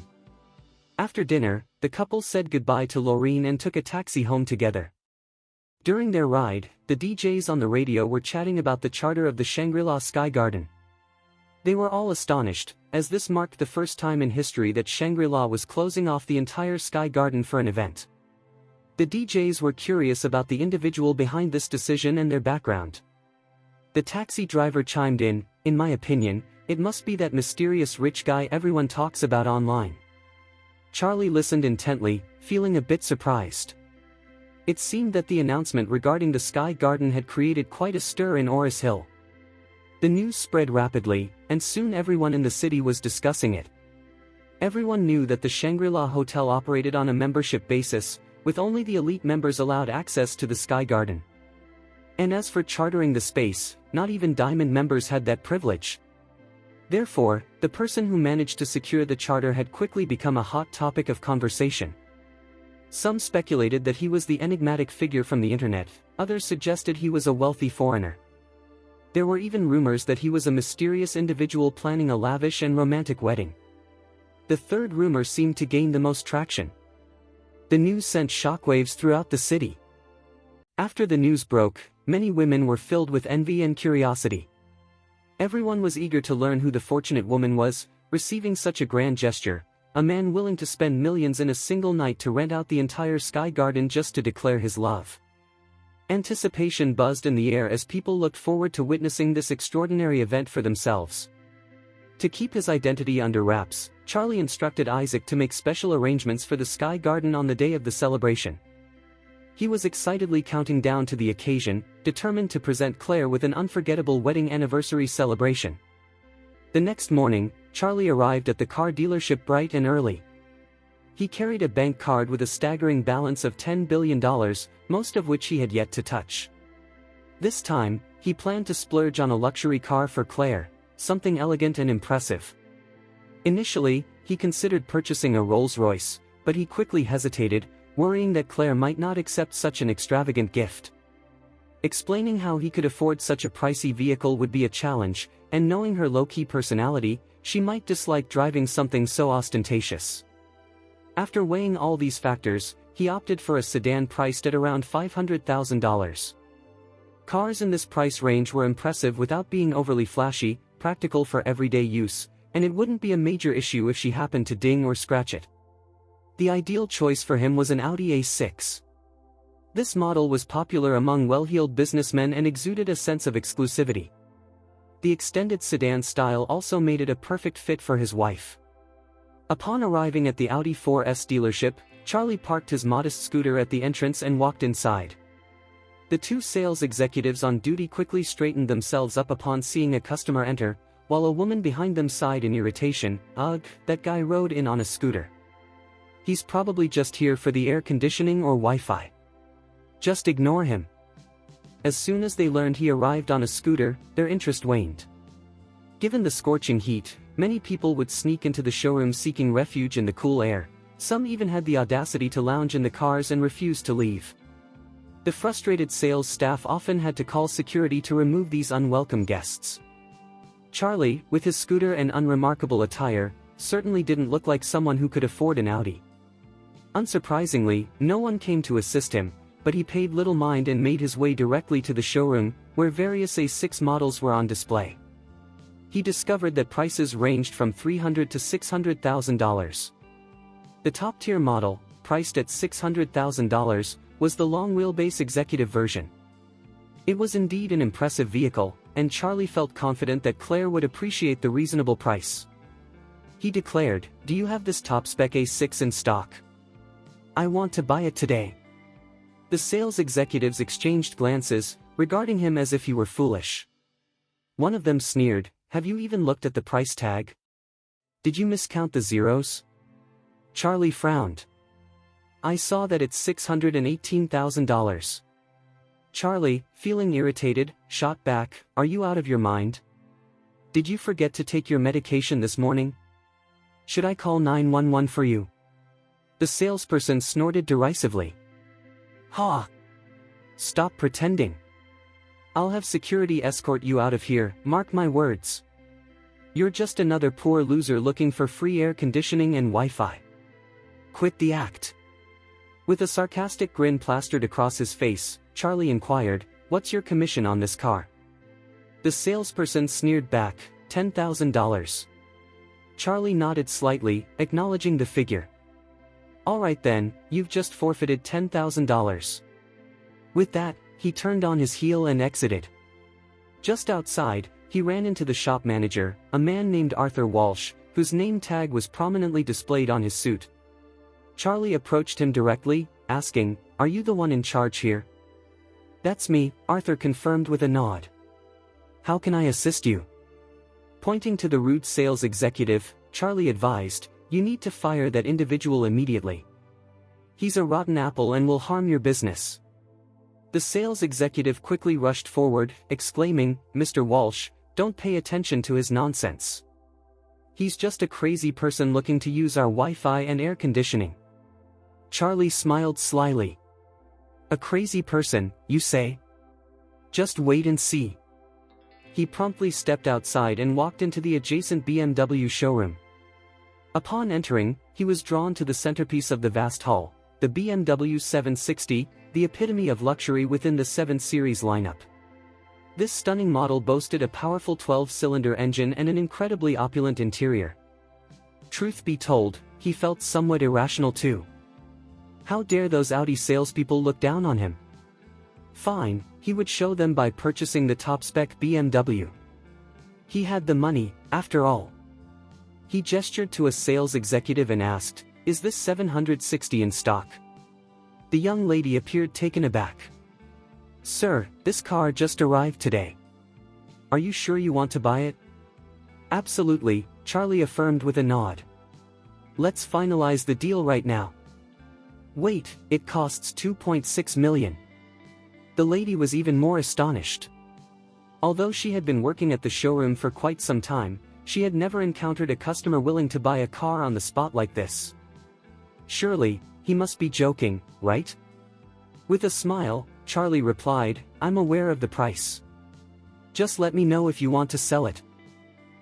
Yes, of course, the lady stammered, a gleeful smile slowly spreading across her face. Please follow me. In no time at all, his card was swiped, the payment processed, and the car key handed over. Everything went remarkably smoothly. As the BMW 760 rolled out of the showroom, everyone in the Audi showroom watched in disbelief. Charlie drove the BMW to the Audi showroom entrance, popped open the trunk, folded up his scooter, and stowed it away before casually driving off. The sales executive who had mocked Charlie stared in shock. Arthur shot him a cold glare and ordered, head to HR immediately, you're fired. Manager, get lost. The other Audi sales executives were left speechless. Who could have predicted that the man who arrived on a scooter would so boldly purchase a $2.6 million car without a second thought? The fired sales executive cursed himself in regret. Not only had he lost a wealthy customer and a lucrative commission, but he had also lost his job. If only he could go back and change his actions, he would never look down on anyone again. Meanwhile, as Charlie drove the BMW 760, he couldn't help but slap his forehead in frustration over his impulsive decision. It wasn't the money that bothered him, but the car's hefty price tag. It far exceeded his original budget. How would he explain this to Claire? Could he really say that $2.6 million just fell into his lap? That would sound utterly ridiculous, wouldn't it? Charlie had a lightbulb moment about what to do next. He headed over to a local car repair shop, where he spent $20 to swap out the BMW 760 logo for a 520. While the main distinctions between these models lay in their engines and interior designs, the outside of a BMW 5 Series closely resembled the 7 Series, making it tricky to tell them apart unless you looked closely at the rear badge. The 520 was the most basic model in the 5 Series, featuring an average engine and standard technology. It was an all-around average car. In contrast, the 760 was the top-tier model in the 7 Series, equipped with a powerful engine and exceptional handling. It was a beast on the road. Charlie couldn't help but grin as he drove the 760, now sporting the 520 badge. Claire, who didn't know much about cars and had little interest in them, would undoubtedly believe him if he claimed this was a BMW 520. The workshop owner watched with a smirk as the BMW rolled out of his shop. He was surprised at the young man's cheekiness, especially considering his seemingly innocent demeanor. It was clear that Charlie had a clever scheme in mind by switching the 760 logo to a 520. After finishing his car shopping, Charlie remembered his next task, finding a gift for the grand opening of Douglas's restaurant that was happening at noon.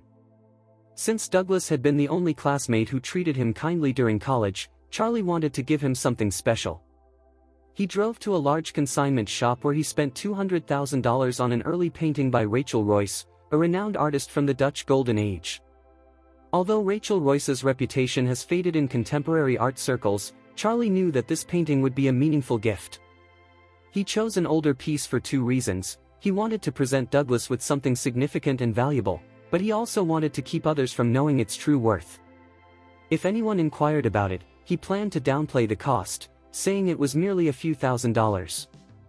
As the clock approached noon, Charlie called Claire to let her know he would pick her and Lorene up from the Emgrand Group headquarters. When Claire saw him pull up in a BMW 5 Series, her jaw dropped in astonishment. She stared at him, wide-eyed, and exclaimed, "Where did this car come from?"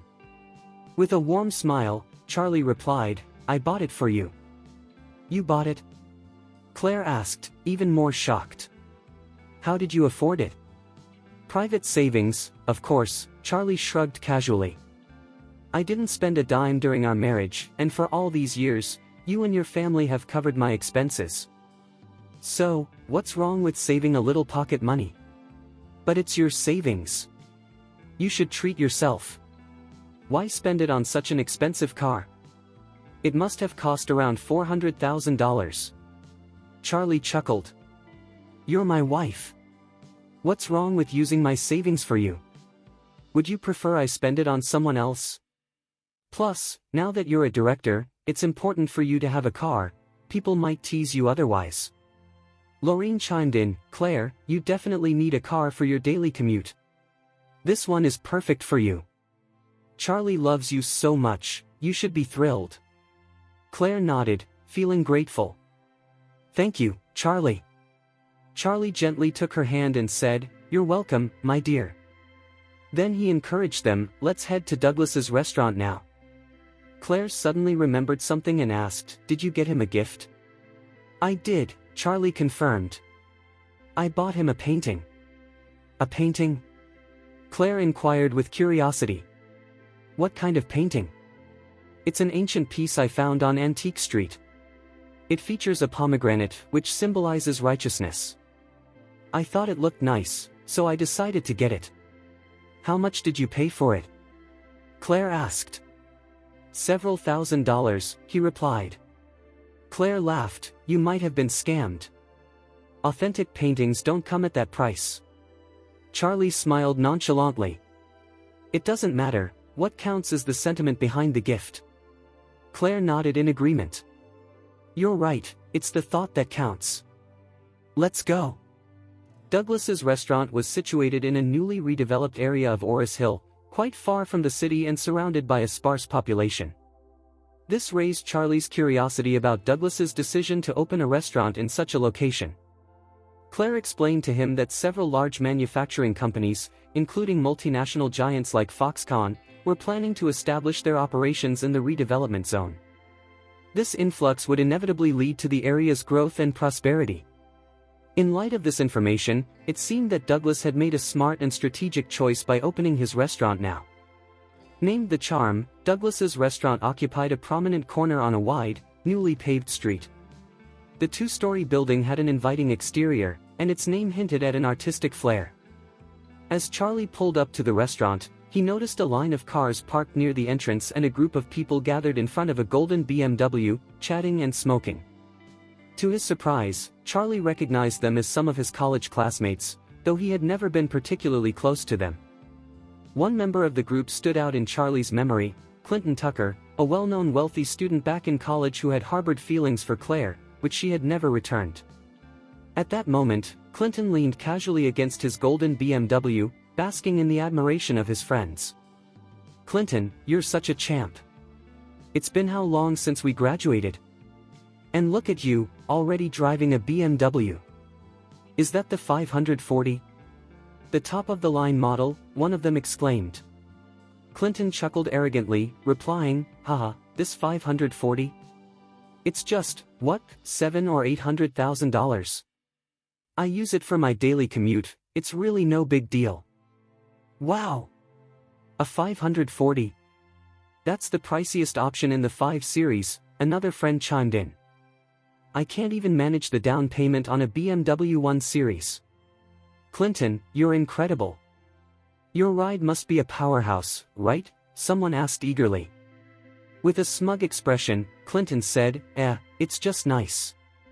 The acceleration is pretty strong, and I haven't seen a car on the street that can keep up with mine. That's so cool. I wish I could afford a BMW. My girlfriend is always critical, saying I can't even get a decent car. It's frustrating. Suddenly, someone spotted another BMW approaching and gasped. Wow, is that another BMW? Could it be one of our classmates? Oh my god. Is that Charlie the loser? Wait, I think the girl in the passenger seat is Claire. What the heck, the loser drives a BMW. It must belong to Claire, not him. What a joke. Clinton's expression darkened as he noticed Charlie in the car. Ugh, it's that bastard. He's so lucky. Meanwhile, someone in the group asked, what series is he driving? Charlie maneuvered the car closer and then reversed into a parking spot. Upon seeing the 520 badge on the back, Clinton smirked derisively. Ha, the 520, the lowest model of the 5 Series. Only a pretentious loser like him would drive that. One of Clinton's friends nodded in agreement. Clinton, your car is the premium model of the 5 Series, while his is the most basic. Yours must be way better. Clinton scoffed, I could buy 2 of his cars for the price of mine. You're the best, Clinton, his friends cheered. Meanwhile, Charlie had parked the car, and Claire and Laureen stepped out, making their way toward the restaurant first. The guys blinked in astonishment and rushed to greet them, exclaiming, wow, look at our 2 beauties. Claire and Laureen welcomed everyone with warm smiles. Meanwhile, Clinton clenched his teeth in frustration as he watched Claire, who seemed to grow even more radiant and beautiful over the years. Back in college, he had earnestly tried to win her affection, but she had brushed him off completely. To his dismay, she ended up marrying a lazy bum who lived off her hard work. Why on earth did that happen? It felt as if fate had turned a blind eye. With a scowl, he narrowed his eyes and sneered, hey Charlie, it looks like you're living the good life after marrying Claire. Driving a BMW now, huh? Did Claire buy it for you? You're the perfect example of a trophy husband. Claire was visibly irritated by his jibe, while Laureen quickly interjected, Clinton, you've got it all wrong. It's not Claire who bought the car, Charlie got it himself. Wow! Clinton retorted, smirking. Impressive. You can actually afford a BMW 5 Series now. Then, with a challenging tone, he added, since the streets are so quiet and straight, how about we race to see who's got the faster ride? Charlie frowned, feeling annoyed at Clinton's obvious provocation.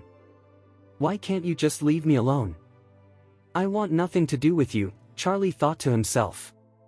Besides, my car is way faster than yours. This is a BMW 760, the top model. If I accept your challenge, I'll just look like a bully. Clinton misinterpreted Charlie's silence as fear and smirked. Come on, Charlie, still a coward like in college? It won't use much gas. I'll even cover your fuel costs later. Laureen was fed up and exclaimed, Clinton, give it a rest. Your car is a 540, and Charlie's is a 520. Even I can see there's a massive difference in engine power. Do you really think your street race idea is fair? Clinton shrugged nonchalantly. Well, it really depends on the driver's skills. A good car doesn't guarantee speed, it's all about the driver's abilities and bravery. I wonder if Charlie has the guts to take on the challenge. But I wouldn't be surprised if he backs out, he's always been the underdog. His friends quickly chimed in, yeah, Clinton's right. Just admit it if you're scared, there's no shame in that. Charlie, however, remained unfazed. With a smile, he replied, I'm up for a race, but what's the fun in just talking about the bet? Let's think of a more interesting punishment for the loser. Alright. Clinton felt a wave of relief wash over him, worried that Charlie might not take the bait.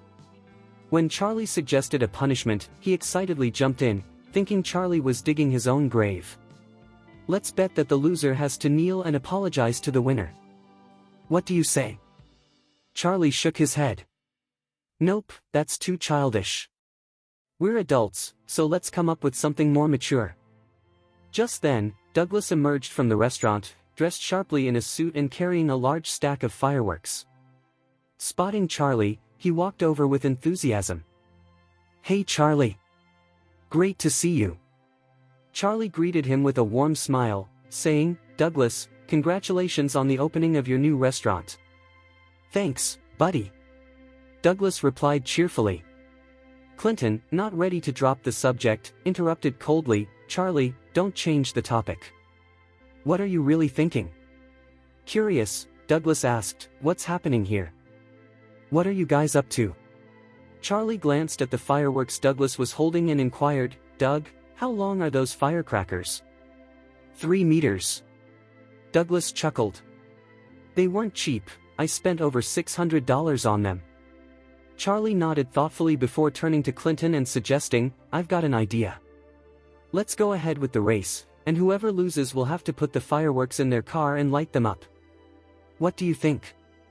Clinton could barely contain his excitement when he heard the terms of their wager. He was driving the powerful 540 model, while Charlie was in the less impressive 520. There was no way the loser could come out on top, no matter how hard he tried. Clinton was taken aback by Charlie's boldness in making such a daring bet. With the fireworks planned for the loser, Charlie's car would be utterly destroyed, the interior, seats, and dashboard would be obliterated in an instant. Charlie was digging his own grave, and Clinton felt it was time to give him an extra shove. Without a moment's hesitation, Clinton proclaimed, Hey everyone, you'll be our witnesses. We're going to race to see whose car is faster. The loser will have to place fireworks inside his car and light them. He then added with a fierce tone, anyone who dares to break this bet will face severe consequences. The onlookers along the roadside erupted into cheers. Classmates who were inside the nearby restaurant rushed out, drawn by the commotion, and soon a crowd of 20 to 30 people gathered, eager to watch the race unfold. Many in the crowd couldn't believe Charlie's audacity. How could he challenge Clinton's 540 with his 520? This was a straight race, where skill wouldn't matter, it was all about the power and performance of the cars. Even if a racing legend like Schumacher were driving the 520, there was no way he could outpace the 540. Unfortunately for Charlie, his brand new BMW 520 was about to face a devastating fate. Claire tried to intervene, Charlie, he's just trying to provoke you. Don't let him get to you. We shouldn't race. With a reassuring smile, Charlie replied, Don't worry, my dear, your husband is destined to win. Clinton burst into laughter. Wow, Charlie, I admire your confidence. Let's cut the chatter and get this race started. Alright, Charlie agreed. What's our starting plan? Clinton pointed to the intersection at the end of the road and said smugly, We'll start together and race to the end of the road, then turn around. The first one to cross the line wins. Sound good? Charlie smiled, exuding confidence. No problem. Fantastic. Clinton shouted with enthusiasm, Everyone, be our witnesses. Let the race begin. He climbed into his BMW 540 and positioned it on the road. Despite Claire's concerns, Charlie hopped into his car, aligning it next to Clinton's. One enthusiastic guy stepped forward, grinning, I'll do the countdown. Let's do it. Clinton shouted, We're ready whenever you are. Charlie nodded and switched his BMW 760 into sport mode. The 760 boasted a 6.6-liter engine with a powerful 585 horsepower. In contrast, the 540 had a mere 3.0-liter engine with only 340 horsepower. When compared, the displacement of the 540 was half that of the 760, and there was a staggering 245 horsepower difference between the two. They were worlds apart in performance. However, Clinton remained blissfully unaware that Charlie's 520 was actually a top-spec 760. The naive and overconfident Clinton believed he was assured of victory. With excitement, the countdown began, ready. 3, 2, 1, go. As soon as the countdown finished, Clinton slammed down on the accelerator. He was convinced Charlie was destined to lose, and he aimed to humiliate him even further by creating a significant lead. But to his shock, a black blur shot past him on his right side, leaving him in its dust in the blink of an eye. It was Charlie's BMW 520. Clinton could hardly believe his eyes. How could this be happening? It was impossible. Charlie's BMW 520 was equipped with just 184 horsepower, while Clinton's BMW 540 boasted a robust 340 horsepower. Logic suggested that Clinton's car should be significantly faster and more powerful than Charlie's. So how was it possible for Charlie to overtake him so effortlessly? The spectators were equally baffled. None of them expected Charlie, who many had assumed would be defeated, to zoom past Clinton like an arrow shot from a bow. In a matter of seconds, Charlie's car surged ahead, leaving Clinton far behind. By the time Clinton reached the halfway point, Charlie had already turned around at the intersection at the end of the road. When Clinton finally reached that same intersection, he was stunned to see Charlie back at the starting line. Charlie had emerged victorious. And it was a resounding triumph. As Clinton turned around, he caught sight of Charlie celebrating at the finish line with Claire, and he nearly fainted. What on earth was happening? How could the BMW 520 outperform the 540 so dramatically? No way. That guy must have modified his car. How dare he use a modified vehicle to outsmart him? Unbelievable. As he parked his car and stormed out, seething with anger, he confronted Charlie. You modified your car, didn't you? That's why it's so powerful. You cheated me. This race is null and void. Charlie smirked and replied, Come on, Clinton. Didn't you say that skill and courage outweigh the car's specifications? Now that you've lost, are you going to go back on your own words? No, I'm not. Panic flickered in Clinton's eyes as he scrambled for an excuse. You cheated, it's unfair. Lorene shot him a disdainful look and chimed in, Clinton, you're going back on your promise, you pathetic loser. Remember what you said? Whoever breaks the bet will face dire consequences. Exactly, murmured the crowd, who had been anticipating Charlie's defeat but were now irritated by Clinton's blatant disregard for his own words. They recognized him as a sore loser unwilling to honor a bet he had instigated. Someone shouted, Clinton, you're such a coward. Everyone here witnessed you challenge Charlie to this race. You even claimed that engine power didn't matter and made that outrageous bet about consequences. Now you want to renege? Are you saying you won't honor your bet even if your family's life is at stake? Yeah, a girl added, we always thought you were brave and responsible, but now we see you're just a coward who can't keep his word. Another voice piped up, now it's clear what kind of person you are. Just a double-standard loser. If Charlie had lost, you wouldn't have let him off the hook. But now that you've lost, you're making excuses. Pathetic. Clinton's face turned a mix of green and red, his anger boiling. He had just bought that car for over $700,000 less than a month ago. The thought of igniting the fireworks inside it was unbearable. This car was his prized possession. Normally, he wouldn't tolerate even the slightest scratch or speck of dust on it. Why would he willingly destroy it? But the disdain from his friends was palpable. If he continued this charade, they would distance themselves from him and spread rumors about his dishonorable actions and broken promises. His mind raced with the potential fallout. If he didn't set off the fireworks, he would be ridiculed. Suddenly, Charlie broke the tension. Clinton, we're all friends here. Some jokes aren't meant to be taken seriously. Since your car is so valuable, why don't we just forget about it? Clinton felt a wave of relief wash over him. However, the crowd began to murmur, wow, Charlie is such a gentleman. Clinton is the real jerk here. Absolutely.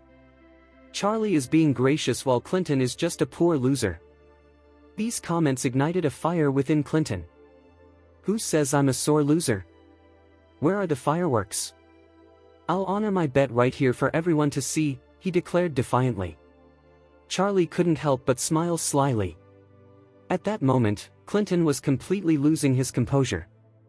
He was determined not to let Charlie, whom he deemed a loser, humiliate him in front of his friends. With his lips pressed tightly together, he snatched the fireworks from Douglas and tossed them into his car. Then, picking up a lighter and igniting the end of the firework, he yelled, "Hey everyone! I'm not a sore loser. I don't need Charlie's pity." With that, he sparked the lighter and set off the fireworks. In a flash, the fireworks erupted, cracking loudly inside the car.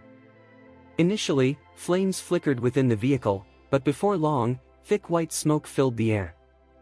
While Clinton felt his heart sink with despair due to the chaos inside his car, the spectators around him were filled with excitement and thrill. Many pulled out their phones to capture the bizarre spectacle, eager to share the footage online with others.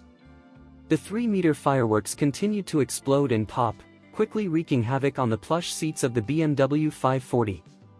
The seats, packed with flammable sponges, soon caught fire, fueled by the fireworks' ignition. No one anticipated that the fireworks would ignite the car, and the dense smoke made it impossible to tell the extent of the damage. However, as the fireworks began to fizzle out and the smoke started to clear, a sudden spark ignited the entire interior. A piercing scream echoed down the street as Clinton shouted in panic, "Oh no! F***CK! The fire! Help!" He had initially believed that the fireworks would merely scorch the seats and interior, thinking he could easily pay tens or even hundreds of thousands to fix the car. He never could have imagined that the fireworks would lead to an explosion and engulf his car in flames. Desperate, he called for firefighters while watching helplessly as the fire consumed his beloved vehicle. When the fire truck finally arrived, all that remained was the charred frame of the BMW 540, barely recognizable as the luxury car it once was.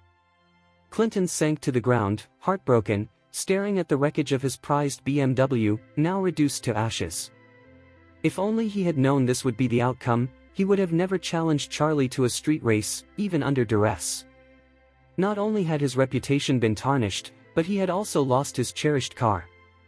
Douglas, wearing a neutral expression, found the whole situation amusing and silently gave Charlie a thumbs up. Turning to Clinton, he said, "Hey, buddy, cheer up.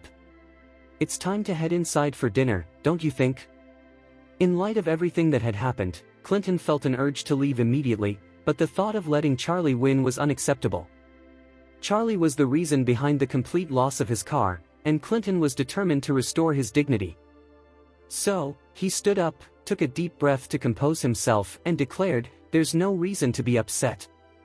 A bet is a bet, and I'm just following through, that's all."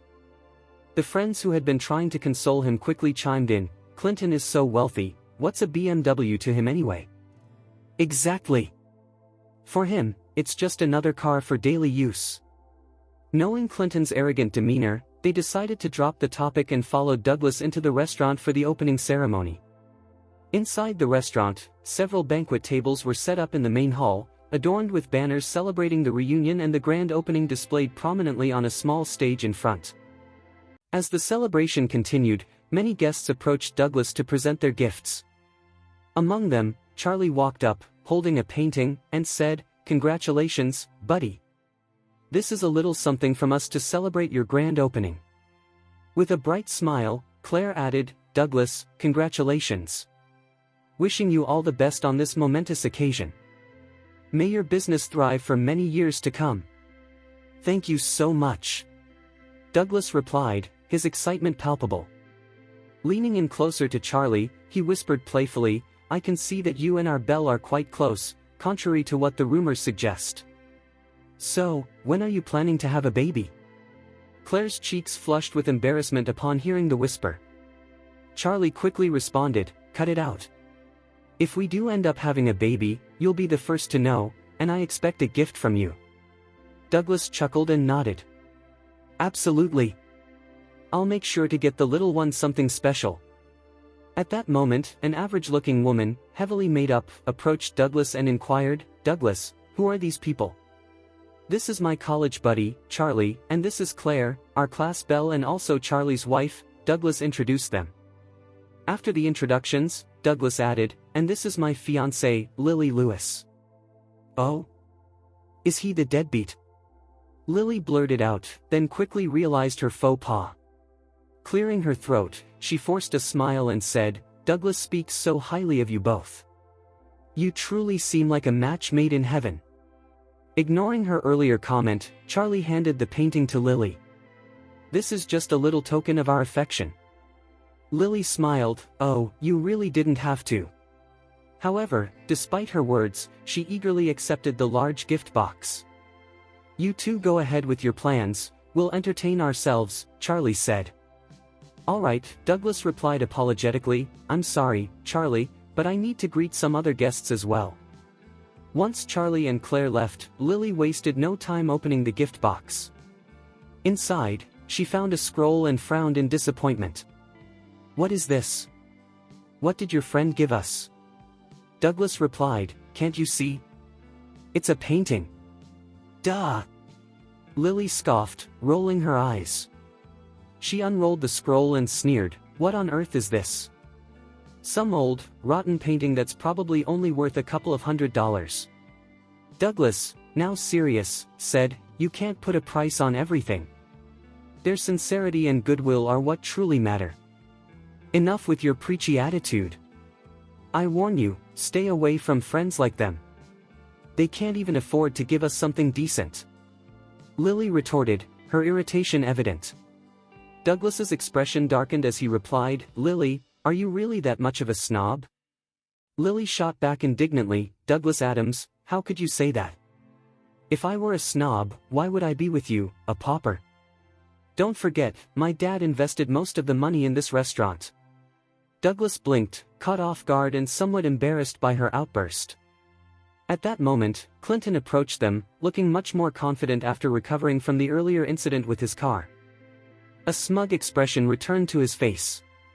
He handed Douglas a thick envelope, saying flatly, "Doug, I wasn't sure what to give you for the grand opening, so here's some financial assistance." Lily graciously thanked him as she accepted the envelope. Squeezing it, she estimated it contained at least $8,000 or $10,000 in cash, and a coy smile spread across her face. "Thank you so much." Clinton waved dismissively and inquired, "I noticed Charlie gave you something earlier, what was it?" Lily scoffed, "Oh, just a painting, probably something from a junkyard sale or flea market, worth maybe a couple of $100. Clinton smirked in response, "Once a loser, always a loser."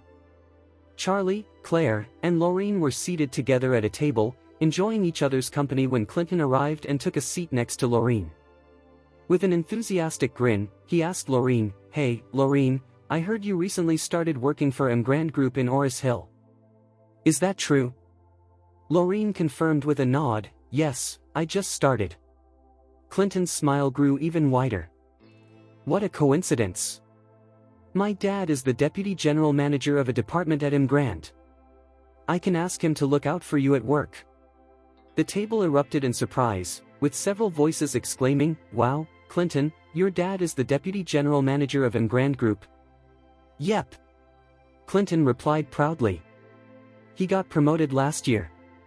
Someone chimed in with admiration, "A deputy general manager must earn several $1,000,000 a year, right? That's incredible. No wonder your family is so wealthy." Clinton chuckled and added, "That's just his salary. He has significant authority and various side incomes. You've all heard about Emgrand Group's luxurious hotel project, right? Once that wraps up, my dad could make between 10 to 20 million. A guy sitting across from him quickly interjected, "Clinton, I really want to join Emgrand Group, but I haven't heard back after applying several times. Could you please speak to your dad about possibly giving me an internal recommendation?" Clinton casually nodded, "Sure. Send me your resume, and I'll have a word with him." Charlie couldn't help but frown. He was surprised to learn about Clinton's father's high position at Emgrand Group. This was becoming more intriguing. He planned to send Doris a message later about firing Clinton's father. Charlie then asked, "Clinton, given your father's position, why doesn't he help you get in?" Clinton sneered, "What do you know, loser? If I joined Emgrand Group, people would constantly be watching me because of my dad. That would be no fun." He then leaned back with a smug expression, "So, I never considered joining.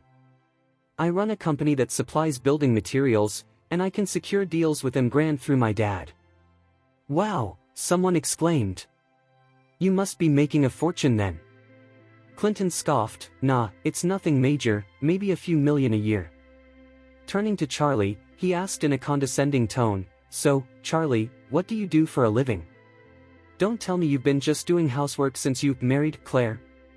The table burst into laughter at his comment. Charlie shrugged and replied nonchalantly, "Yes, in addition to laundry and cooking, I also drive my wife to work and give her massages every day. It's quite enjoyable." Clinton felt a surge of anger. How could this shameless guy be so casual and proud about it? He gritted his teeth and shot back, "I didn't realize you were such a happy freeloader, Charlie." "So what?" Charlie replied confidently. "I haven't stolen or robbed anyone.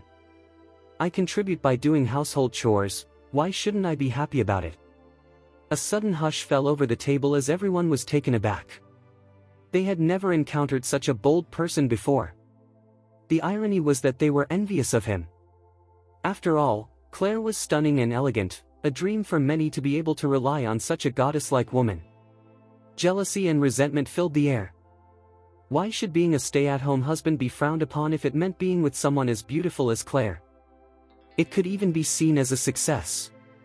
Clinton nearly choked on his drink at Charlie's response.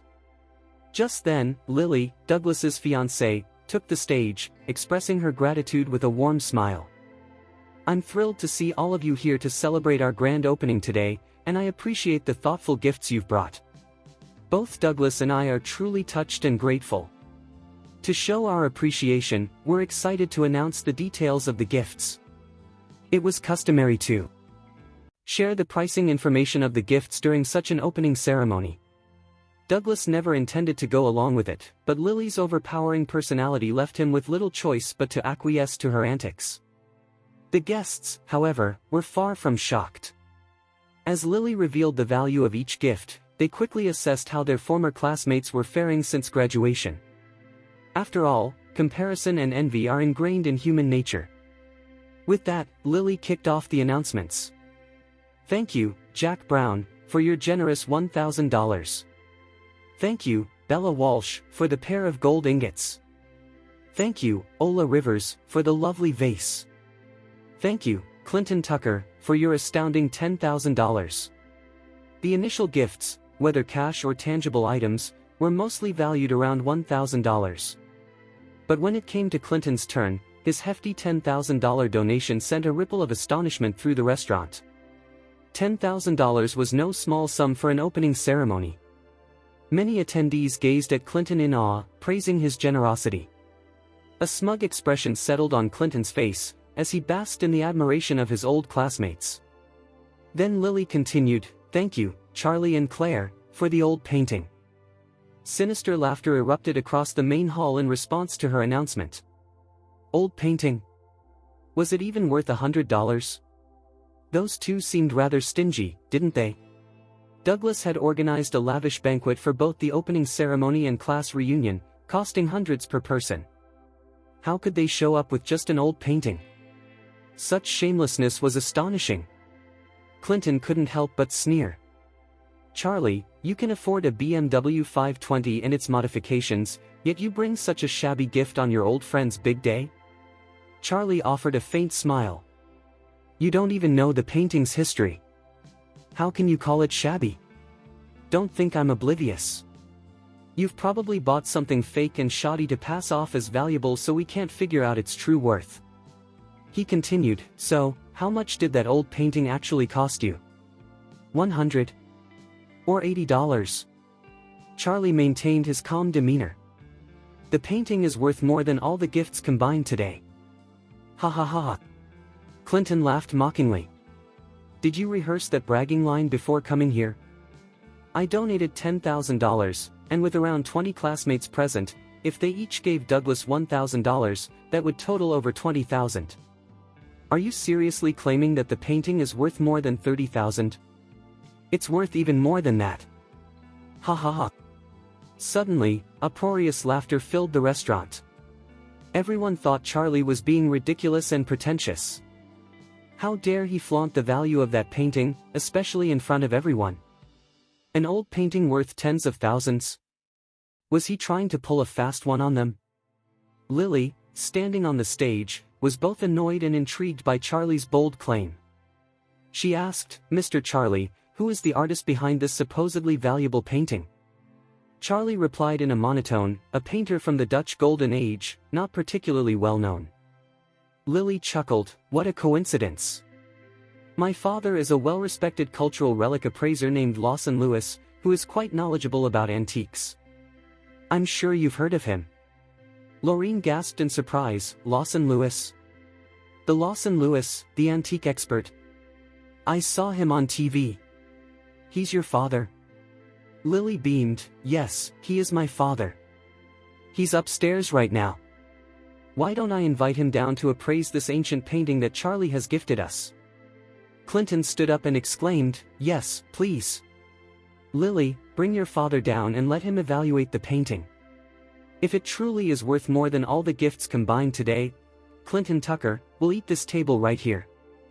When news spread that Lily's father was a cultural relic appraiser, everyone turned their eyes on Charlie with a mix of disdain and sympathy. They were all thinking the same thing: Charlie was incredibly unfortunate. His moment of pride was abruptly shattered by the presence of an expert.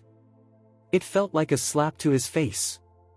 It would be utterly humiliating if Lawson Lewis, Lily's father, came downstairs. Claire blushed, feeling shy. She leaned in closer to Charlie and whispered, "So many people are watching you. You really should reconsider, it would be so embarrassing otherwise." Earlier, Charlie had mentioned the painting he purchased, downplaying its cost. Now, however, he was claiming it was worth a fortune. This sudden shift made Claire feel doubtful and suspicious, thinking that Charlie might have exaggerated for the sake of his image. In contrast, Charlie remained unfazed and replied, "If you don't believe me, let the expert do his job." He then added, "Oh, and everyone, remember what Clinton said, okay? He's so stubborn that he wants to challenge me again, and this time, he'll eat the table." Clinton clenched his teeth in frustration as the memory of his burned car flashed in his mind. He growled, "Charlie, you arrogant jerk. The racing incident was a setup, and I paid the price for it. I'll take the same bet this time. If your painting is truly worth that much, I'll eat this table right here. But if it's just worthless junk, will you eat it?" Charlie nodded casually. "Sure, if it's worthless, I'll eat it." Although the painting wasn't a renowned masterpiece, it was indeed from the Dutch Golden Age painter Rachel Royce. The antique store where he bought it was well known nationwide and offered genuine guarantees, so he was confident in its authenticity. Claire wanted to intervene, but Charlie had already agreed to the bet before she could say anything, leaving her to sigh in resignation. Loreen, on the other hand, felt a strange sense of curiosity. Why was Charlie so self-assured? As she thought back to the recent events surrounding him, she realized that he was quite the enigma.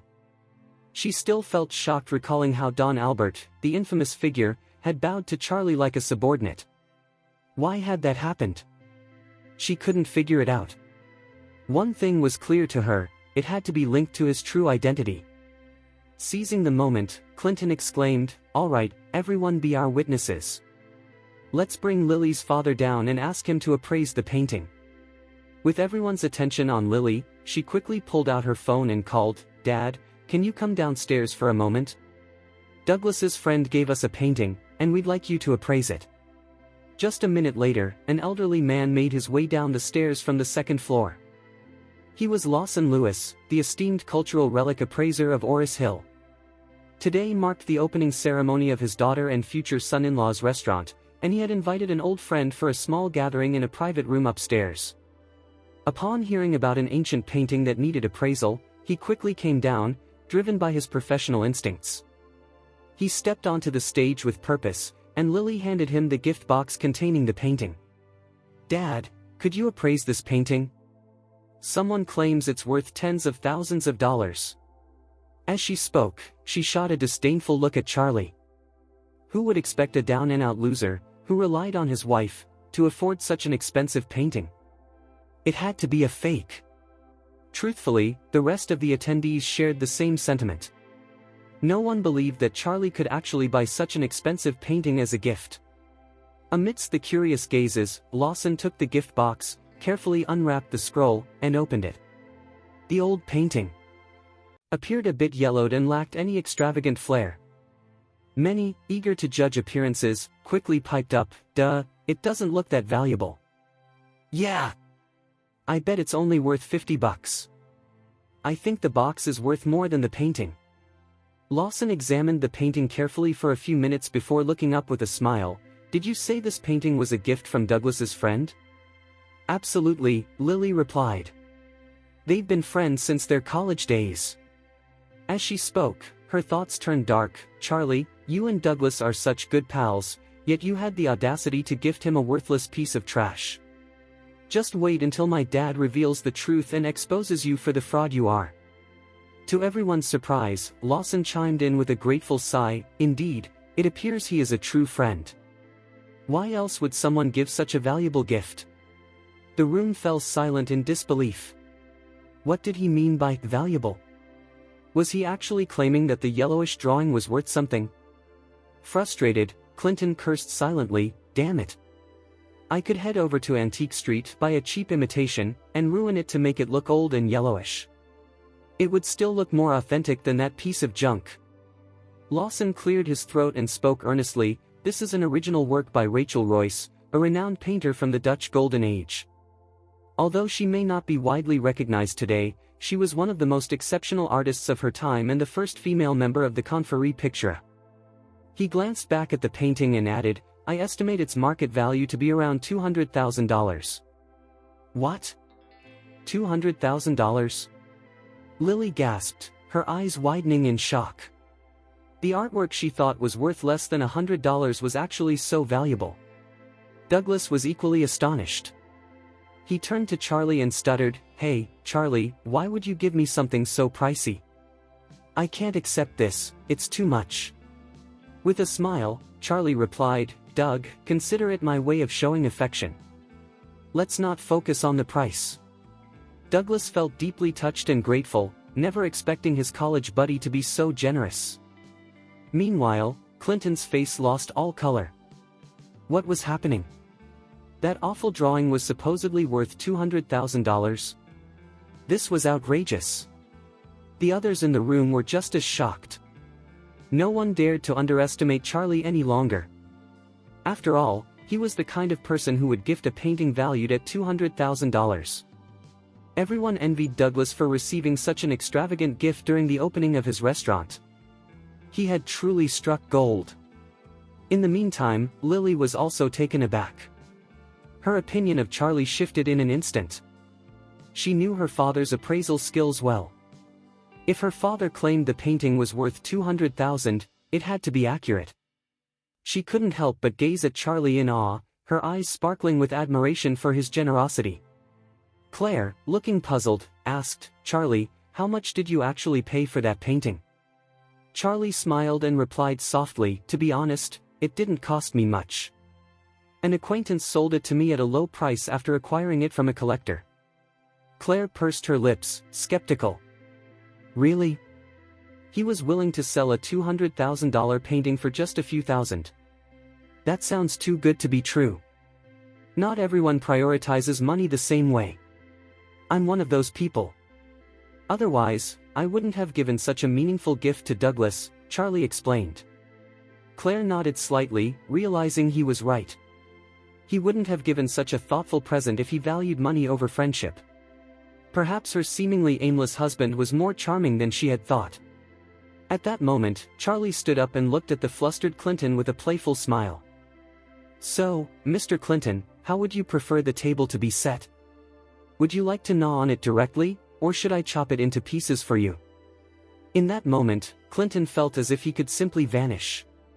What a mess! What on earth was happening? Could he not catch a single break? How had he ended up being humiliated time and again by Charlie, the so-called loser? He had never imagined that the painting would actually be real and valued at a whopping $200,000. He had already made a promise, what could he do now? Did he really have to go through with eating the table? That was completely out of the question. Sure, he could buy a new car after his old one was destroyed in the fire, but how on earth could he eat a table? He would genuinely perish if he had to do that. The crowd jeered, "Hey, Clinton, remember you promised to eat the table if you lost. Are you really going to break your word again?" "Exactly. Everyone is eagerly anticipating your circus act." Someone slammed the table loudly. "Come on, let's see your performance." Clinton's face flushed a mix of red and green. He mumbled, "We're friends here, do you really have to kick me when I'm already down?" "Do we?" Charlie laughed. "You started this, and they're just pushing you to keep your promise. Why so bitter?" Clinton lowered his gaze. He realized there was no escaping this predicament, so he swallowed his pride and said meekly, "I apologize. I was impulsive and upset. Charlie, I'm sorry for underestimating you. Guys, I'm sorry, I hope you can forgive me." The crowd was taken aback by Clinton's unexpected humility. Was this really the arrogant Clinton Tucker? They couldn't remember a time when he was so submissive. But Clinton felt he had no choice. What other options did he have? If he didn't back down, he'd have to eat the table, which was absolutely out of the question.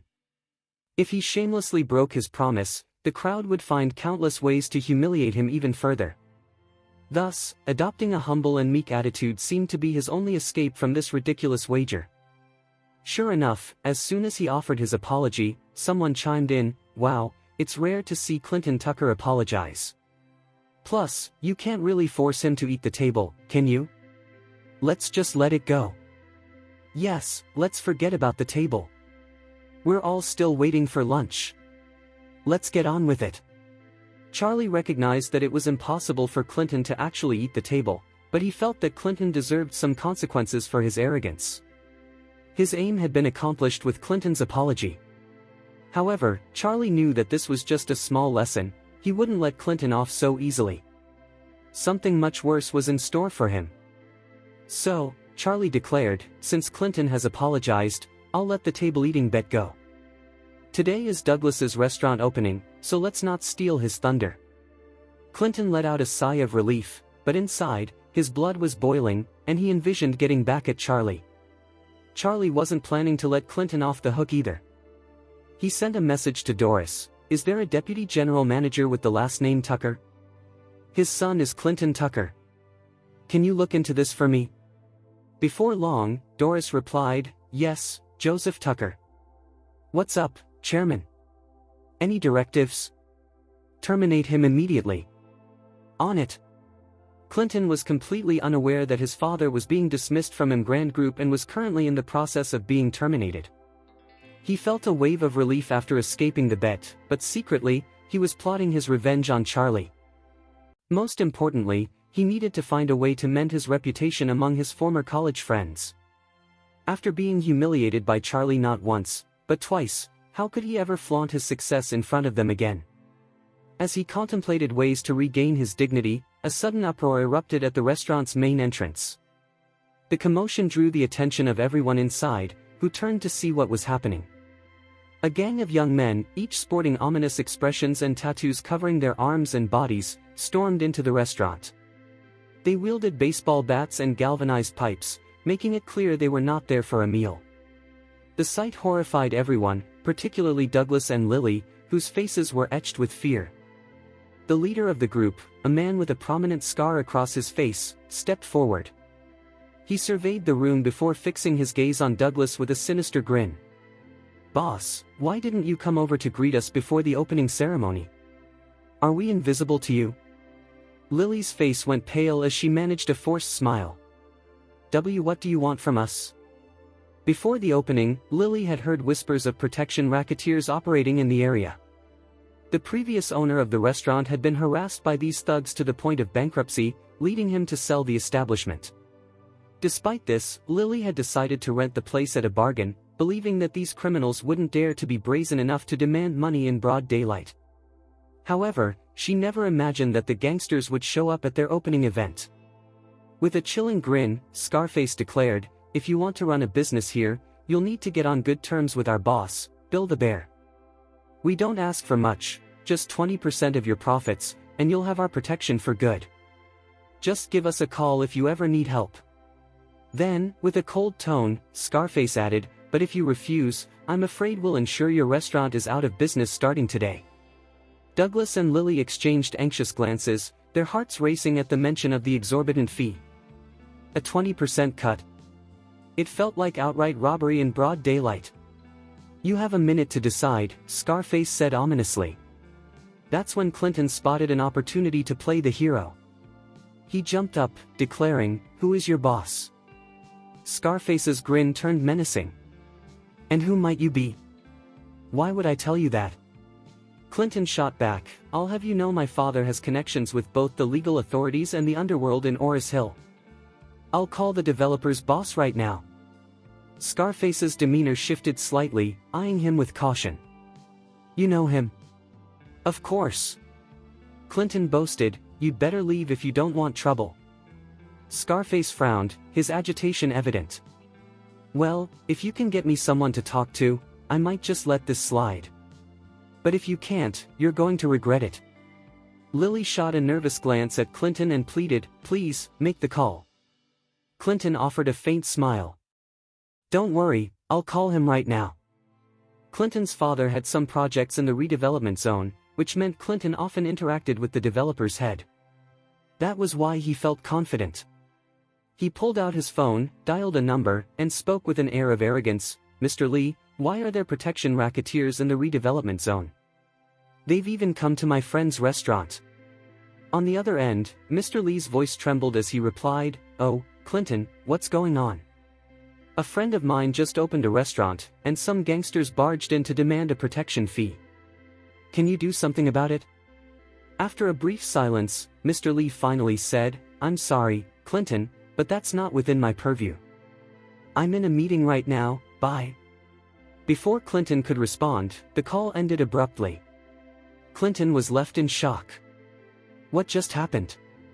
Mr. Lee had previously sought to curry favor with his father for more investment from Emgrand Group, so why was he so quick to dismiss him now? Unbeknownst to Clinton, word had spread through the business community in Oris Hill that his father had been fired from Emgrand Group. Clinton was taken aback by Mr. Lee's sudden reaction, feeling a mix of confusion and irritation. His friends were still watching him closely, so he clenched his teeth and sought out another contact. This time, he reached out to the director of the district police branch, recalling that this individual had a good rapport with his father. As soon as the call connected, he launched into the conversation. "Hi, Mr. Kent, this is Clinton Tucker. I'm facing some issues in the redevelopment zone." He went on to explain the situation once again. On the other end, the man cleared his throat uncomfortably, responding, "Clinton, he's Bill's guy, and Bill is Don Albert's associate. I think it's best if you steer clear of this." Confused, Clinton pressed, "Aren't you going to do anything about it?" "You know Don Albert's influence in this city, it's beyond my reach," the man replied. Feeling flustered, Clinton panicked and asked, "Can't you at least do me a favor and speak to him?" The man chuckled dryly. "I'm sorry, but my hands are tied." Growing increasingly agitated, Clinton retorted, "Mr. Kent, I remember you were hoping for that police car donation from Emgrand Group, right? Are you not interested anymore?" In response, the man huffed in frustration, dropping any pretense of politeness, and sneered, "Clinton Tucker, aren't you aware that your father has been fired from Emgrand Group?" "Fired? When did that happen?" Clinton exclaimed, shocked. "Just half an hour ago," he added before abruptly ending the call. "Think it over before you reach out to anyone else." Scarface couldn't help but smirk at Clinton's bewildered expression. "What's wrong? Can't you find anyone to help?" Clinton opened his mouth to respond, but Scarface suddenly swung his arm and slapped him hard across the face. The force of the blow sent Clinton stumbling back, crashing into tables and chairs.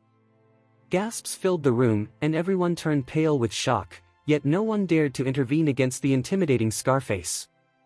"How dare you hit me?" Clinton shouted, his face contorted with anger and resentment as he covered his cheek. "So what?" Scarface replied with a wicked giggle before kicking Clinton in the stomach, causing him to crumple to the floor.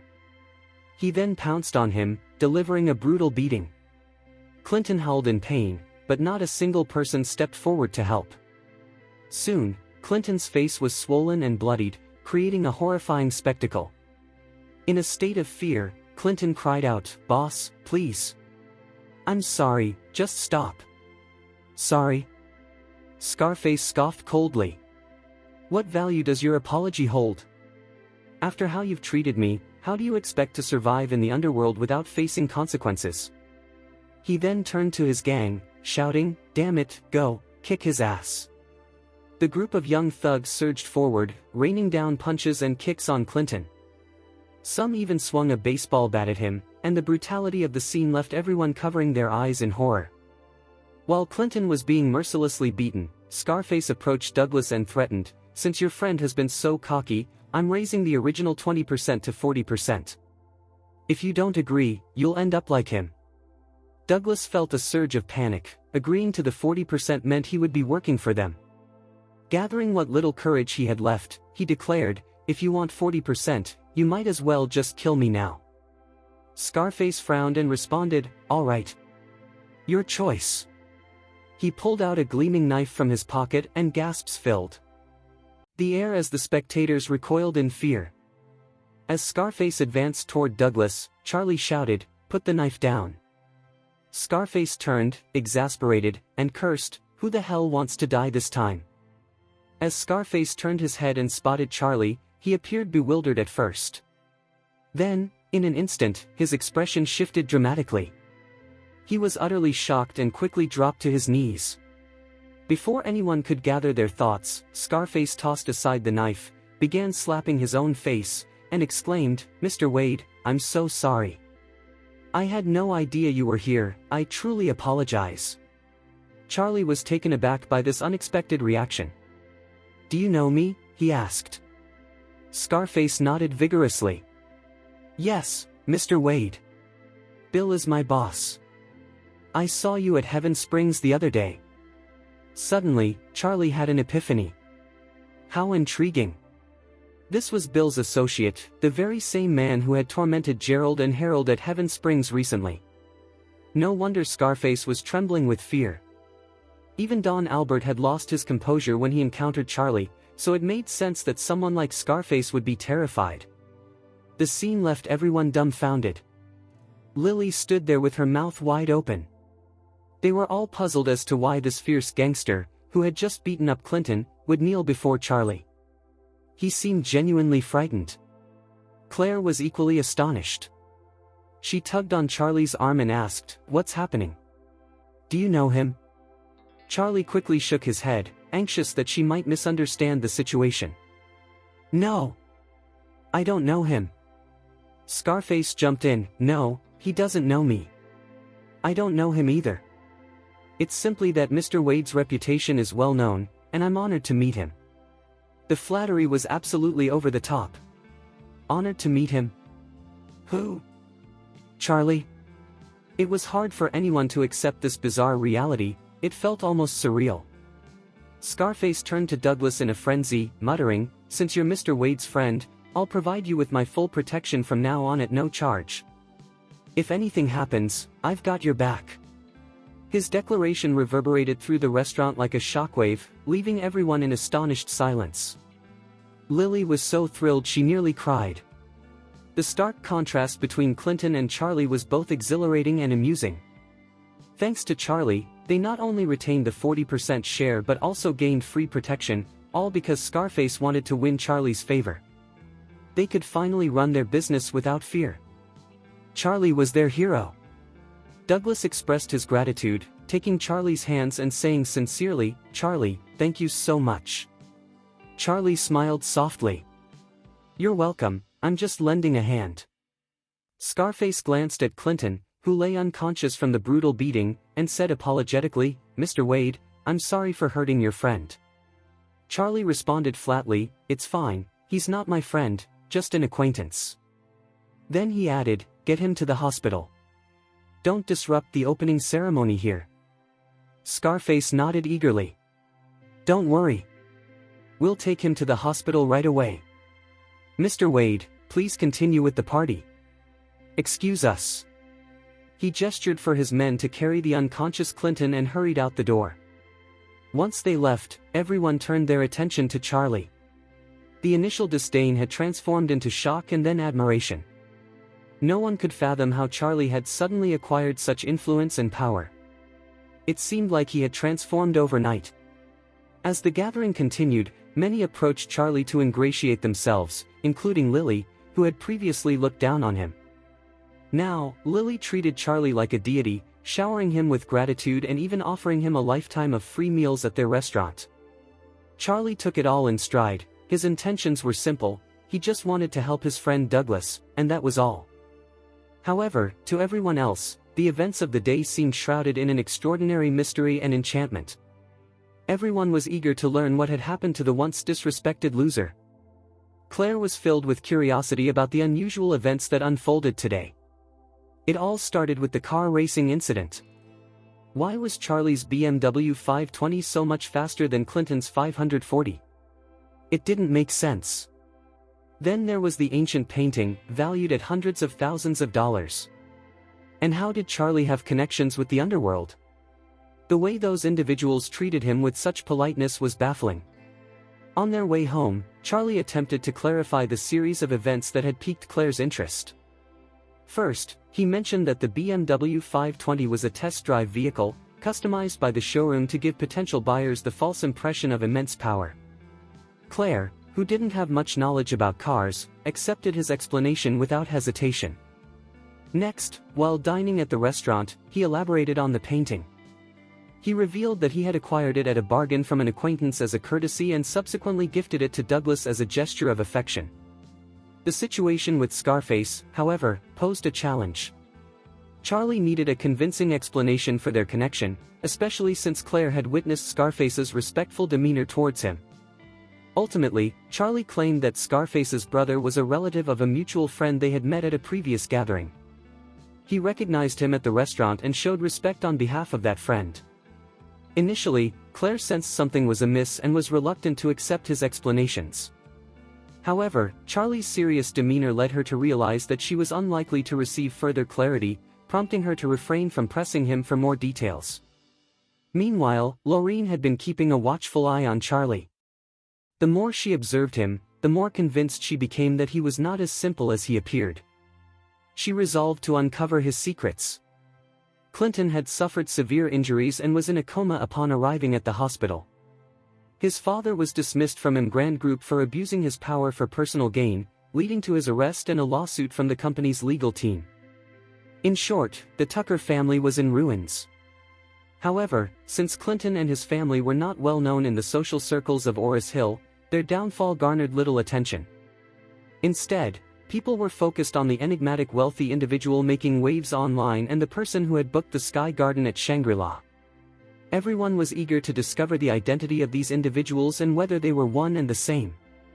As the day of their wedding anniversary approached, Charlie had informed Claire that he planned to surprise her. Before they left the house, he encouraged her to wear an elegant white evening dress. Reluctantly, Claire complied, mumbling, "We're just going out for dinner. Do I really need to wear such a formal dress? Even if it is our wedding anniversary, is it necessary to dress up so extravagantly?" Charlie smiled warmly and replied, "It's our third anniversary, and I want to make it special and memorable. I've already arranged the dinner, and I'm sure you'll love what I have planned for tonight." He had kept the surprise under wraps so effectively that Claire had no doubts about it. Claire felt a gentle smile spread across her face. She was truly touched. In the past 2 years, they had celebrated their anniversaries at home with simple dinners. Charlie had been financially strained, yet he always managed to prepare small gifts for her. This year, however, felt entirely different. Charlie's air of mystery left her guessing about his intentions for the evening. After a while, they got ready, hailed a taxi, and headed to Shangri-La. As Charlie exited the car, he glanced at Claire beside him, his eyes filled with warmth and passion. "Claire, we're here to celebrate our third anniversary tonight. What do you think?" Claire wore a puzzled expression. Was this really the place where Charlie had made reservations for their anniversary dinner tonight? Unable to contain her skepticism, she asked, "You're not just messing with me, are you?" Charlie laughed joyfully. "Of course not." He continued, "I booked a table a few days ago. If you don't believe me, let's go inside and check." Claire shook her head. After 3 years of marriage, she knew Charlie would never deceive her, especially on such a significant occasion. "Nah, I believe you," she replied. With a curious tilt of her head, she inquired, "Did you manage to get a spot in the Sky Garden? I heard some VIP reserved the entire venue for today, right?" Charlie quickly clarified, "The table I reserved is right next to the Sky Garden, and it has a view of the inside. We can sneak a peek later to see who booked the whole place. What do you think?" Claire chuckled. "I'm not as nosy as you are." They then made their way into the Shangri-La Hotel. While waiting for the elevator, a piercing shriek filled the air. "Hey, Claire! What are you doing here?" Claire glanced up to see a young couple approaching. The man was dressed in an opulent suit that screamed wealth, while the woman was clad in high-end fashion from head to toe, her makeup flawless. However, her haughty demeanor made her outfit seem gaudy and overdone. Claire recognized the woman immediately. It was Julie Downs, her college roommate, though they had been in different classes. Despite sharing a dorm, Claire and Julie had never been close, primarily because of Julie's prideful and envious nature. Julie always believed that she deserved to be recognized as the belle of the college rather than Claire. In reality, she paled in comparison to Claire in looks, figure, temperament, and personality. To give credit where it was due, Julie did excel in flirting and attracting wealthy men. Rumor had it that numerous affluent suitors had supported her financially throughout her 4 years in college. Feeling a surge of irritation, Claire still greeted them politely as they approached. "Julie, it's been a while. My husband and I are having dinner here. What about you?" Julie gasped in feigned surprise. "Wow, what a coincidence. So are we." With a tone of exaggerated curiosity, she asked, "Which suite did you book? The standard, premium, or luxury?" Not having any details about Charlie's plans, Claire replied honestly, "I'm not sure, my husband made the reservation." At that moment, Julie finally noticed Charlie, who had been quietly standing by Claire's side. She covered her mouth and let out a mocking giggle. "Oh, so this is your husband, Charlie? I remember him being known as a deadbeat loser back in college." Her disdainful remark was particularly harsh and unpleasant. Claire felt a flush of embarrassment. Julie quickly composed herself and added apologetically, "Oh, I'm sorry. I can be too blunt and outspoken. I hope you don't mind." Charlie frowned in irritation. It was clear that Julie was not a nice person. Julie was oblivious to the sudden shift in Claire's expression. With a smug smile, she pulled the man beside her closer and announced, "Let me introduce you to my husband, Kyle." She continued with a flourish, "He is the young master of the Sullivan family and the heir to their immense fortune, worth hundreds of millions." Claire offered a polite nod in response. Meanwhile, Charlie shot an irritated glare at the couple. This was supposed to be a romantic occasion for him and his wife to celebrate their wedding anniversary, but now they had to deal with such an insufferable pair. Unfazed, Julie maintained her smug tone, adding, "Oh, and just so you know, my husband is a platinum member here, which means he enjoys numerous benefits and privileges. I suppose the best Charlie could manage is a standard suite, right? How about I have Kyle upgrade you to a luxury suite?" Claire was about to turn down the offer when Charlie chuckled and replied, "Actually, I booked a pretty nice place, so we'll pass, but thanks." He had reserved the entire Sky Garden to create a grand experience for his beloved wife. Why should he feel impressed by someone boasting about being a mere platinum member? Moreover, his family owned the entire Shangri-La hotel chain. It would be beneath him to accept a luxury suite meant for platinum members. Julie's expression darkened, and she sneered, "Claire, just look at how rude and ungrateful your husband is. How do you usually lecture him?" With that, she wrapped her arms around Kyle, resting her head on his shoulder, and added with a teasing smile, "With that attitude, Charlie doesn't belong at such an elegant and lavish event. Perhaps you should let my husband teach him about aristocratic etiquette and how to conduct himself. After all, Kyle has studied in the UK." Kyle shot a disdainful glance at Charlie and smirked, "Dear, please don't assign me such a difficult task. Mr. Wade here is so unique and free-spirited, it's quite a challenge." Julie nodded in agreement before turning to Claire and sighing, "Honestly, I think you should consider divorcing him. It's a shame you'll spend your life with a loser like Charlie." Her comment was blunt and lacked any regard for Claire's feelings. Claire's lips pressed together in indignation as she retorted, "What gives you the right to say that about my husband?" Suppressing a giggle, Julie replied, "I've disliked you since our college days.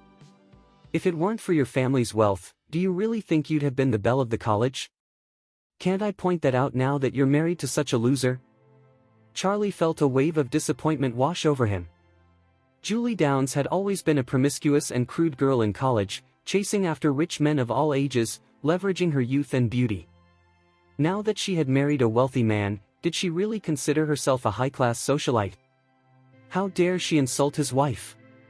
She was only digging her own grave. A surge of anger bubbled within him. He pulled out his phone and sent a text to Isaac, the general manager of Shangri-La. "I need all the information on Julie Downs, daughter-in-law of the Sullivan family in Orris Hill. I want it in 3 minutes." Noticing Charlie focused on his phone, Julie smirked and said, "Just look at your deadbeat husband. Here I am mocking you, and he doesn't even dare to stand up for you. He's truly a joke, ha ha ha." At that moment, Charlie received a reply from Isaac. "Young master, I've sent you the information on Julie Downs." Charlie read through the details of the lengthy message, then looked up at Julie and Kyle with an amused smile. "I have some intriguing information here. Would you like to hear it?" Julie frowned and asked, "What kind of information?" Charlie announced loudly, "Julie Downs, 26 years old, graduated from Orris University. According to the records, during your freshman year, you checked into various hotel rooms over 100 times with 8 different men, including Brett Cooley, Jack Pierce, and Austin Cannon." Julie's complexion drained of color, her eyes widened in disbelief, and her mouth hung open in shock. In a fit of anger, she exclaimed, "What on earth are you talking about? I'll sue you for slander." Meanwhile, Kyle's forehead was etched with deep frowns. It was clear that he was both shocked and traumatized by the revelations. Charlie pressed on, "This one is quite astonishing. There were instances when you checked into hotel rooms with 2 men at once, Ben Decker and Jade Decker, who happened to be brothers. Were you involved in a threesome?" Julie screamed in horror, "Shut up. Just shut up. This is all nonsense." Ignoring her protests, Charlie continued, "Also, during your sophomore year, you had a sugar daddy who was the vice president of Herolutions Enterprise. He provided you with $30,000 per month for 3 years. Over that time, you underwent 4 abortions, all performed at Orris Women's Hospital. The last abortion resulted in a declaration of infertility from the doctor." He then turned to Kyle, asking curiously, "Mr. Sullivan, if I'm not mistaken, you two still don't have a child together, correct?" Kyle's face contorted in disgust as he glared at Julie and shouted, "What is going on here?" Cold sweat trickled down Julie's face as she panicked, "Kyle, don't listen to him. I was a virgin when we got together. You know that." Charlie wore a knowing smile. "Just wait, there are even more thrilling stories coming up." In a frantic attempt to escape, Julie tugged at Kyle's arm, urging, "Let's go, dear. We're going to be late for dinner." Kyle stood motionless, frowning as he spoke to Charlie in a flat tone, "What else do you have?" Charlie grinned. "Listen closely. After Julie graduated from college, she underwent a complete body makeover at a plastic surgery clinic. A month later, she started working at Sullivan Group and got to know you, Mr. Sullivan, after accidentally scratching your Bentley." Charlie glanced at Kyle, "Am I correct?" Kyle was taken aback. Indeed, it was all true. Did this mean that the other claims were true as well? Julie trembled, her face now ghostly pale. She pleaded, "Charlie, please, I'm begging you, stop." Charlie smirked with contempt. "Oh, now you're begging? It's too late for that." He proceeded to read from the text. A month and a half after meeting Kyle Sullivan, during a business trip to Lancaster, she underwent hymen reconstruction surgery. Following that trip, she officially became Kyle Sullivan's girlfriend, and they got married 6 months later. Julie's legs gave way as she sank to the floor, staring blankly in shock. She couldn't fathom how Charlie had uncovered all her secrets and exposed them in front of her husband. Kyle's face turned a deep shade of red. He glared at Julie and shouted, "So you deceived me that night? You told me it was your first time, but was it really your 100th, 1000th, or even millionth time?" Julie quickly protested, "No, I didn't lie. Kyle, you are my first." Charlie smiled maliciously. "Don't worry, I can obtain her medical records from the hospital regarding her hymen repair surgery. You can verify it for yourself." Kyle harshly grabbed Julie by the collar and slapped her. "You still refuse to tell me the truth, don't you? Just wait until I confirm all of this. I'll throw you out of my house, along with your family. And your brother? He's fired from my company. I'll make sure you all end up on the streets." Julie broke down in tears, kneeling on the floor and crying, "Please don't be angry, dear. I'm sorry. Those were mistakes from my youth. I've changed since knowing you, all I want is to spend my life with you." Charlie smirked as he added, "Don't believe her. After marrying you, she still had a few rendezvous with her sugar daddy. He even recorded one of their encounters as a memento. I could send you that video if you'd like." Kyle's face turned an alarming shade of green, his anger boiling just beneath the surface. For the first time, he truly understood the pain of being cheated on by his wife over and over again. Finally, he could no longer contain himself and began striking Julie forcefully, shouting, "You liar. You've been deceiving me this entire time. You cheated on me. I swear I'll make you pay, USL*T. I'm going to end you." Julie shrieked in pain, her cries echoing as her hair flew wildly around her. Kyle continued to yell while hitting her, "I want a divorce immediately. You won't see a single dime from me. If you try, I'll ensure that your parents and brother disappear from this world." Julie felt utterly crushed. She had gone to great lengths to marry into the Sullivan family, finally achieving her dream of becoming a wealthy wife, but today that dream lay in ruins. And it was all Charlie Wade's doing.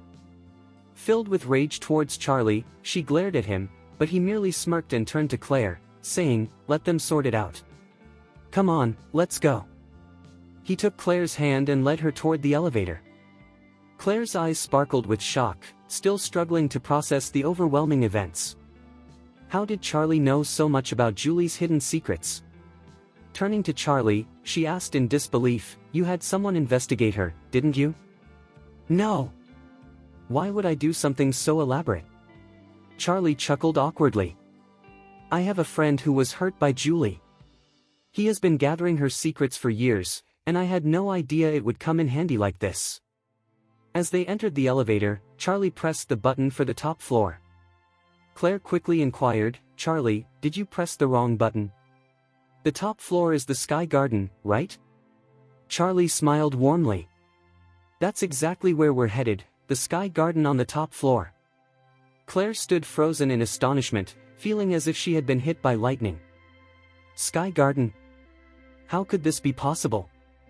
Everyone in Oris Hill knew that a mysterious man had reserved the entire Sky Garden for the evening. It seemed impossible for Charlie to have booked a venue at the Sky Garden for their third wedding anniversary, even if he had supernatural abilities.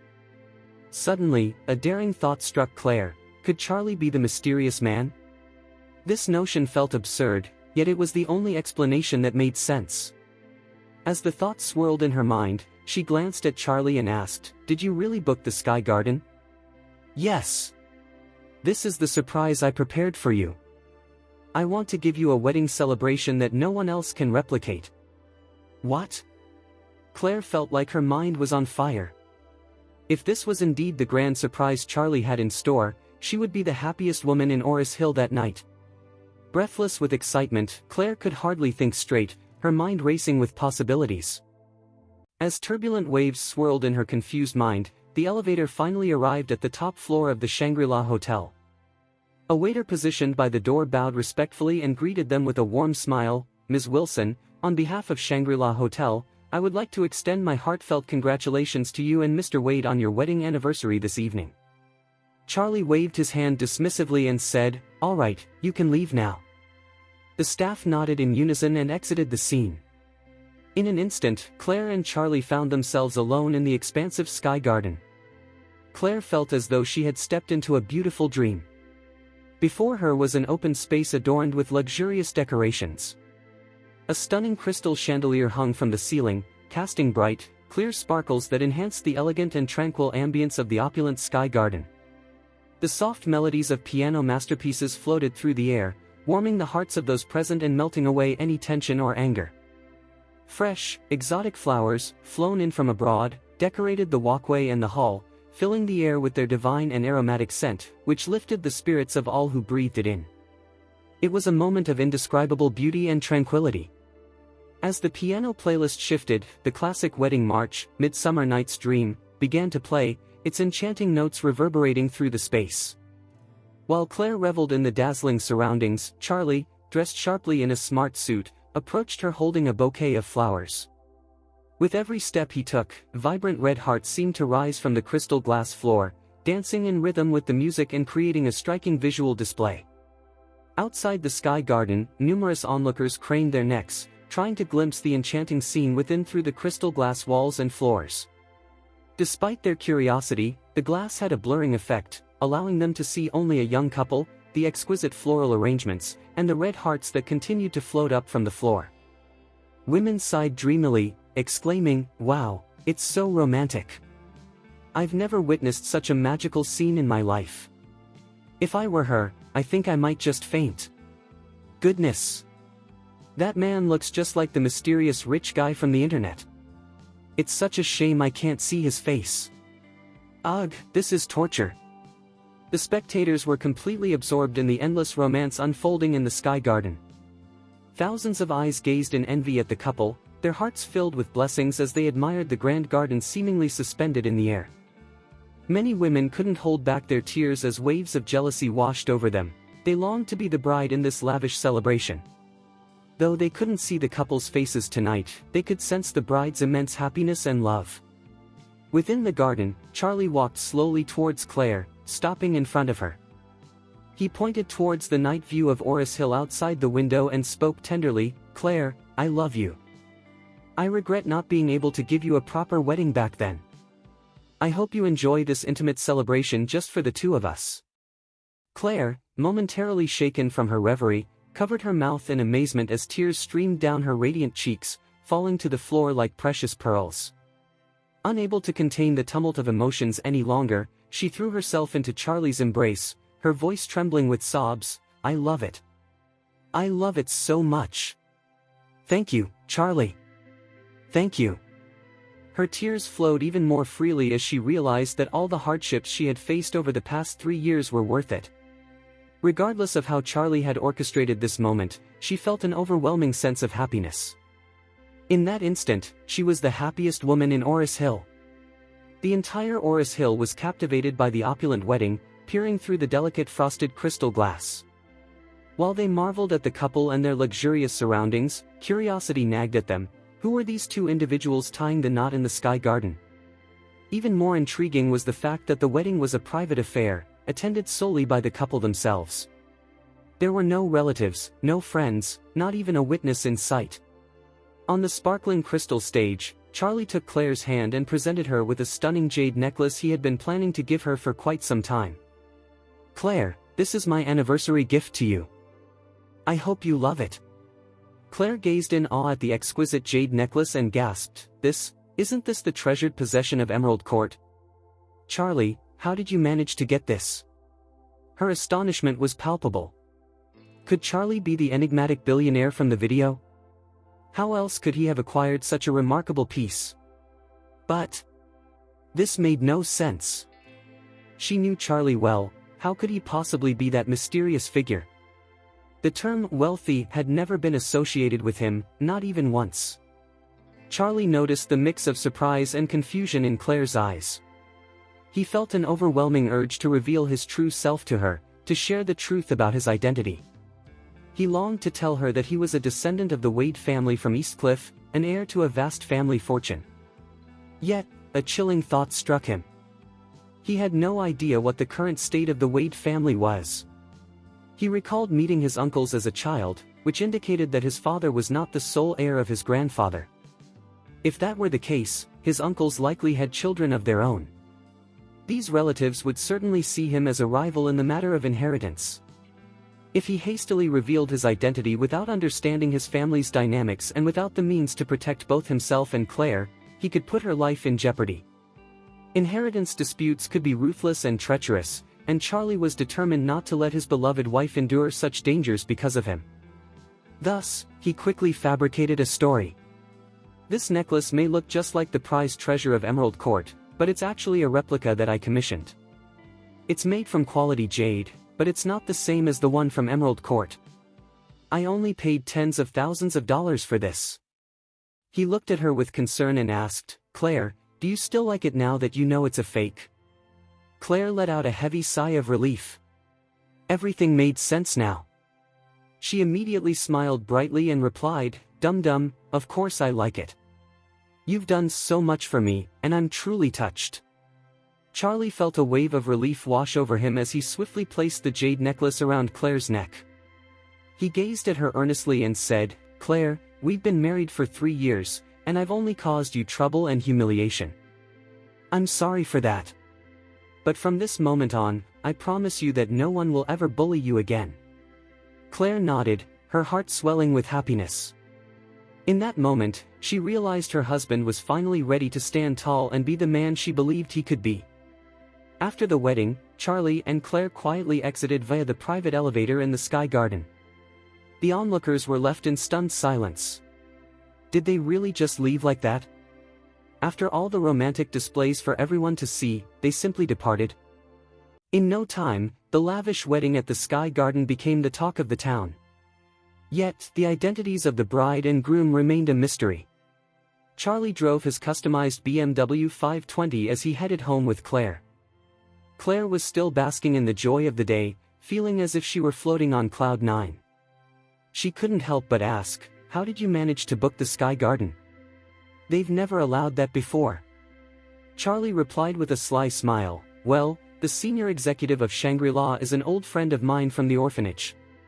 We went through tough times together, and I used to share my steamed buns with him. So when I asked for a favor, he happily agreed." Claire raised an eyebrow. "Oh, I see. How come I've never heard about this before? I have many friends from the orphanage, and it would take me at least 3 days to tell you about all of them. I didn't mention it because I thought you might not want to hear about my past," Charlie explained. With sincerity, Claire said, "You are my husband, I'm definitely interested in your past. I'm quite curious." Charlie chuckled, "All right then, I'll share more with you." "Great," she replied enthusiastically. Once they reached their neighborhood, Charlie parked the car downstairs. As they stepped out, they unexpectedly ran into Claire's parents returning from an outing. Elaine, Claire's mother, exclaimed in surprise, "Claire, where did this BMW come from?" Jacob, Claire's father, had a twinkle in his eye upon seeing the car. "Wow! A BMW! Is this your new car, Claire? You've really splurged, huh?" Claire quickly corrected them, "Mom, Dad, I didn't buy this car, it belongs to Charlie." "Charlie?" Jacob furrowed his brow, intrigued. He turned to Charlie and questioned, "Where did you find the money for this car? You didn't use Claire's money, did you?" Charlie waved his hands in protest. "No, Dad, I bought this with my own savings." Elaine pulled Jacob toward the car for a closer look, then frowned, "Huh. You live under our roof, and we pay for your meals, but you don't even show us appreciation when you can afford a BMW. You ungrateful young man." Claire quickly intervened, "Mom, please don't talk about Charlie like that." With a hint of jealousy, Jacob remarked, "A 520? Does he really think he deserves such a nice car? I think a 3 Series would be more than enough for him." Elaine responded coldly, "Your dad doesn't even have a car yet. At his age, he deserves to enjoy life more. Otherwise, it'll be too late." Then, with a commanding tone, she suggested, "How about this? You should gift the car to your dad and let him use it." Claire turned to Charlie, biting her lip as she asked, "Charlie, what do you think?" In Charlie's mind, he didn't mind the idea, but he knew the car was actually a 760, not a 520. Truthfully, he thought a BMW 760 would be overkill for his father-in-law, who was a henpecked husband and not exactly in Lady Wilson's good graces. As he pondered this, he quickly crafted a flattering excuse. Dad, this is actually a BMW 520, the most basic model in the 5 Series. People might tease you if they see you driving it. Elaine frowned, clearly displeased. Why? You don't want to give it to us, do you? Charlie rushed to clarify, oh, no. That's not what I meant. It's just that I can't let you drive such a basic model. How about this? Let Claire use this car, and I'll buy you a 530. It's a step up from the 520 and will look much better for you, don't you think? Elaine looked intrigued, her frown softening. You still have enough money to buy a 530?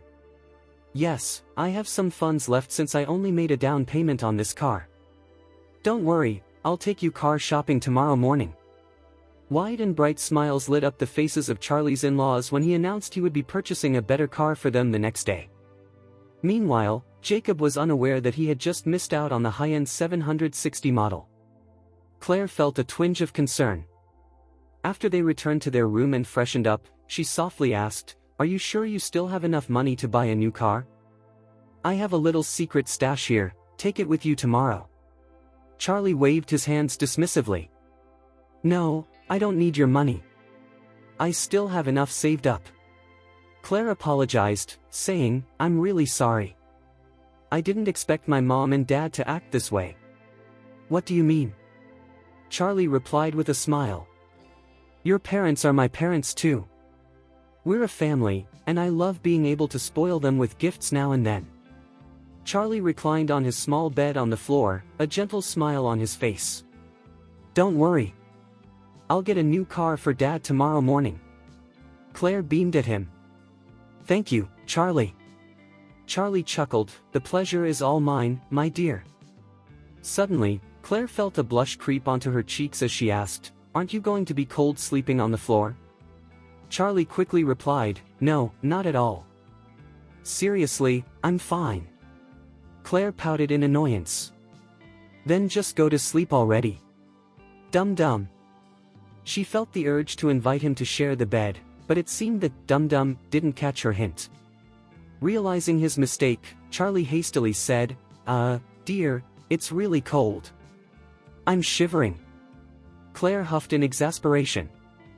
"If you're cold, just grab a quilt." Sigh. Charlie felt a wave of regret wash over him. After a moment, he tried once more, "My dear, I think it's getting colder." "I'm really cold." Claire tossed a quilt onto the floor, exclaiming, "How cold can it be on a summer night? If it's that bad, I'll get you a jacket." Charlie was disheartened and quietly scolded himself. It appeared that his wife had no intention of letting him sleep in bed tonight. The following morning, Claire got up early to prepare for work. Charlie made breakfast for her and handed her the car keys, saying, "Drive to the office today." Claire hesitated, "But it's your car. Can I really use it?" "Of course. You're my wife. Besides, I bought this car for you, not for myself," Charlie assured her. Claire smiled softly, taking the keys from him. "Thank you." Jacob watched their exchange with envy and chimed in, "Charlie, you remember you're buying me a car today, right?" "Absolutely." Charlie replied quickly. "I'll head out to buy it right away. Just wait for me to bring home the new car." Jacob grinned widely. "I'll be waiting at home. Remember, I want the BMW 530, don't get it mixed up." Charlie laughed, nodding in agreement. "Don't worry, Dad. I'll make sure to get you that BMW 530 today." With that, he went downstairs with Claire. He opened the trunk of the BMW 760 and pulled out his little electric scooter. Claire drove off to work while Charlie hopped on his e-bike, heading to the BMW showroom once more. On his way, he passed by the Audi showroom as he approached his destination.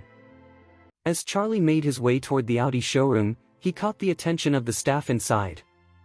One of the salespeople exclaimed, "Wow, it's the e-bike guy who just bought the BMW 760. I have to stop him and convince him to buy the top-of-the-line Audi A8, even if it means I have to grovel." Absolutely. In an instant, a swarm of Audi salespeople dashed out to surround him. "Sir, come take a look at the latest top-spec Audi A8 we have in our showroom." "Sir, our A8 is incredibly powerful, featuring a W12 engine that outperforms the BMW 760's V12. Charlie raised an eyebrow, intrigued. "Really? That sounds impressive." "Yes." One eager Audi salesman stepped forward quickly, explaining, "Let me clarify, our W12 engine has two sides, and you can deactivate one side whenever you want. It's more fuel efficient if you only use half of the cylinders." Charlie scoffed, "Are you serious? Why would I buy a 12-cylinder car just to turn off 6 for fuel savings? I might as well just get a 6-cylinder car." The salesman's face turned a deep shade of crimson as he realized his blunder. Charlie smirked, "I can see what you're thinking. You're frustrated because I bought a BMW 760 yesterday and now you desperately want me as your customer, right?" The group of salespeople nodded vigorously. Charlie chuckled. "Let me make it clear, it's too late. You ignored me and treated me dismissively yesterday. Today, I'm out of your league. Beep beep." He honked his little scooter and declared, "Move aside, I'm heading to the BMW showroom to buy another car." Suddenly, the BMW sales team rushed out and shouted, "You Audi guys, what do you think you're doing? Are you trying to poach our customers? Can't you see he's not interested in you? Step aside. If you block him again, I'll call the press and expose this." The Audi salespeople sighed in defeat and retreated. The manager of the BMW showroom approached Charlie personally and said respectfully, "Good morning, Mr. Wade. Are you looking to purchase another car today?" Charlie nodded and replied, "Do you have a BMW 530? I'll pay cash." "Absolutely. We have it in stock." The manager was thrilled. A 760 yesterday and a 530 today, he was indeed a valuable customer. "Please follow me, and I'll show you the car." Charlie hummed in agreement as he followed the manager into the showroom.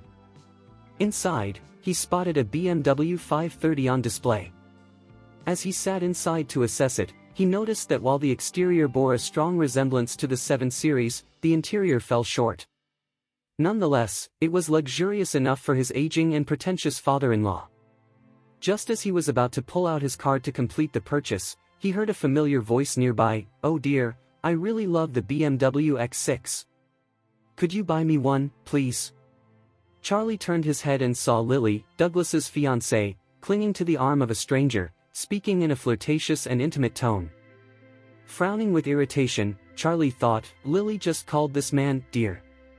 Is she cheating on Douglas? Anger bubbled within him. He despised unfaithful women lacking moral integrity. Moreover, Douglas was diligently working to advance his career, while this woman was betraying him. How revolting! He overheard the man leeringly teasing her, "If I buy you the X6 now, how would you explain this to Douglas?" Lily responded with disdain, "Douglas? Ugh, don't even mention him. He's just a loser. He's not wealthy, has no talent, and offers nothing. I'd never be with him if it weren't for his honest and down-to-earth nature." The man wore a smug grin as he pinched Lily's cheek and declared, "You're my woman now. Why would you still want to be with him? I don't allow any other men to touch what's mine." Lily quickly tried to soothe him with a playful tone, "Jerome, don't worry. Ever since we got together, I haven't let him touch me. He's just so filthy. My body belongs to you and only you." She continued, "Honestly, I wanted to break things off with him as soon as the restaurant opened, but I didn't realize that the loser had a friend who was resourceful enough to help me deal with Scarface at the redevelopment zone. Just wait until our business is successful, I'll kick him out of the restaurant for good." Jerome Hunt chuckled arrogantly, saying, "It's just Scarface. If you had told me sooner, all I'd need is one phone call and his boss would come begging for your forgiveness." Lily laughed with delight and replied, "Oh, Jerome, you're my hero. It was such a pressing situation at the time, I didn't manage to reach out to you. Plus, Douglas was there, and I didn't want to bother you with that." Jerome playfully pinched her waist, laughing, "You're such a good girl." Lily affectionately rubbed against him like a cat and said, "Jerome, could you please get me that BMW X6 now?" Jerome smirked confidently, "Later, sweetheart. First, we'll head to my place, and I'll pamper you a bit. Then, after you ditch that loser, I'll buy you that X6 tomorrow." Lily squealed with joy, "Jerome, is that true? You'll really buy me the X6 tomorrow? When have I ever lied to you?" Jerome grinned. "But remember, you need to make me happy first." Lily looked at him flirtatiously, "You naughty dog. Don't worry, you'll be on cloud 9 when we get to your place later." With that, they turned and exited the BMW showroom. Meanwhile, Charlie felt a surge of disgust at the sight of the couple. He immediately pulled out his phone and called Douglas. As soon as the call connected, Douglas's surprised voice rang through, "Charlie, how are you? What's with the sudden call?" Charlie replied flatly, "Just wanted to check in." "What are you up to?" "I'm at my restaurant, busy as usual. It's almost lunch hour, and customers will be arriving any minute, so I'm here to help out," Douglas explained. "Do you go to the restaurant every day?" "Absolutely. We're just getting started, and there's a lot to manage. Plus, more than half of the capital comes from Lily's father. They'd look down on me if I didn't put in the effort."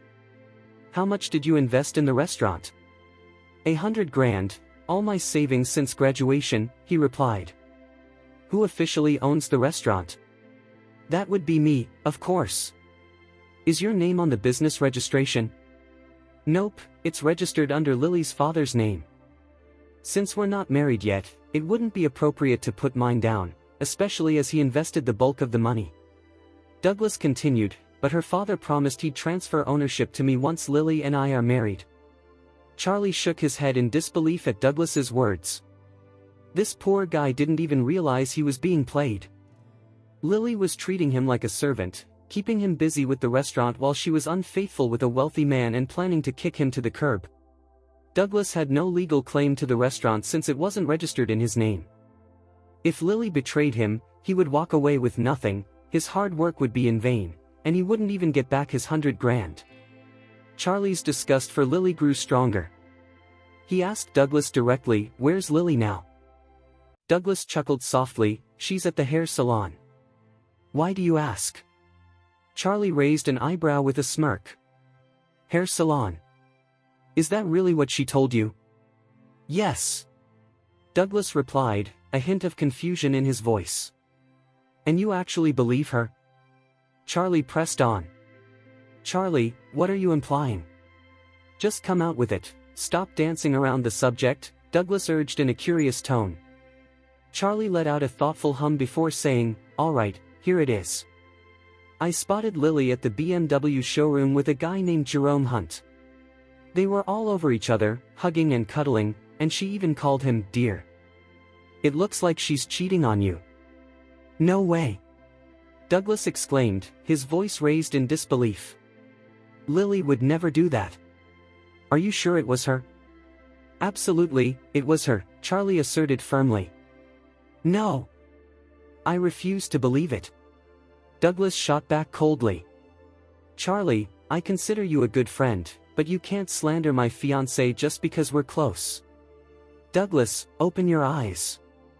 Your fiancée is with another man, and that jerk Jerome even promised to buy her a BMW X6. They've gone back to his place, and she plans to break up with you tonight. As your friend, I strongly advise you to prepare yourself."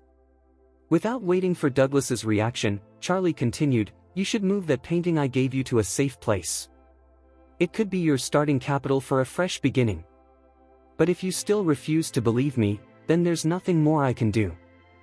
Douglas was pacing anxiously, muttering, "Charlie, stop this nonsense. Lily is my fiancée. I know her well, she would never betray me. I swear I'll kick your ass if you talk bad about her again. Charlie frowned, his disappointment evident. Alright then.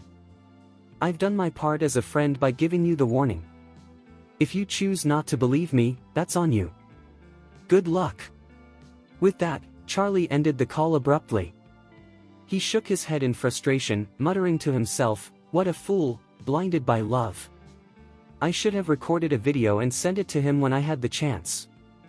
At that moment, the manager of the BMW showroom knocked on the window and asked, "Sir, how do you feel about the car?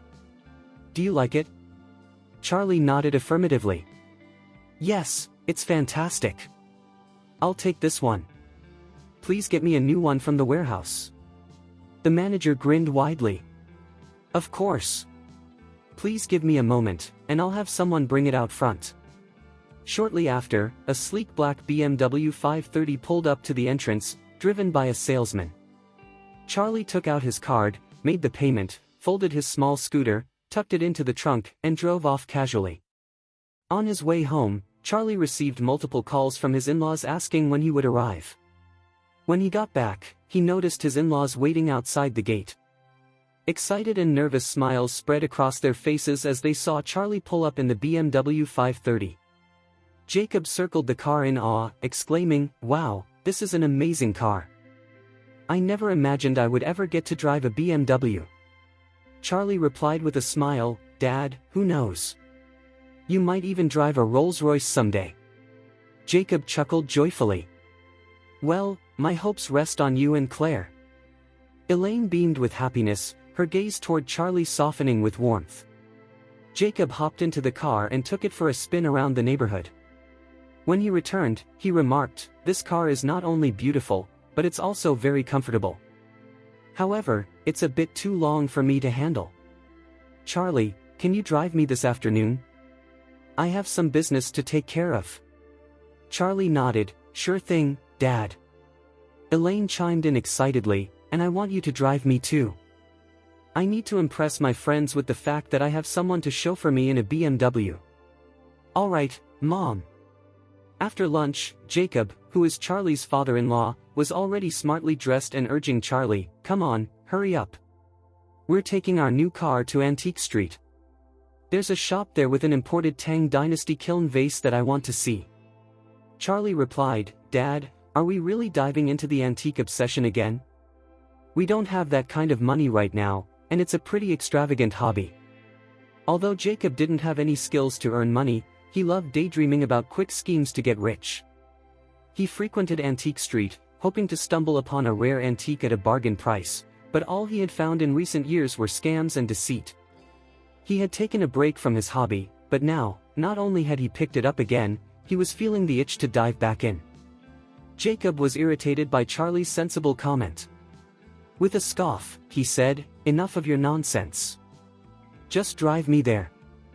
Feeling helpless, Charlie knew he couldn't refuse his father-in-law, so he reluctantly agreed and drove Jacob to Antique Street. Oris Hill was a renowned historical city, and Antique Street, located just outside the main tourist attractions, was famous among both local and international antique enthusiasts.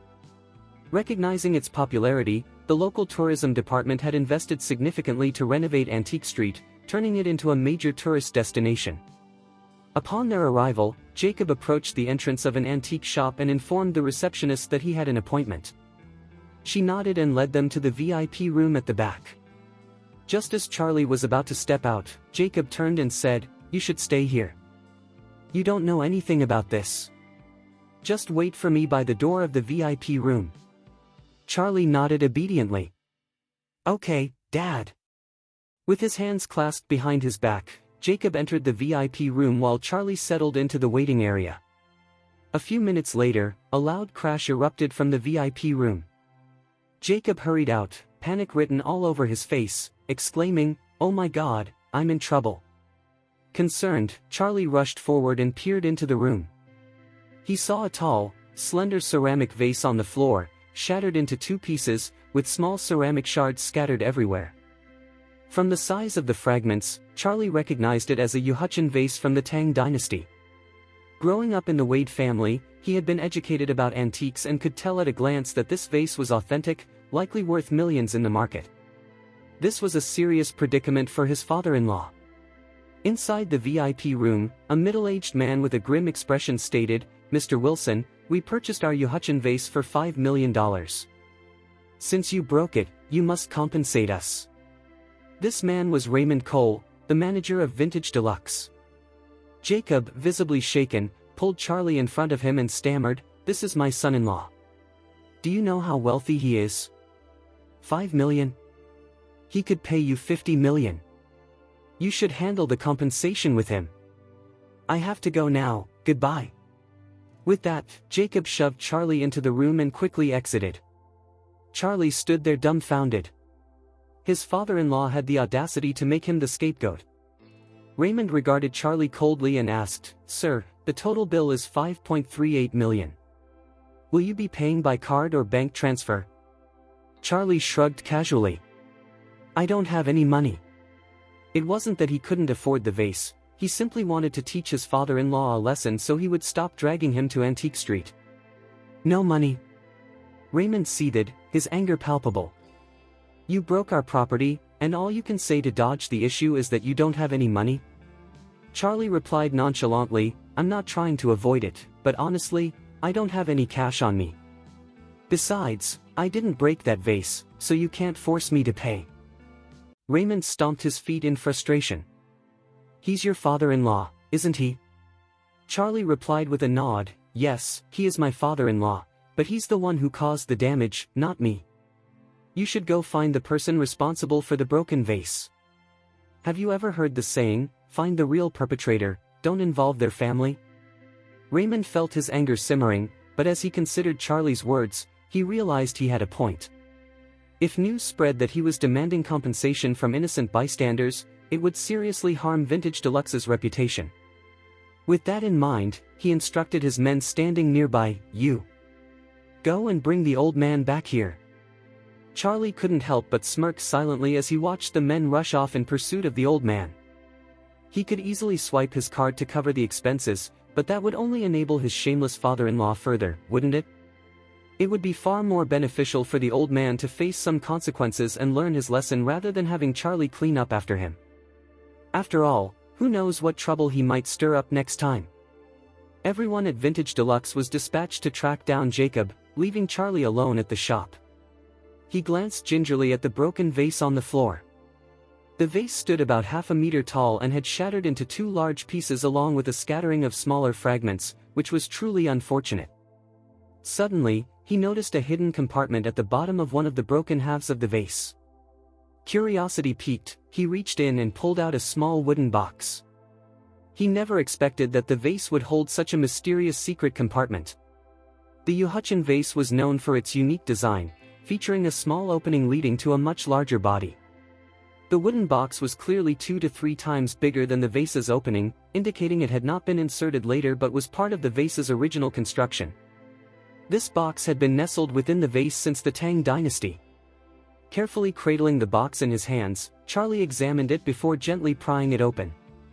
As the wooden box creaked open, a refreshing, breezy fragrance wafted out, instantly soothing Charlie as he inhaled the scent. Inside the box rested a palm-sized ancient book with a yellowish cover. Charlie cautiously lifted the book and saw the title, Apocalyptic Book, written in ancient script on the first page. That's an intriguing title.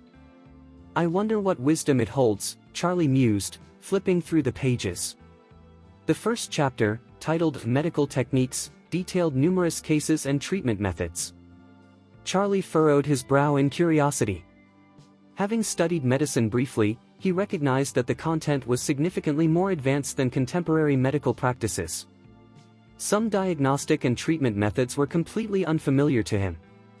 At the end of the Medical Techniques chapter, he even discovered a section on alchemy and the effects of various medications, which were far beyond modern understanding. Captivated, Charlie settled down on the floor and continued to flip through the book. As he delved deeper, he realized the book encompassed a wide array of topics, including fortune-telling and mysterious practices like treasure inspection and restoration. It contained a plethora of unusual knowledge. Charlie studied the text intently, feeling as if each word was embedding itself in his mind. His heart raced as if he were caught in a tidal wave. He had stumbled upon a treasure. This was truly the ultimate treasure. Filled with excitement, Charlie quickly tucked the apocalyptic book into his pocket, only for it to transform into powder and vanish into thin air. Incredibly, every single word from the book was now etched in Charlie's memory. At that moment, Jacob, who had run off like a frightened animal, was roughly captured by a group of strong men and thrown back into the shop. Seeing Jacob's swollen cheeks, Charlie realized he must have received quite a beating before being dragged back here. Charlie couldn't help but find Jacob's pathetic expression amusing. How dare this old fool call him a scapegoat after getting himself into trouble? It was outrageous. A bit of punishment was just what he needed to learn his lesson. Jacob found himself in a particularly precarious and shaky situation. After his frantic escape, he was panting heavily, struggling to regain his breath. His pudgy and fragile frame made it impossible for him to outrun those younger men. Plus, without the car keys, how could he hope to flee? It took no time for the group to catch him. With his hands bound behind his back and his face swollen from several slaps, he looked utterly humiliated. As Jacob was brought back to the shop, Raymond, the manager, clenched his teeth in frustration and said, "Old man, do you really think you can run away after wrecking our property? You should learn about the Vintage Deluxe's reputation before pulling such a foolish stunt." Jacob stammered in fear, "I didn't mean to. The vase was just too slippery." Raymond shot back coldly, "Enough. You have until this afternoon to come up with the money. If you can't pay, I'll sue you for deliberately damaging my property. A $5 million case will keep you in prison for a long time." Jacob trembled at the threat. He turned to Charlie and clung to him desperately, "Charlie, my dear son-in-law. You have to help me. You can't let them do this to me." Charlie shrugged, feeling helpless. "But, Dad, I don't have that kind of money." In a panic, Jacob exclaimed, "Then you should go to jail for me. The Wilson family has supported you for so long, it's time for you to repay us." Charlie stared incredulously at his shameless father-in-law, wondering how he could possibly say such things now. Before Charlie could respond, Raymond interrupted, "Hold on. At Vintage Deluxe, we conduct our business with integrity. Whoever makes a mistake must own up to it. You broke the vase, old man, so you're responsible." He then turned to Charlie, "You can leave for now, but I suggest you help him find the money. If I don't have it by evening, I'll take him to the police station." Charlie nodded slightly. Jacob cried out, "My dear son-in-law, you can't abandon me here. What will I do without you?" While he wanted to laugh at his father-in-law's fear, Charlie managed to suppress his amusement. Planning to excuse himself under the pretense of getting the money and leaving Jacob to suffer a bit, an idea suddenly sprang to mind about an ancient technique for restoring porcelain artifacts mentioned in the apocalyptic book. He said, "Mr. Cole, if I can fix the vase, will you let my father-in-law go?" Raymond chuckled, "Repair the vase? Who do you think you are? I've already sent photos to experts in Oris Hill, and they said it's beyond repair." Charlie shook his head, unconvinced. "The vase is already broken, so what's the harm in letting me try?" Raymond's smirk widened. "Oh, so you're a stubborn one, huh? All right. Let's see what you can do." Charlie replied confidently, "I need a sheet of Chinese rice paper, a brush, and 5 raw eggs." Raymond, eager to witness the spectacle, readily provided what Charlie asked for. Soon, one of his men returned with a basket of raw eggs. Yet, he couldn't help but scoff, "Restoring artifacts with eggs? That's absurd. Just a warning, don't try any tricks. You either pay up or we'll sue your father-in-law. $5 million is enough to keep him in prison for life." Charlie nodded eagerly. "What if I take care of the repairs?" Raymond scoffed, "I'll need to consult the appraisers first. If they confirm you've managed to fix it and recover most of the damage, then I'll let both of you leave." "Sounds good," Charlie replied with a grin. "It's a deal." With that, he swiftly turned back to his workstation and began his task in silence. Armed with a brush, he carefully outlined the vase on a sheet of Chinese rice paper. Next, he gently tapped an egg to create a small crack, dipped his index finger into the egg white, and applied it to a fragment of the vase before pressing it against the paper model. He repeated this process for each fragment, steadily covering the paper with pieces of the vase. Everyone held their breath, watching intently, afraid to disrupt his restoration efforts. Before long, half an hour had flown by. When Charlie finally stood up, the once damaged fragments had transformed into a stunning Tang Dynasty Yuhucheng vase that seemed to radiate new life. He smiled at Raymond, saying, "Take a look and see if you can find any flaws." Raymond picked up the vase, examined it briefly, and then grimaced in contempt. "You must be joking. Do you really think you've repaired it by just applying some egg liquid? Seriously? Why don't I break your leg and stick it back together with egg liquid, huh? Don't you dare touch the vase." Suddenly, a sharp and concerned voice echoed from the doorway. A striking young woman in a white casual suit stepped inside. She possessed a breathtaking beauty and a statuesque figure, standing at around 1.7 meters tall. As she surveyed the room with a cool, haughty gaze, she emanated an air of elegance akin to that of a snow queen. Raymond's expression changed dramatically upon seeing her. He bowed his head respectfully and asked, "Miss, what brings you here?" The young lady was Jasmine Moore, the owner of Vintage Deluxe and a prominent member of the Moore family, one of the leading families in Oris Hill. Jasmine, her face flushed with anger, exclaimed, "If I hadn't arrived, I fear you would have single-handedly ruined this shop. What on earth is happening?" Raymond offered a sheepish smile and replied, "A customer accidentally broke the vase while examining it. His son-in-law attempted to repair it with egg, which is utterly absurd. I was just about to discuss compensation with them." Jasmine leaned closer to the vase, studying it intently, and a look of shock crossed her face. She turned to Raymond, scolding, "Put it down, you fool. Don't lay a finger on it if you don't know what you're doing." Raymond, taken aback by her sudden outburst, stammered, "Miss, I don't understand. This is an artifact that has just undergone restoration.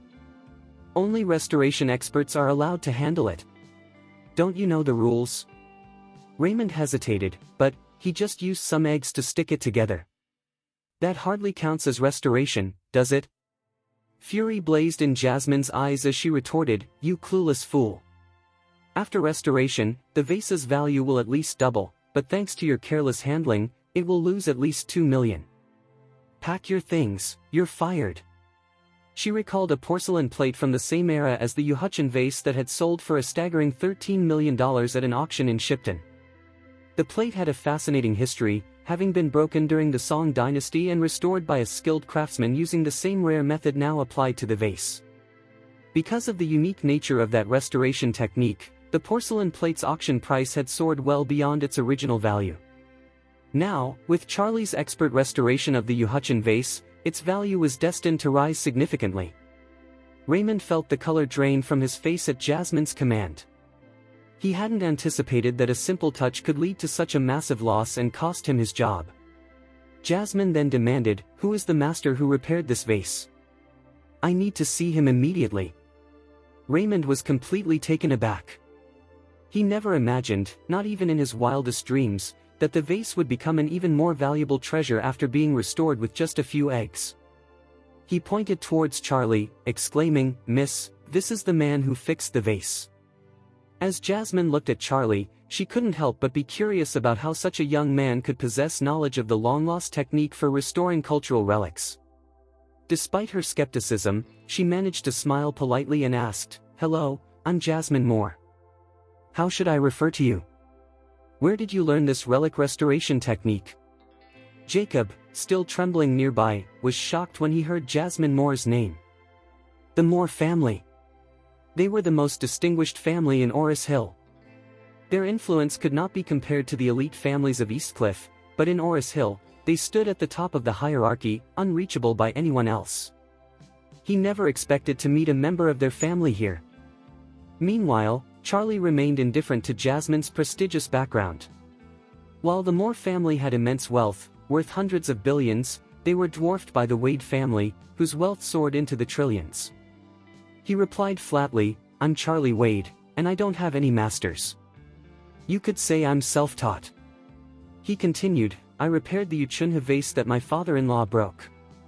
Please assess its specific value on your end and let us know if we need to make any compensation." Jasmine shook her head with a smile. "Thanks to your restoration, this vase is now worth much more than before. So, actually, we owe you." Charlie smiled lightly. "I appreciate that. Since we've settled the matter, we should be on our way." However, Jasmine's expression turned playful. She didn't want Charlie to leave just yet. With a smile, she said, "Sir, I seem to have forgotten your name. How should I address you? Could you leave me a contact number so we can stay in touch?" She took out her business card and said as she handed it over, "This is my card, you can reach me at the number listed." Charlie accepted the card, nodding. "I'm Charlie Wade, but I don't have a business card." "That's all right," Jasmine replied. "Could you share your phone number with me instead?" Charlie regarded her cautiously. He believed that establishing connections could be beneficial. Moreover, Jasmine Moore appeared polite and humble, unlike others who might be arrogant and domineering. Making friends with her seemed harmless. So, he exchanged phone numbers with her. Afterward, Jasmine asked, "Mr. Wade, would you like me to give you a ride home?" Charlie waved his hand in response. "Thank you, but I drove here." Jasmine nodded. "Then I'll see you off." She accompanied Charlie and Jacob to the BMW 530. Once they drove away, she returned to Vintage Deluxe. On their way home, Jacob inquired curiously, "Charlie, where did you learn the art of cultural relic restoration?" The contents of the apocalyptic book swirled in Charlie's mind like a tempest. He certainly couldn't reveal to his father-in-law that he discovered this magical and mysterious book inside the broken vase. He needed time to fully digest its incredible insights, and he couldn't share it with anyone. So, he fabricated a lie. "I learned it from a cleaner at the orphanage." Jacob nodded in understanding. "Thank goodness you were there, otherwise, I might be behind bars right now." Suddenly, he remembered something and quickly added, "Oh, and don't mention this to Claire or your mother-in-law, all right?" Charlie nodded in acknowledgement. "Got it." The elderly man let out a heavy sigh, rubbing his face as he muttered, "If I had known you possessed such talent, I wouldn't have rushed over. Now I'm not only exhausted, but I've also been slapped multiple times. What bad luck." He then asked, "Is my face still red?" "Just a little," Charlie replied. The old man grumbled again, "If your mother asks, tell her I ran into a pole." Once they got home, Charlie quickly headed to the supermarket to pick up groceries and prepare dinner for the family. He called his wife, Claire, to check if she had any dinner cravings. However, she mentioned that she needed to work on a project with Doris Young that night, and as a result, Doris had invited her to dinner at Grand Group. Upon hearing this, Doris added, "Sir, the project is in progress, so your wife might be quite busy for a while. I hope that doesn't trouble you." Being understanding, Charlie responded, "I hope the company serves her good food and treats her well." Doris quickly assured him, "Don't worry, I'll make sure she has the best dinner the company has to offer." "Sounds good," Charlie texted back. With Claire out for dinner, he didn't feel the need to plan an elaborate menu, so he casually picked some ingredients and whipped up a simple meal for his in-laws. After dinner, the elderly couple went out for square dancing, while Charlie stayed home and immersed himself in a captivating book. Suddenly, his phone rang. It was Douglas Adams. Charlie hesitated to answer. Douglas could be quite stubborn. After a previous attempt to offer him advice, he had responded by yelling, which had been incredibly frustrating. However, realizing Douglas was likely in a tough spot, Charlie decided to pick up the call. "What's going on?" he asked.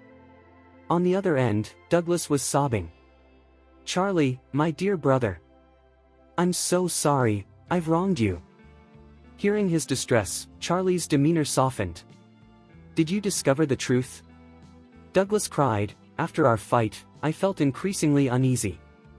I tracked her iPhone and ended up at a villa in the suburbs. When I knocked to confront the cheater, the man's chauffeur and butlers beat me up, and I ended up in the hospital." Douglas broke down again, "Charlie, I was so blind. Please don't be mad at me." You're my best friend, my only friend. If you cut ties with me too, I'll have no one left in Oris. Charlie sighed and replied, I don't hold it against you. Which hospital are you at? I'm at Silverwing Hospital, Douglas sobbed. He broke my legs with a baseball bat. The doctor said I won't be able to walk for a few days. Can you help me sell the drawing you gave me? I took it with me to catch that cheater. I spent all my money at the restaurant and now I'm completely broke, so I can't pay for the hospital bills. Charlie's heart sank. They didn't cover your medical expenses? No, Douglas replied, his voice trailing off. Did you call the police? I did, but they said I broke into their house, and the others were just protecting themselves. How dare they? Charlie was furious. Wait for me, I'll be there in just a few minutes. When Charlie arrived at Silverwing Hospital, he found Douglas lying on one of the ward beds, his body bruised and battered.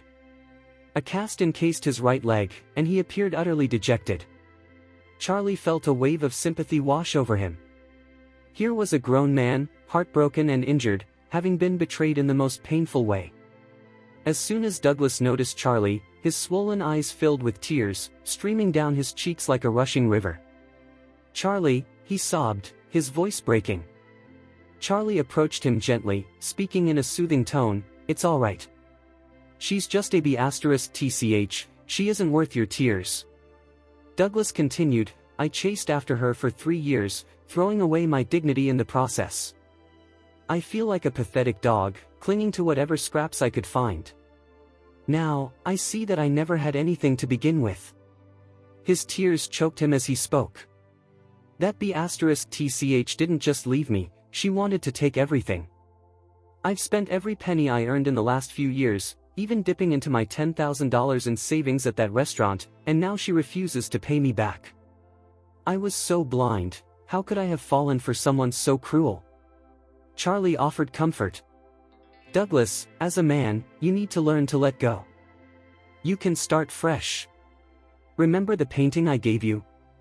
It's worth at least $200,000, enough to kickstart a small business. Douglas nodded, wiping his tears. I have it with me. Thank you for reminding me, otherwise, she would have taken that from me too. Charlie sighed in relief. Good. Now, you should rest and try to forget all this. I'll grab you something to eat and take care of your hospital bills. Tears flowed down Douglas's cheeks again. Charlie, my dear brother. Thank you so much. I promise I'll repay your kindness. Yeah. We're brothers, there's no need for thanks, Charlie replied gently as he stepped out of the ward. In his rush to get to the hospital, Charlie hadn't had the chance to buy anything, but seeing Douglas in such a state tugged at his heart. So, he decided to pick up some fruits and pay the $10,000 for Douglas's medical bills up front. When he returned to Douglas's room, Charlie noticed the door was wide open. Upon entering, he saw Lily Lewis standing by Douglas's bed, clinging to Jerome Hunt. Douglas shouted at the sight of them. What are you doing here? Come to mock me? Lily laughed mockingly. Who has time for that? She spat on the floor in disdain and added, I'm here for that painting. Where is it? Hand it over. Douglas shot back angrily, Lily Lewis, that painting was a gift from my brother. Who do you think you are to take it from me? A gift? Lily scoffed. Use that tiny brain of yours for once. Why would Charlie give you that painting? It was to celebrate the opening of the restaurant. And who owns that restaurant? Just a little reminder, my dad does. Douglas was taken aback by Lily's audacity, his voice shaking with rage. Lily Lewis, don't you dare cross that line. I invested $10,000 in that restaurant too, and you still haven't paid me back. As for the painting, it was a gift from my brother. Do I need to repeat that? It was a gift. Lily glared with intensity. Enough of this ridiculous charade. The restaurant has nothing to do with you, so don't even think about hoping I'll pay you a dime. That painting is the property of the restaurant. If you don't return it immediately, I'll have no choice but to call the police and report you for theft. Standing beside Lily, Jerome also scoffed. Listen, kid. You'd be wise to cooperate with us. My connections in Oris Hill are not something you want to test right now. If you refuse to hand over the painting, I'll have to pay a visit to the Public Security Bureau, and they'll lock you up without hesitation. Given its value, you could be looking at a minimum of 10 years behind bars. Douglas, overwhelmed with emotion, let the tears stream down his face as he pleaded with Lily, I've always treated you well over the past few years, giving you everything I could. It's fine if you don't love me, but why do you have to do this to me? Lily let out a chilling laugh. Love you? Who do you think you are to expect that? Listen closely, fool, I've never loved you. You don't deserve it. I would only fall for a man like Jerome, someone who truly merits my affection. Jerome smirked sarcastically. Oh, and I should add, we definitely know how to meet each other's needs in bed. Lily blushed. Oh, come on, Jerome. Why bring that up? It's so embarrassing. Embarrassed? Jerome chuckled. Why don't we close the doors and show this worthless loser how it's done? Let's demonstrate how you usually satisfy me. Jerome, darling, no. That would be far too embarrassing. Lily protested. Unable to endure the spectacle any longer, Douglas hurled a pillow at them while shouting, You maniacs! Get out of here! Jerome swiftly caught the pillow and sneered. I'm warning you, hand over the painting, or I'll break your other leg and have you thrown in jail. At that moment, Charlie, who had been listening at the door, strode into the room and shouted, You dare to harm my brother? Do you have a death wish? Jerome turned to face Charlie, locking eyes with him. Who are you? Lily chimed in, He's Charlie Wade, the one who gifted the painting. Jerome erupted in laughter. Ah, just the useless toy boy. You've made quite a name for yourself, you know. Everyone in Oris Hill knows who you are. Jerome then shot Charlie a cold glare. I'll give you 3 seconds to disappear from my sight. If you do, I'll pretend you were never here and won't lay a finger on you. Charlie, irritated, scoffed back. Get out of your sight. Who do you think you are? Jerome gritted his teeth. Are you challenging me, kid? Charlie responded coolly, I don't care who you are, but you've crossed the line today. I'll give you a second chance, apologize to my brother right now, and let him break one of your legs as an apology for what you did to him. If not, you'll suffer a horrifying fate. Jerome threw his head back, laughing maniacally, but his expression quickly soured. What did you just say, punk? Me, Jerome, apologizing? Do you want to die? Lily, chuckling, added, Charlie, are you out of your mind? Challenging my darling Jerome? Do you really want to meet your end that badly? Charlie shot back coldly, Shut your mouth, you witch. You, Lily fumed, turning to Jerome. Jerome, darling. He just called me a witch. Have someone tear him apart. Jerome clenched his jaw again. Just wait, you pathetic swine. I'll have someone take care of you right now. Charlie smiled coldly at Jerome's threat. Sure, but remember this, if you fail to take me down, both you and this witch will pay dearly for it later. Jerome quickly dialed a number on his phone and shouted, Zaz, I'm at Silverwing Hospital.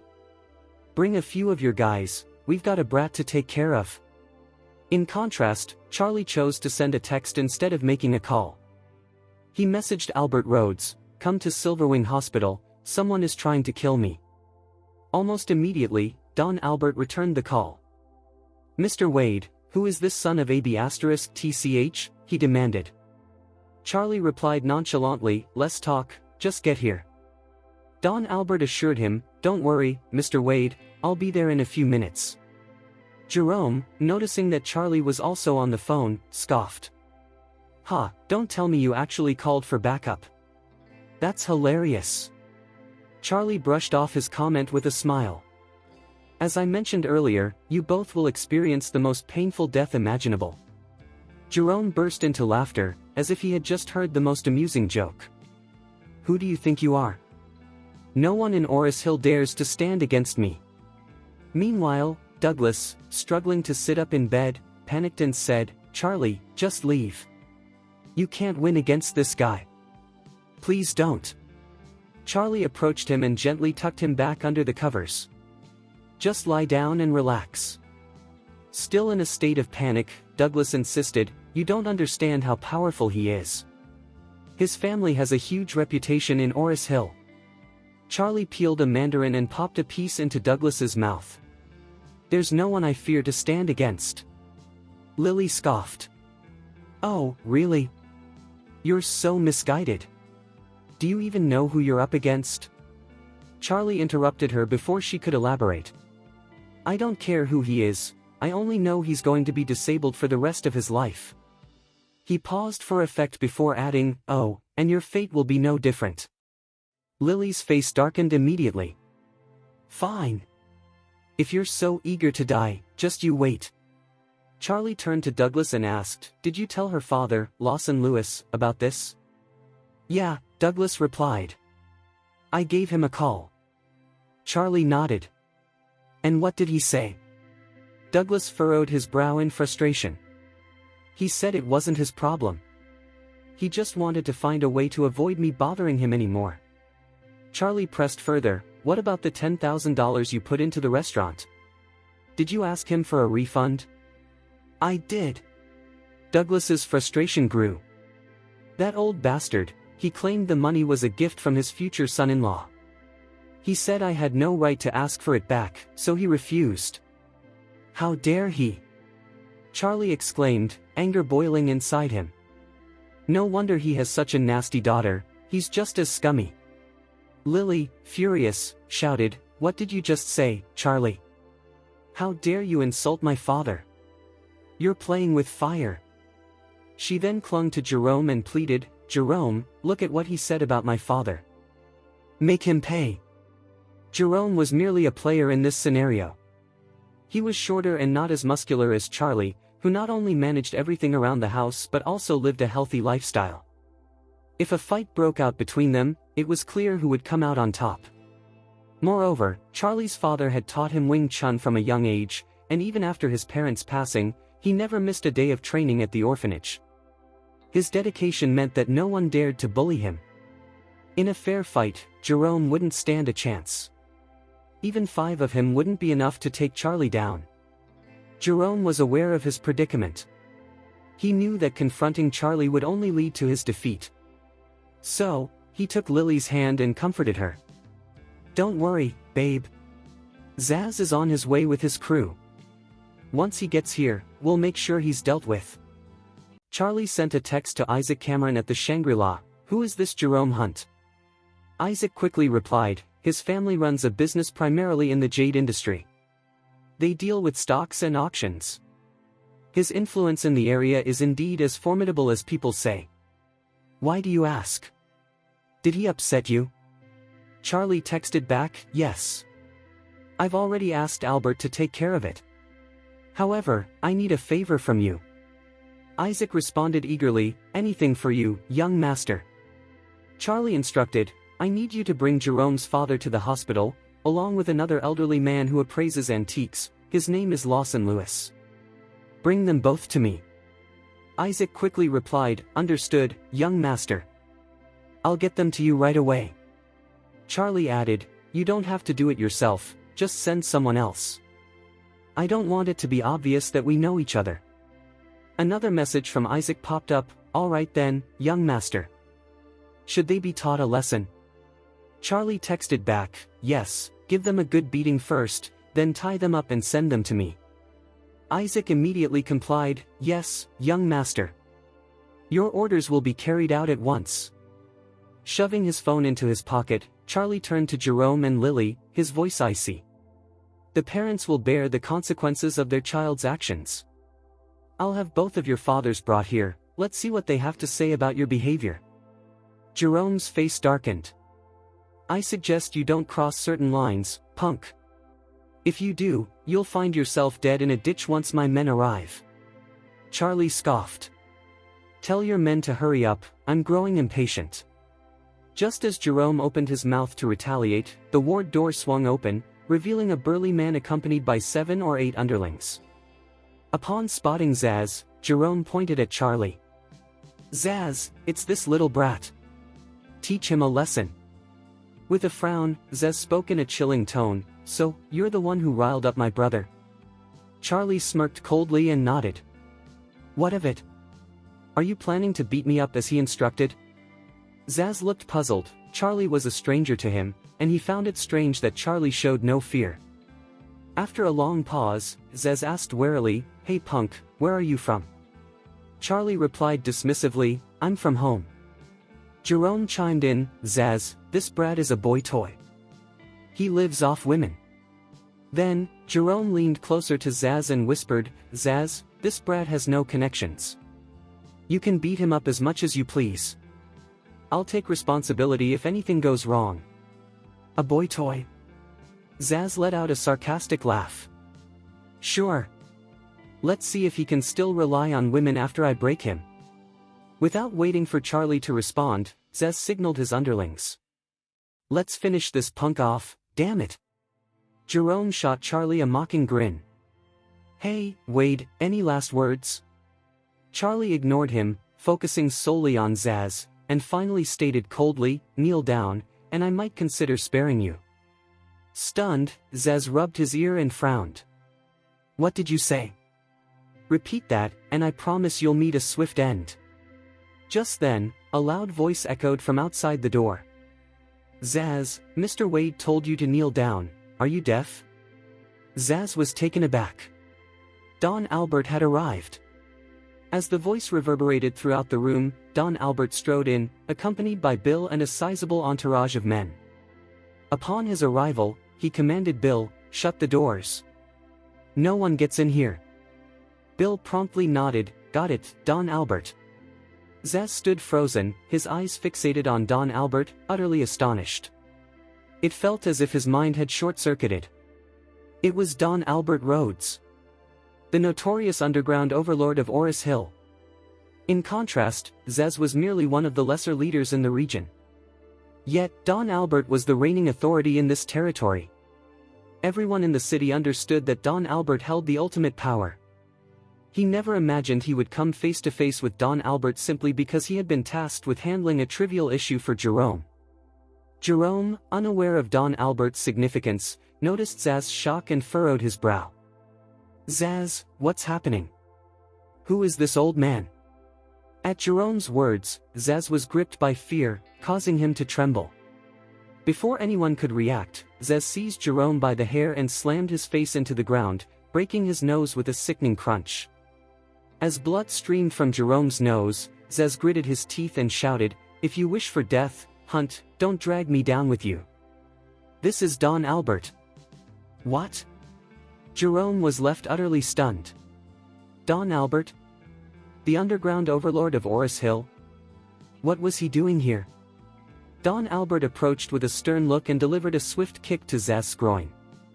A wave of agony surged through Zaz, forcing him to his knees, his face paling rapidly. Don Albert glared at him and spoke coldly, "You're really asking for trouble, aren't you? How dare you offend Mr. Wade?" He then turned to Charlie, bowing deeply in respect as he apologized, "I'm sorry for my tardiness, Mr. Wade. Please, punish me."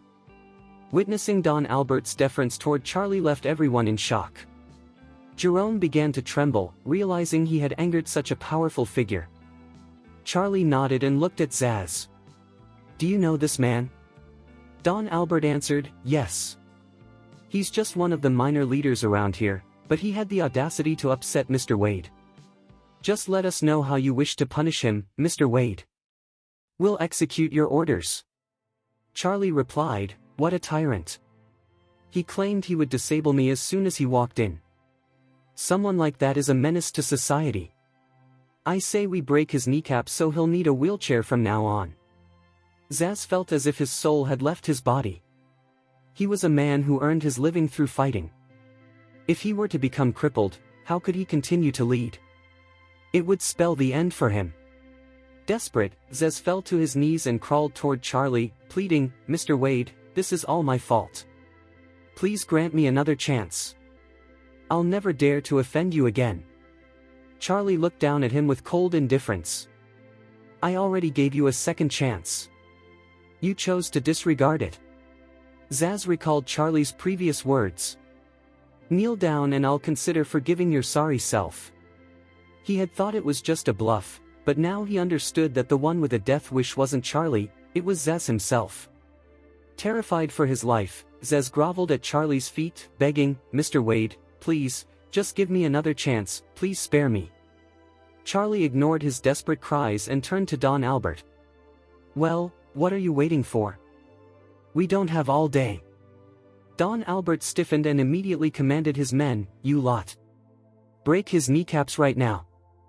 In an instant, several of his men lunged at Zaz and pinned him to the ground. Charlie sent a text to Isaac Cameron at the Shangri-La, who is this Jerome Hunt? Isaac quickly replied, his family runs a business primarily in the jade industry. They deal with stocks and auctions. His influence in the area is indeed as formidable as people say. Why do you ask? Did he upset you?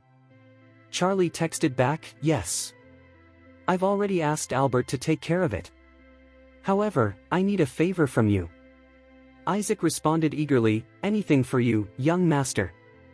Charlie instructed, I need you to bring Jerome's father to the hospital, along with another elderly man who appraises antiques, his name is Lawson Lewis. Bring them both to me. Isaac quickly replied, understood, young master. I'll get them to you right away.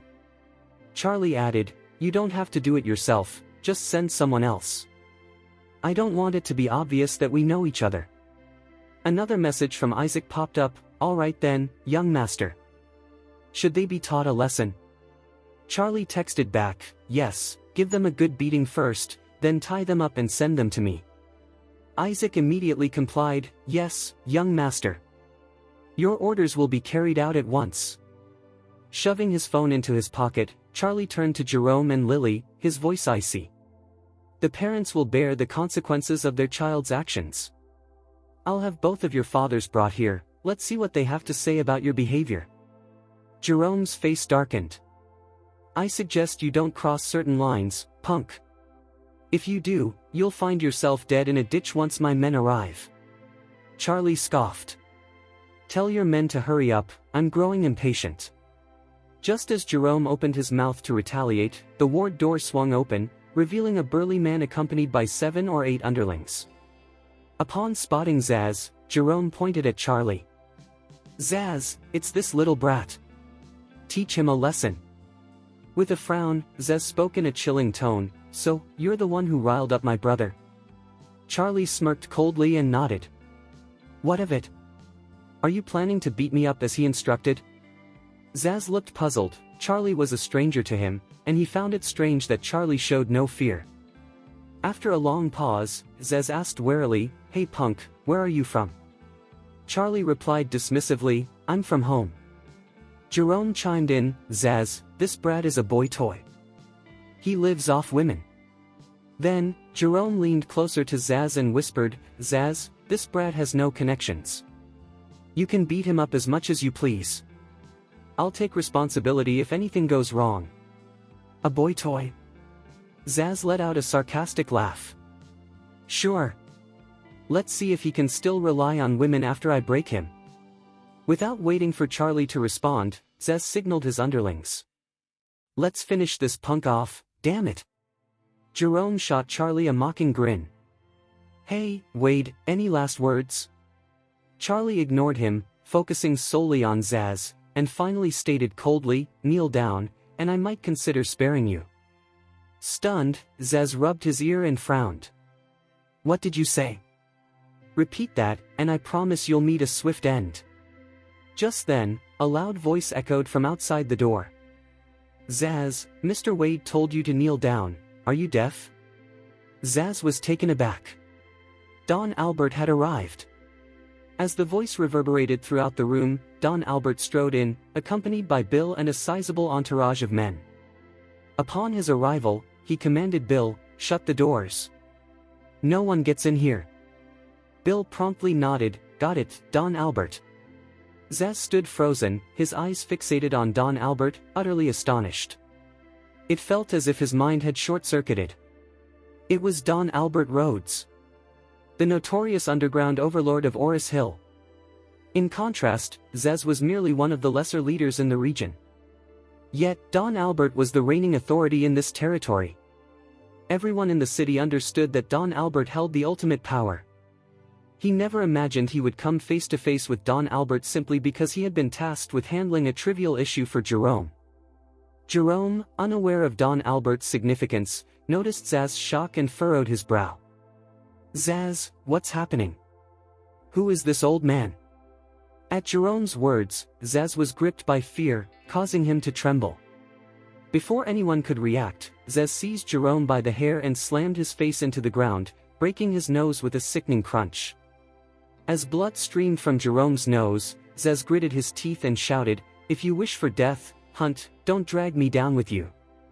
This is Don Albert." "What?" Jerome was left utterly stunned. Don Albert? The underground overlord of Oris Hill? What was he doing here?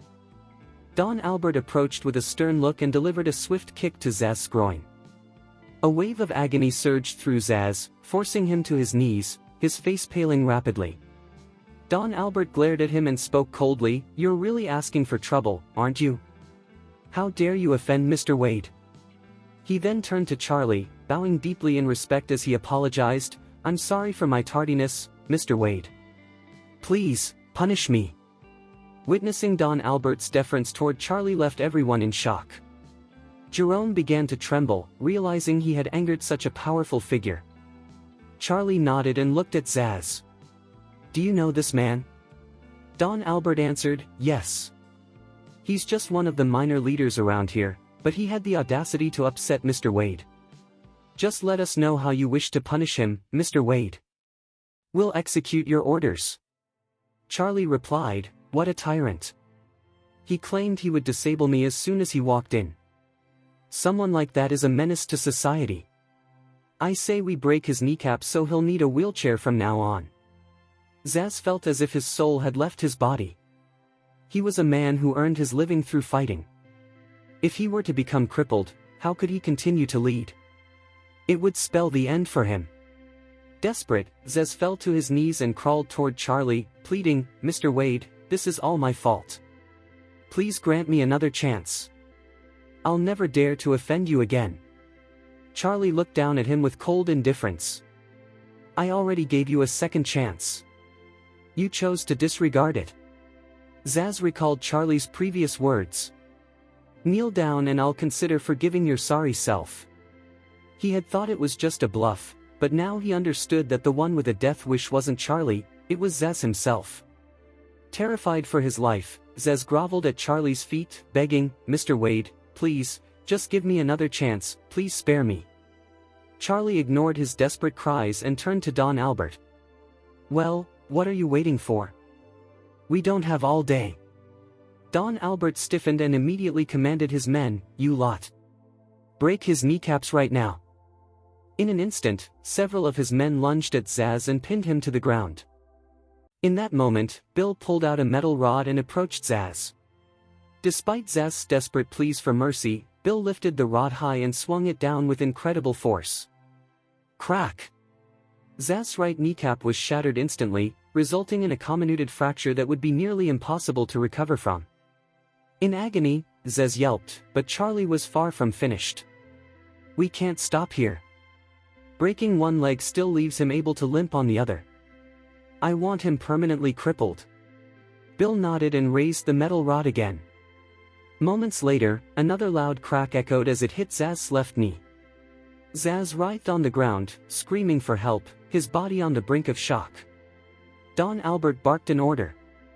"Bill, stuff something in his mouth. His screams will only irritate Mr. Wade." "Yes, Don Albert."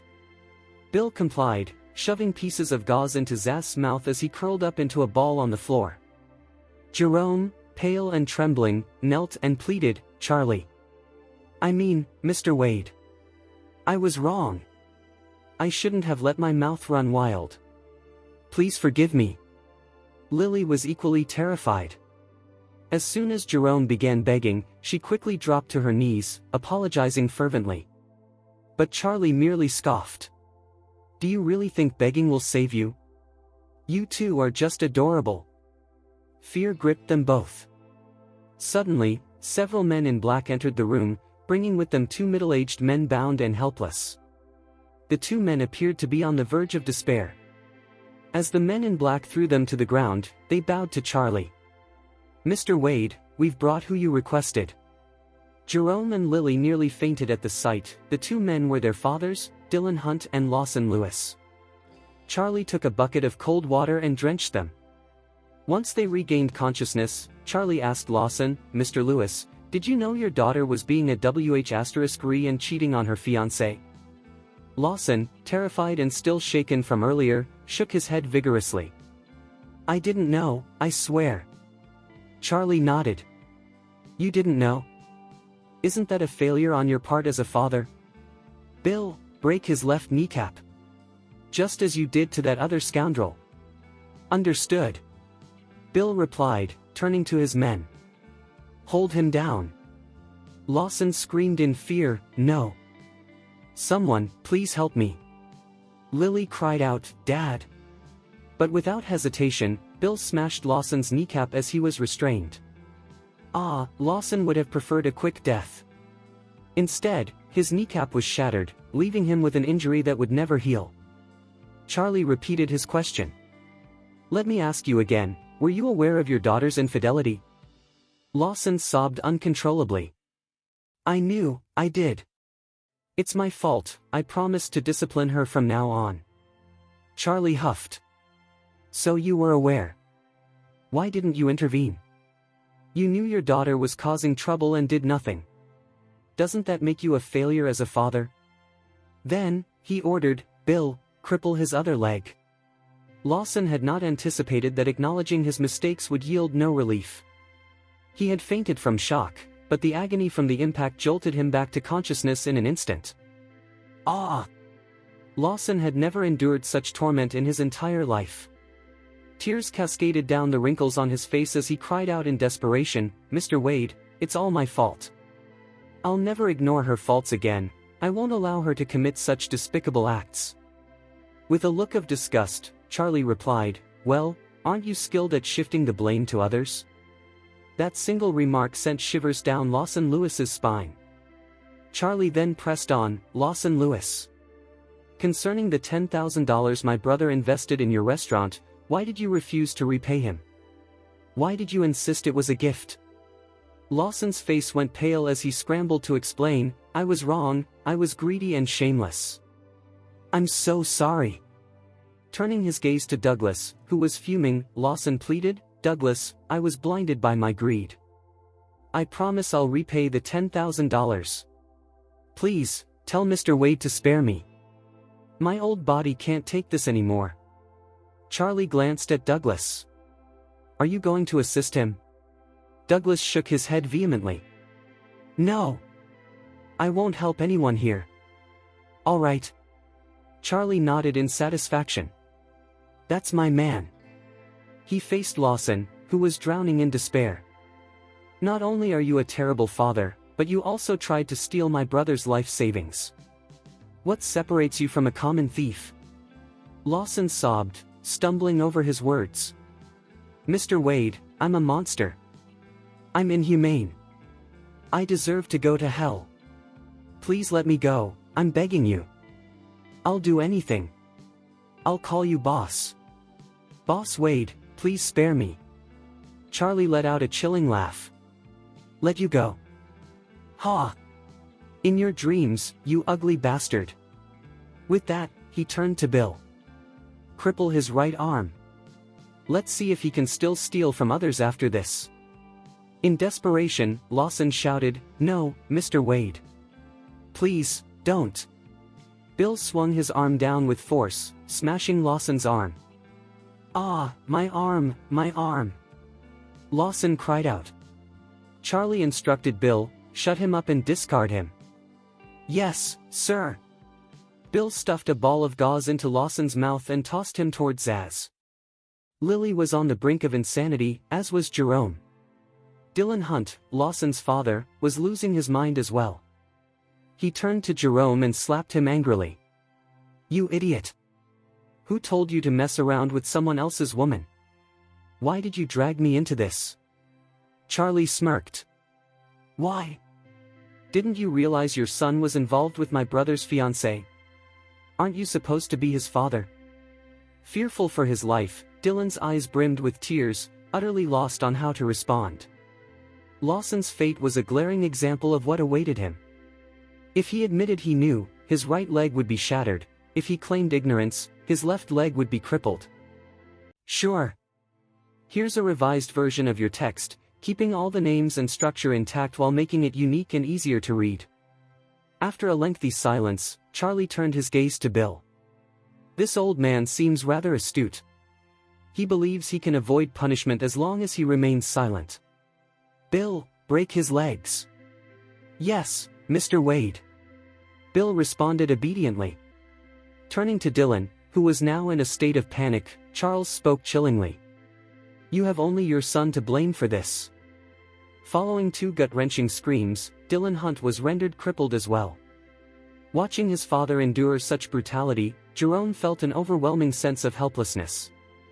In mere moments, he found himself sitting in a pool of warm liquid that reeked terribly. He had actually wet his pants. Charlie let out a laugh. "Well, would you look at that? Seems like you can't quite control yourself. That's been the root of all your problems. I'd say you won't be needing that anymore." He then commanded, "In that case, destroy the very thing that makes him a man." Bill hesitated for a brief moment, flinching at the order as a man himself. Don Albert grumbled, "What are you waiting for? Do as Mr. Wade instructs." Snapping back to the moment, Bill barked orders to his men, "Spread this bastard's legs." Desperate, Jerome pleaded with Charlie. "Mr. Wade, please. You can cripple me, but don't destroy my—" Charlie chuckled. "Do you think this is a multiple-choice situation? You don't get to choose between losing your limbs or that part of you." "Wrong. You're facing both."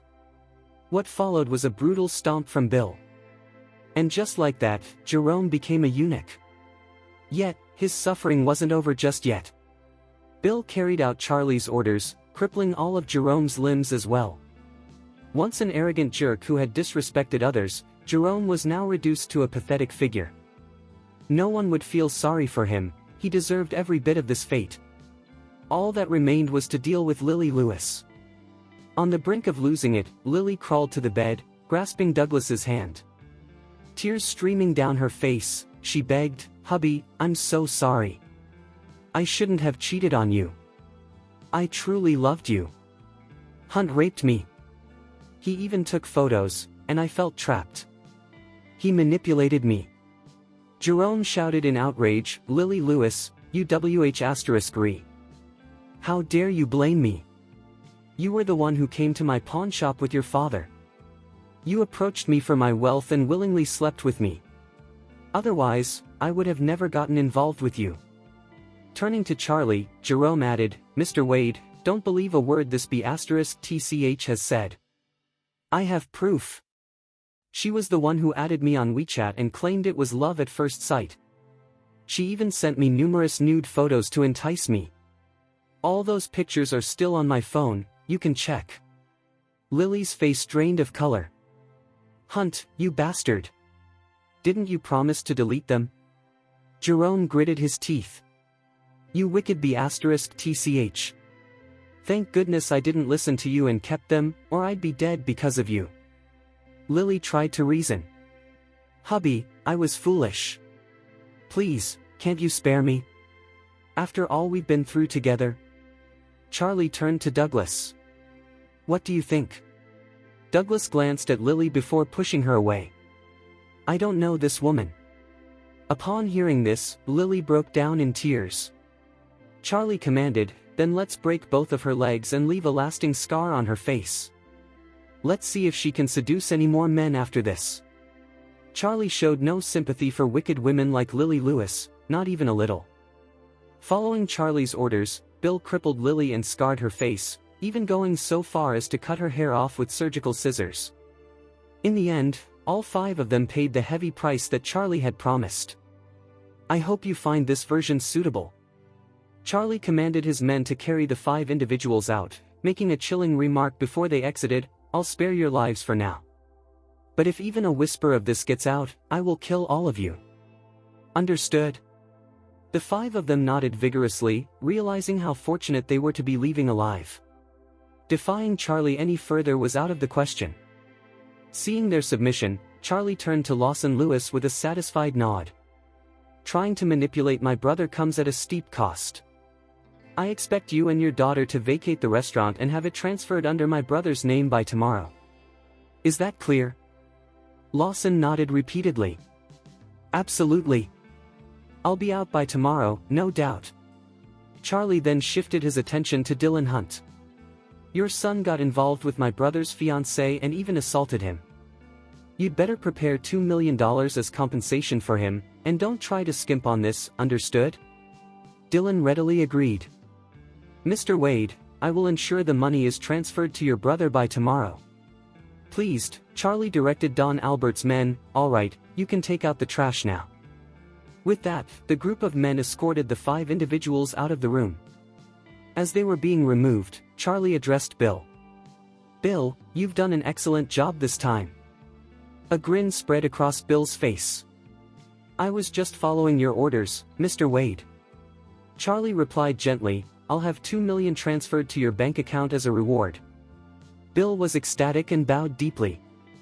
"Thank you, Mr. Wade." Although he had been loyal to Don Albert for quite some time, he knew Don Albert would never be so generous. Such an amount was unheard of. Meanwhile, Charlie texted Isaac to arrange the transfer to Bill.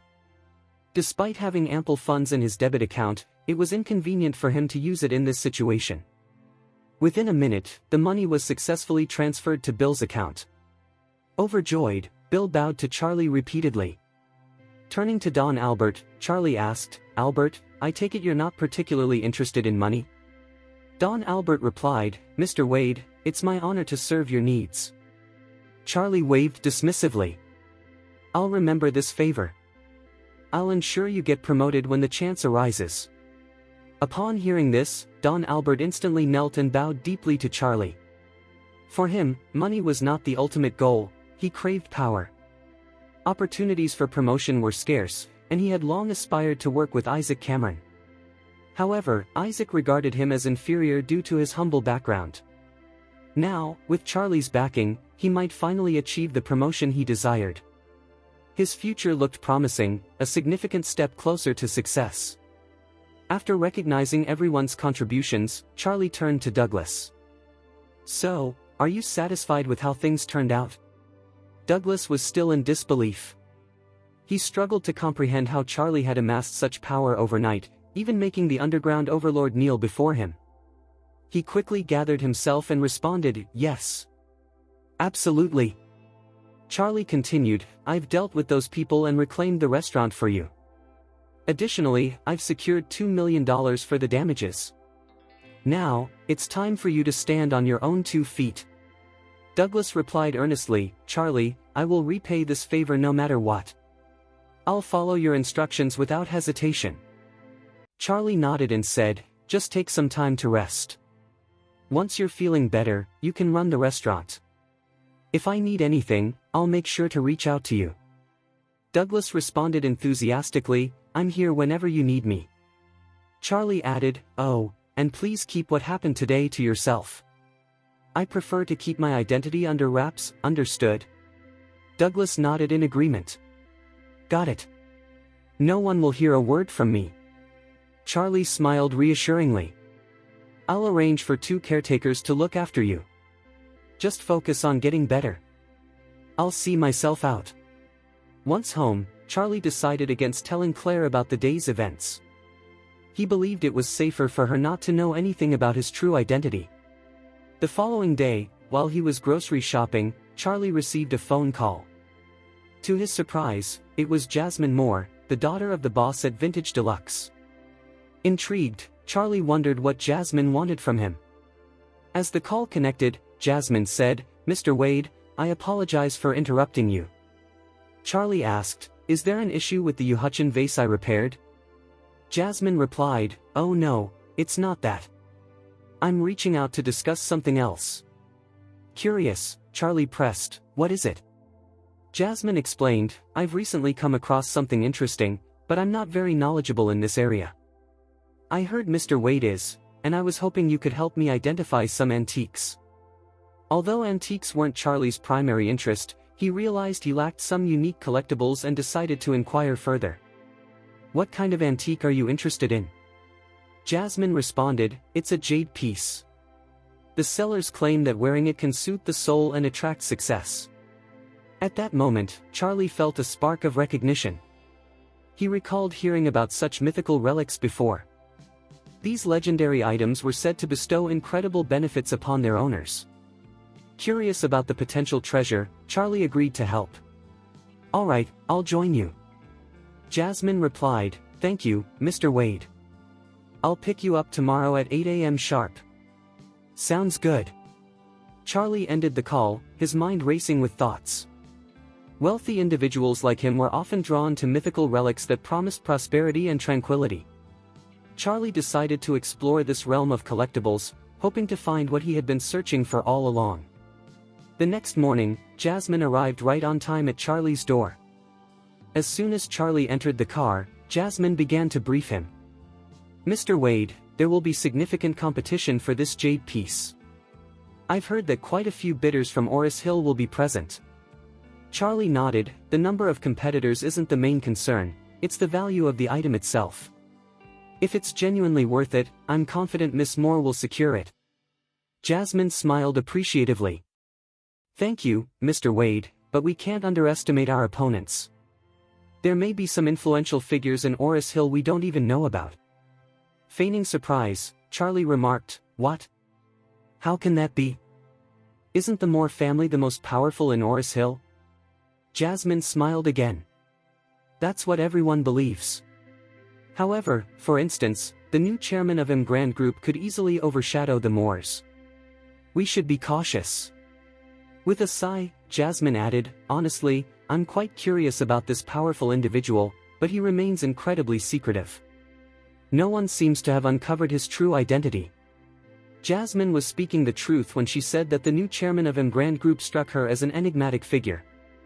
After all, he had managed to acquire a company valued at over 100 billion without revealing himself during the entire process.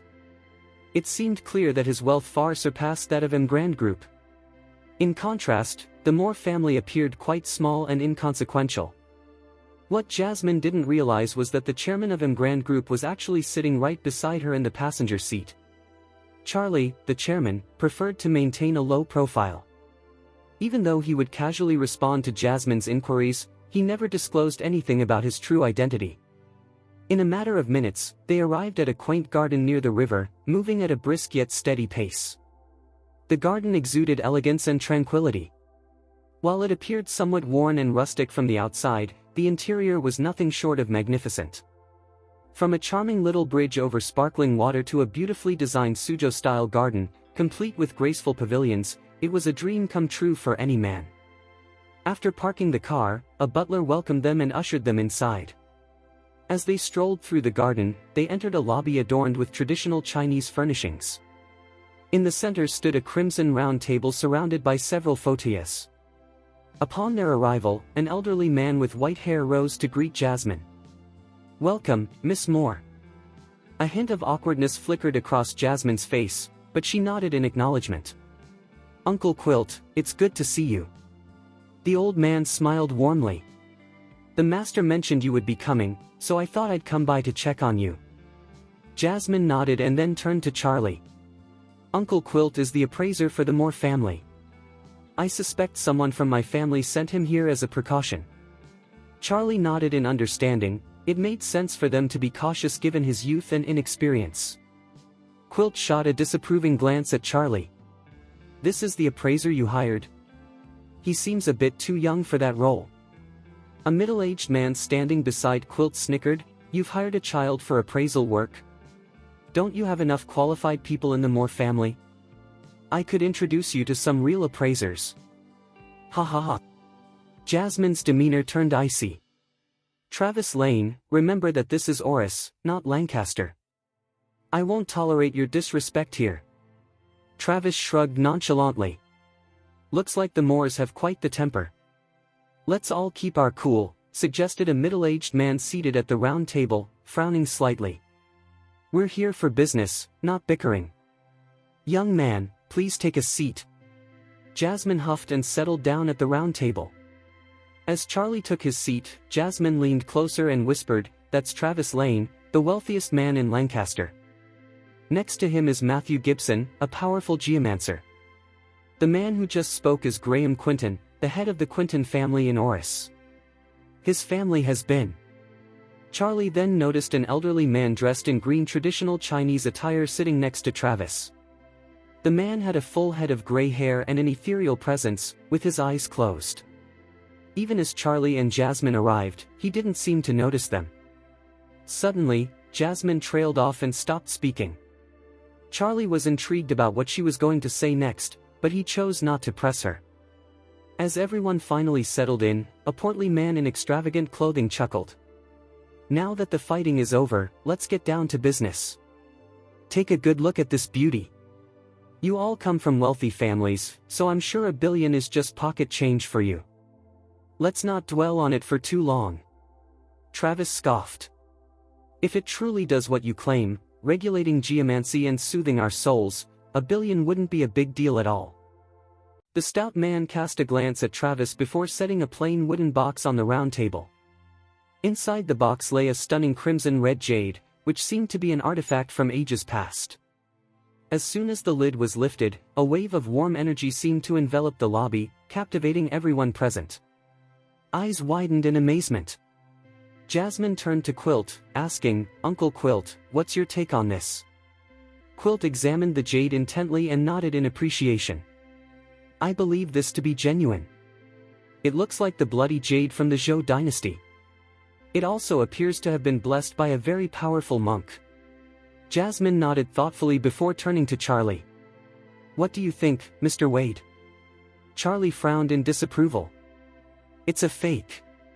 Quilt shot him a disapproving look. "You're just a young person. Who gave you the authority to lie in front of so many people?" Next to Travis, the elderly Matthew Gibson opened his eyes and focused on the jade. "May I hold it?" The stout man let out a derisive laugh. "Mr. Gibson, are you serious? Don't you know the rules of appraisal? Jades shouldn't be handled, especially this bloody jade from the Zhou dynasty. If it were to break, who would take the blame?" Startled, Matthew recoiled. "Ah, I apologize for my impudence." He leaned in closer to inspect the jade more carefully. After a moment of contemplation, he nodded again.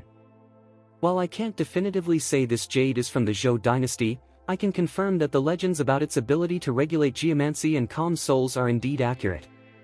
Excitement rippled through the group. For them, the jade's potential powers far outweighed its historical significance. Quilt smiled approvingly. "Mr. Gibson certainly has a keen eye, unlike those who are inexperienced and merely pretending." Hearing this, Jasmine felt a twinge of disappointment in Charlie. He certainly seemed too young and inexperienced for such intricate matters. While he possessed skill in antique restoration, he clearly lacked the depth of knowledge compared to the seasoned gentlemen around them. Charlie chose to remain silent. It was evident that these individuals were eager to be deceived, and he had no desire to intrude. After the appraisal, the stout man closed the box and grinned. "Now that the jade has been appraised, shall we begin the bidding?" Without hesitation, Graham declared, "I'll bid $1 billion. $1,003,000, Travis countered. Noticing that Jasmine hadn't yet placed a bid, the stout man inquired, "What about you, Miss Moore?" Seeing Jasmine's hesitation, Quilt leaned in and whispered, "Miss, this truly is a rare find. This jade is valued at around $3 billion. If you can secure it for under $2 billion, the benefits will far exceed the cost." Jasmine was nearly convinced, but then she glanced back at Charlie. His calm demeanor suggested he was unconcerned, which only deepened her doubts. Quilt shot Charlie a cold stare, realizing that Jasmine was swayed by his presence, preventing her from bidding. He then challenged, "Since Mr. Wade claims this jade is fake, I'm curious to learn how he reached that conclusion. Let's see what you've got. He knew that if Charlie attempted to bluff, Jasmine would see through him and probably make her bid without hesitation. The crowd murmured their discontent. He's just a useless kid, what could he possibly know? Yeah, who gave him the right to make such claims? If you're not interested, please don't waste our time. Amidst the jeers, Charlie regarded Quilt with amusement. Are you sure you want me to elaborate? Absolutely. Just say what's on your mind. Quilt chuckled. I'd love to see how you con artists spin your webs of deceit. Charlie shrugged his shoulders. I didn't mean to call you out, but if you're pushing me, it would be rude not to respond. Call us out? So you think we've missed something? Matthew Gibson, ever calm and collected, let out a laugh. Charlie shot him a glance and chuckled. Honestly, he's the biggest fool among you all. Are you looking for trouble, kid? Matthew's anger was palpable. The jade is authentic, no doubt about that, Charlie continued, but it's definitely not some legendary jade from the Zhou dynasty, nor was it blessed by a mighty monk. It's merely a high-quality nephrite, worth about 50,000 at most. Nonsense. Can't you see the red hue of the jade? Quilt scowled, clearly agitated. Charlie pressed on as if undeterred. The red tint comes from potassium permanganate minerals corrupting it. Did you really think it was soaked in a powerful monk's blood? What about the warm aura it emits? Graham interjected, his brows knitted in concern. Charlie shook his head dismissively. This piece doesn't possess any mystical powers. To create such an effect, one would need to soak the jade in a solution made from African gallag weed for 6 months. The warm aura you perceive is just a hallucination induced by the drug. It can easily be eliminated by burning the jade. You little brat. How dare you speak such blatant lies? The man slammed his hand on the table, rising to his feet. Travis's expression darkened as he shot a glare at the fat man. Why don't we put it to the test? Fear washed over the fat man as he began to sweat profusely. What do you mean, test it? This kid is clearly lying. Why are you all falling for his nonsense? Graham tapped his fingers impatiently. If it still gives off a warm aura after burning, I'll buy it from you right away. But if the effect disappears, you'll be facing the consequences. Despite our current issues, the Quintons will never allow anyone to walk all over us. Jasmine nodded in agreement. If what Mr. Wade claims is false, then a test won't be a problem. After all, jades are resistant to fire. However, if he's right, you owe us an explanation. The fat man was now in a panic, cold sweat trickling down his plump forehead. He realized that all 3 families present were not ones to anger. He had only agreed to this setup because Quilt would be there to sway Jasmine, allowing them to split the profit from the scam. He never anticipated that Charlie Wade would expose their scheme. Ironically, Charlie had no real expertise in jade appraisal. Yet, the ability to identify the flaw in this jade seemed to come to him instinctively, almost as if it were a skill listed in the apocalyptic book he had encountered. Noticing the fat man's silence, Charlie smirked. So, feeling guilty? Why aren't you defending yourself? The fat man's face turned pale, but he remained silent about conducting the flame test. Charlie was absolutely furious. Do you really think you can escape this by staying silent, you oversized fool? Let me remind you, this is Oris. The individuals in this room are just as influential within this area as I am. They could have you disposed of without a second thought. I strongly suggest you start telling us the truth right now, or you won't even have a chance to save yourself. Jasmine recognized Charlie's attempt to manipulate the situation, so she adopted a serious expression and played along. The Moore family wields significant power. Anyone who dares to deceive us will certainly face severe consequences. We cannot afford to let them go unpunished, as it would tarnish our reputation. The overweight man was taken aback, realizing the truth in Jasmine's words. He knew that the Moore family held immense influence in this region. If he angered Jasmine more, it would surely mean his end in Oris. In a panic, he turned to Quilt, desperate for help. Quilt, you've got to bail me out. This isn't what we agreed upon. Quilt's expression shifted dramatically. What are you talking about? You planned to scam the Moors and now want to pin the blame on me? I'll make you pay for this. With a dagger suddenly drawn from his pocket, Quilt glared coldly as he charged towards the fat man. The fat man shot back, "You backstabbing scoundrel. You're the one who claimed the Moors trusted your appraisal skills. You said this worthless item would sell as long as you vouched for it. You've set me up." Jasmine watched the two argue with a cold gaze before turning to Charlie. "Please excuse me, Mr. Wade.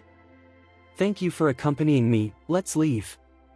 My family will send someone to handle this situation." Charlie nodded in agreement. "All right, let's head out." As they stood up to leave, Jasmine stepped out of the lobby, while Quilt fell to the ground, pleading pitifully. He was clearly terrified and had abandoned any thoughts of harming the fat man. "Miss, please show me mercy. For the sake of all the years I've served your family, just spare me this one time." Before Jasmine could reply, Travis stood up with a scoff. "Do you have a death wish, you old fool? You tried to scam me and your own master. You were aiming to swindle $2 to $3 billion. Do you genuinely believe the Moors will let you off the hook?" Quilt's face drained of color, leaving him frozen in shock on the ground. Travis added, "Even if they did, I, Travis Lane, will never let you walk away unscathed." Quilt immediately broke down in tears, collapsing on the floor. Witnessing the chaos, Jasmine sighed in disappointment. "Excuse me, Mr. Wade. It was a mistake to hire such an incompetent fool, it's quite embarrassing." Charlie responded, "There's always darkness alongside the light, you don't need to blame yourself, Miss Moore." At that moment, Travis and Matthew from Lancaster exited the lobby, followed by Graham from the Quinton family in Orris. Seeing Charlie, Travis rushed over, grabbing his hands enthusiastically. "Thanks to you, Mr. Wade, I've managed to avoid being scammed by that idiot." Embarrassed, Matthew, who stood beside him, exclaimed, "Mr. Wade is truly remarkable. I honestly didn't notice any changes made to the Jade. I'm very ashamed." Graham also acknowledged Charlie with gratitude. "This is all thanks to you, Mr. Wade. Without your insight, the three of us might have ended up fighting over that fake item. Not only would we have faced significant losses, but our family's reputations would also have been at stake." Charlie smiled modestly. "No need to worry. I was invited by Miss Moore to appraise the Jade, I was simply doing my job." After a brief and polite exchange, Charlie and Jasmine got into the car, and the garden returned to its peaceful state.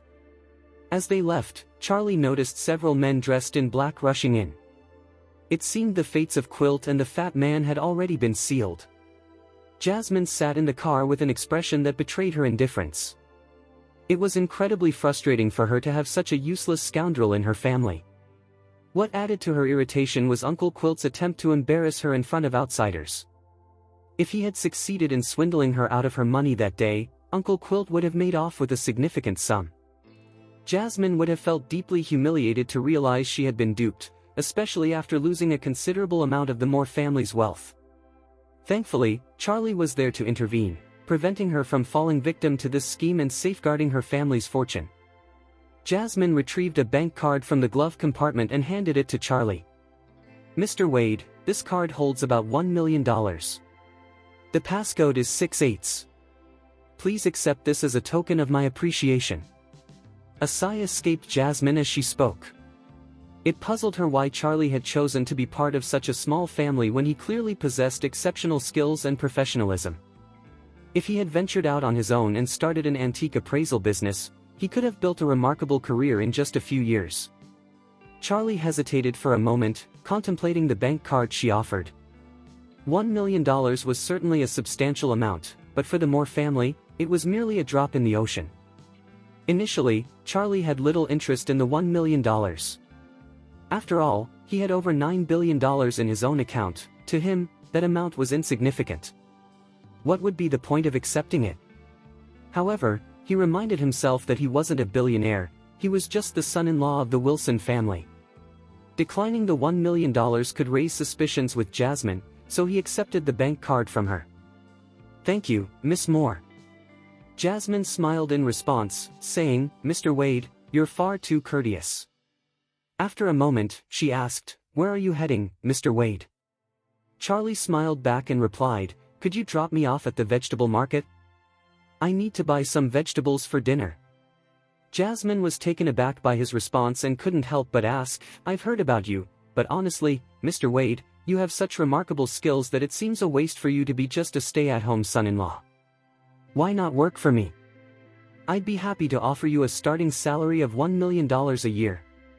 What do you think? Charlie quickly waved his hand with a smile, I'm quite accustomed to this lifestyle. Jasmine was surprised by his answer but could only let out a sigh. It appeared the rumors were indeed true. She had heard that Charlie was a son-in-law living off his wife. Previously, Jasmine thought this was merely gossip, believing he hadn't had the chance to prove himself yet. Now, she realized that Charlie had chosen to live this way, and she found this deeply disappointing. Consequently, her perception of him shifted dramatically. Charlie was aware that Jasmine would likely look down on him, but he actually preferred that. In fact, it would be advantageous for everyone to misunderstand him. It would allow him to have the last laugh when the time came. When they arrived at the vegetable market, Charlie bid farewell to Jasmine before stepping out of the car. He purchased some vegetables and then headed home. Upon entering the house, Charlie immediately heard his father-in-law laughing heartily and shouting excitedly. Ha ha ha, come, come. You have to see what I've discovered. Claire, who had just finished work, was seated on the sofa reading some documents. She turned to her father, startled by Jacob's loud voice. Dad, you nearly gave me a heart attack. You have to look at this. Jacob didn't notice Claire's expression. Instead, he proudly displayed a pair of palm-sized Celadon cups. These are the blue and white Celadon cups I found at the antique market today. They say these were discovered in the late emperor's coffin and are worth over $500,000. More than $500,000. Claire exclaimed, standing up in surprise.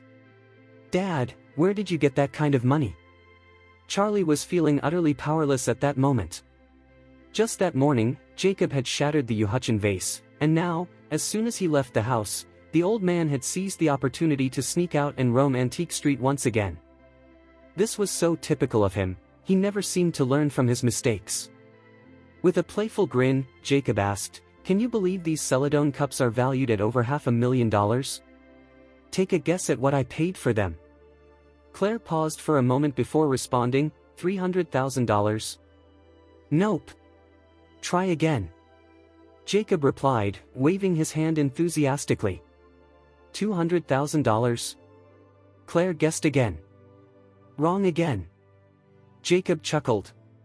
Charlie glanced at the Celadon cups that his father-in-law was holding and instantly recognized that they were fakes, worth only a few $100s. Just then, Jacob beamed and exclaimed, Ha! I got these for just $300. Isn't that incredible?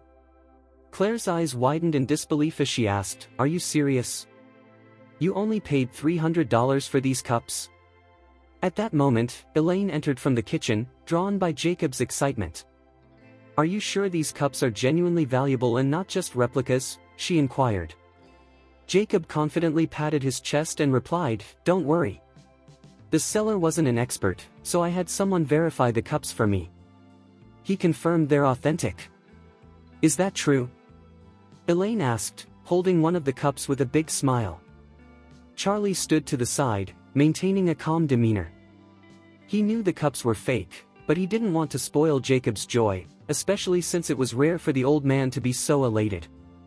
Jacob was in high spirits, practically prancing about like a cat that had just caught a fish. He continued, The seller mentioned that this isn't the complete set. His boss is bringing the rest to the shop tomorrow. I plan to check it out and try to buy the entire set. If I get all the Celadon cups, their value could skyrocket. Who knows, we might even sell the whole set for $6 million. Charlie frowned and quickly interjected, Dad, it's risky to be overly ambitious when trading antiques. I think just having 2 of these cups is enough. Let's reconsider.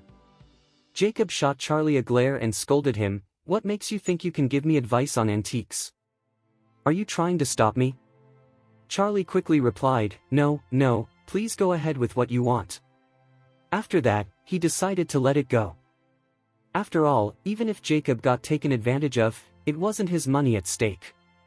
Claire chimed in, Dad, why do you want to buy so many? We can't eat or drink from these cups. Plus, there's a huge gap between the price you paid and their actual value. We still need to confirm if they're authentic.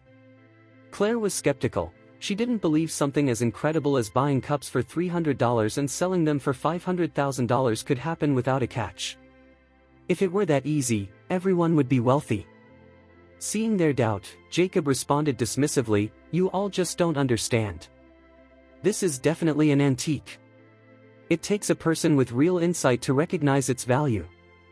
As he continued to admire his Celadon cups, Jacob added, Don't worry too much. There were several other buyers competing with me for these cups today. I might not even be able to get the rest tomorrow. Elaine quickly interjected, If the cups are truly valuable, you must ensure you secure them tomorrow. The two elders continued to marvel at the cups while Claire quietly pulled Charlie aside. I really don't trust this seller. It feels like a scam to me. Dad is definitely going back tomorrow, so can you go with him to Antique Street and make sure he doesn't get scammed? Charlie immediately nodded. Honestly, if Claire hadn't mentioned it, he wouldn't have felt too concerned. But since his wife had spoken up, he couldn't just stand by and watch his father-in-law get swindled. The next day had arrived, and it was already the weekend. Early in the morning, Jacob pulled Charlie out of the house, and they set off to Antique Street. The old man appeared rejuvenated and full of energy. As they stepped out of the car, Jacob waved at Charlie, saying, Come on. I'm going to show you how to find a great deal. With that, they began strolling down Antique Street.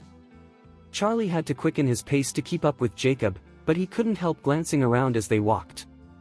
Since it was the weekend, Antique Street was bustling with more people than usual. The street was crowded, lined with numerous vendors who had set up their stalls for the weekend, creating a lively atmosphere. Many vendors simply laid out plastic sheets on the ground, inviting passers-by to explore the assorted antiques and jades displayed for sale. As Charlie casually surveyed the scene, he quickly realized that authentic items were scarce. In fact, most vendors seemed to be trying to deceive unsuspecting tourists and locals alike. Many of the tourists, blissfully unaware of the true value of what they were buying, often left with imitations, proudly believing they had struck a fantastic deal. Over here. Jacob suddenly halted in front of a modest stall, his face alight with excitement and anticipation. A few tourists were gathered around the stall, examining the various antiques. Jacob eagerly joined the small crowd, fearing he might miss out on a good find. Charlie took a closer look at the stall. It consisted of an oiled sheet spread across the ground, adorned with several dozen mud-stained antiques. Among them were blue and white horses, copper coins, wine cups, jade bracelets, and time-worn calligraphy paintings. Despite the array of items, Charlie could easily tell they were all fakes just by glancing at them. The stall's owner was a thin, dark-skinned man dressed in a simple dark blue t-shirt. His hair looked greasy and unkempt, yet he had a straightforward and earnest demeanor. Look at this! Jacob exclaimed to Charlie, pointing at a colorful bottle with a large opening. In a hushed tone, he added, This is the perfect wine bottle to complement my Celadon cups. If I get this today, I can sell the complete set for double the price. Charlie examined the wine bottle, then turned to the stall owner and asked, How much for this? The stall owner glanced at the bottle before responding, Well, my father said I can't sell it for less than $20,000. Jacob nearly burst out laughing at the outrageous price. He quickly urged Charlie, The owner clearly doesn't know what he's selling. Let's grab it before someone else does. Just then, Charlie stopped Jacob, smiling as he said, Dad, there's no way this is worth $20,000. We're not buying it. What? Jacob was taken aback. Then what do you think it's worth? Charlie extended his hand and gestured in front of the stall owner. This amount. $5,000? The owner asked, staring at Charlie in disbelief. Charlie shook his head. No. At most, $50. The stall owner looked at Charlie as if he were from another planet before shouting, "Do you even know the value of antiques? This is a treasure from my grandfather. You can't find anything like it today. Are you trying to take advantage of me just because you're from the city?" Jacob, feeling anxious, stepped in to stop Charlie from confronting the owner. "Charlie, don't say anything more. You're messing with his business." Charlie smiled and raised the wine bottle, turning it around. He then wiped away the yellow mud from the bottom and pointed to the small writing there. "Dad, look at this." The writing was tiny, and most people would have missed it if Charlie hadn't pointed it out. It read, "Made in China." Jacob stood frozen for a moment, utterly speechless. After regaining his composure, his face flushed with anger as he pointed at the stall owner, shouting, You fraud." Charlie waved the wine bottle in front of the owner, saying, "The manufacturer wouldn't allow the sale of fake antiques like this, which is why they printed that in fine print. Clever of you to cover it with mud. How about we buy it for $30 now?" This. The stall owner was momentarily stunned, and the smile had vanished from his face completely. "Boss, I think I might have grabbed the wrong wine bottle when I hurried out of the house today." "So, you brought the wrong bottle?" Charlie replied with a smile, lifting another wine bottle that was caked in mud. He wiped it clean with his hand and held it up to the sunlight for a closer look. "What about this one? It appears to be from Suzhou." Indeed, a row of small characters was etched beneath the bottle. "Made by Suzhou Craft Factory." "I can't read it, I'm illiterate," the stall owner smirked in response. He then rubbed the sole of his foot against the oil paper, indicating his lack of interest in conducting any business. This infuriated Jacob, who felt cheated. Seizing the stall owner by the arm, he shouted, "You liar! Give me back my money." "What money? I've never seen you before," the stall owner retorted, struggling to break free. In the chaos, a display of fake coins and jade horses tumbled to the ground. However, when one of the jade horses hit the ground, it didn't shatter at all. It appeared to be made of some type of hardened plastic. "If you don't return my money, I'll call the police," Jacob yelled, his anger boiling over. As they continued to grapple, something slipped from the stall owner's sleeve. Charlie frowned upon seeing the object that had fallen. It turned out to be a fist-sized white pebble, looking like an ordinary stone one might find by a river or beach. Yet, there was a notable difference. A few words were crudely carved into the pebble, "Peace and Wealth." The lettering was rough, making it clear that it had been manually inscribed. Such engraved pebbles were common throughout the city, and they typically held no value, which explained why the stall owner hadn't displayed it among his other wares. Charlie approached the pebble and picked it up. Upon contact, he felt a surge of energy coursing through him. A unique aura emanated from this stone. It felt more like an energetic force, pulling Charlie in with an irresistible magnetism. He recognized this as the spiritual energy referred to as Reiki, a mystical force that had been lost to time. While it might not physically transform someone, it could yield remarkable effects on the human body. Excited, Charlie weighed the pebble in his hand and then turned to the stall owner, asking calmly, "Does this belong to you?" The stall owner looked taken aback but nodded slightly. "How much for this?" Jacob, equally surprised, interjected, "Why would you buy that useless pebble? Don't you know all his goods are fake?" "It's just a pebble. Buying it might help ward off some negative energy," Charlie replied with a smile. Seizing the moment, the stall owner managed to wriggle free from Jacob's grasp and sneered at Charlie. "Are you genuinely interested in buying the pebble?" "Yes, I'd like to purchase it," Charlie confirmed. Instantly, the stall owner perked up. "Ah, brother, you have an eye for treasures. This may look like an ordinary pebble, but it has quite the extraordinary backstory. It once served as a paperweight in a wealthy lord's study." Charlie, growing impatient, interrupted, "I don't have time for stories. Just tell me the price." The stall owner grinned and replied, "Given your exceptional taste, I'll let it go for $20,000. Charlie shot him a disdainful look. "Are you out of your mind? I'll give you $300 for it. If you refuse, I'll call the police for selling imitation goods." $300? The owner asked, feigning surprise. Since you clearly understand the value of antiques, I'll accept your offer. Charlie smiled and tightened his grip on the pebble. Meanwhile, Jacob was perplexed, unable to fathom why Charlie would want to buy a seemingly worthless pebble. Just as he was about to voice his confusion, another voice chimed in from behind him. That pebble looks perfect. I want to buy it.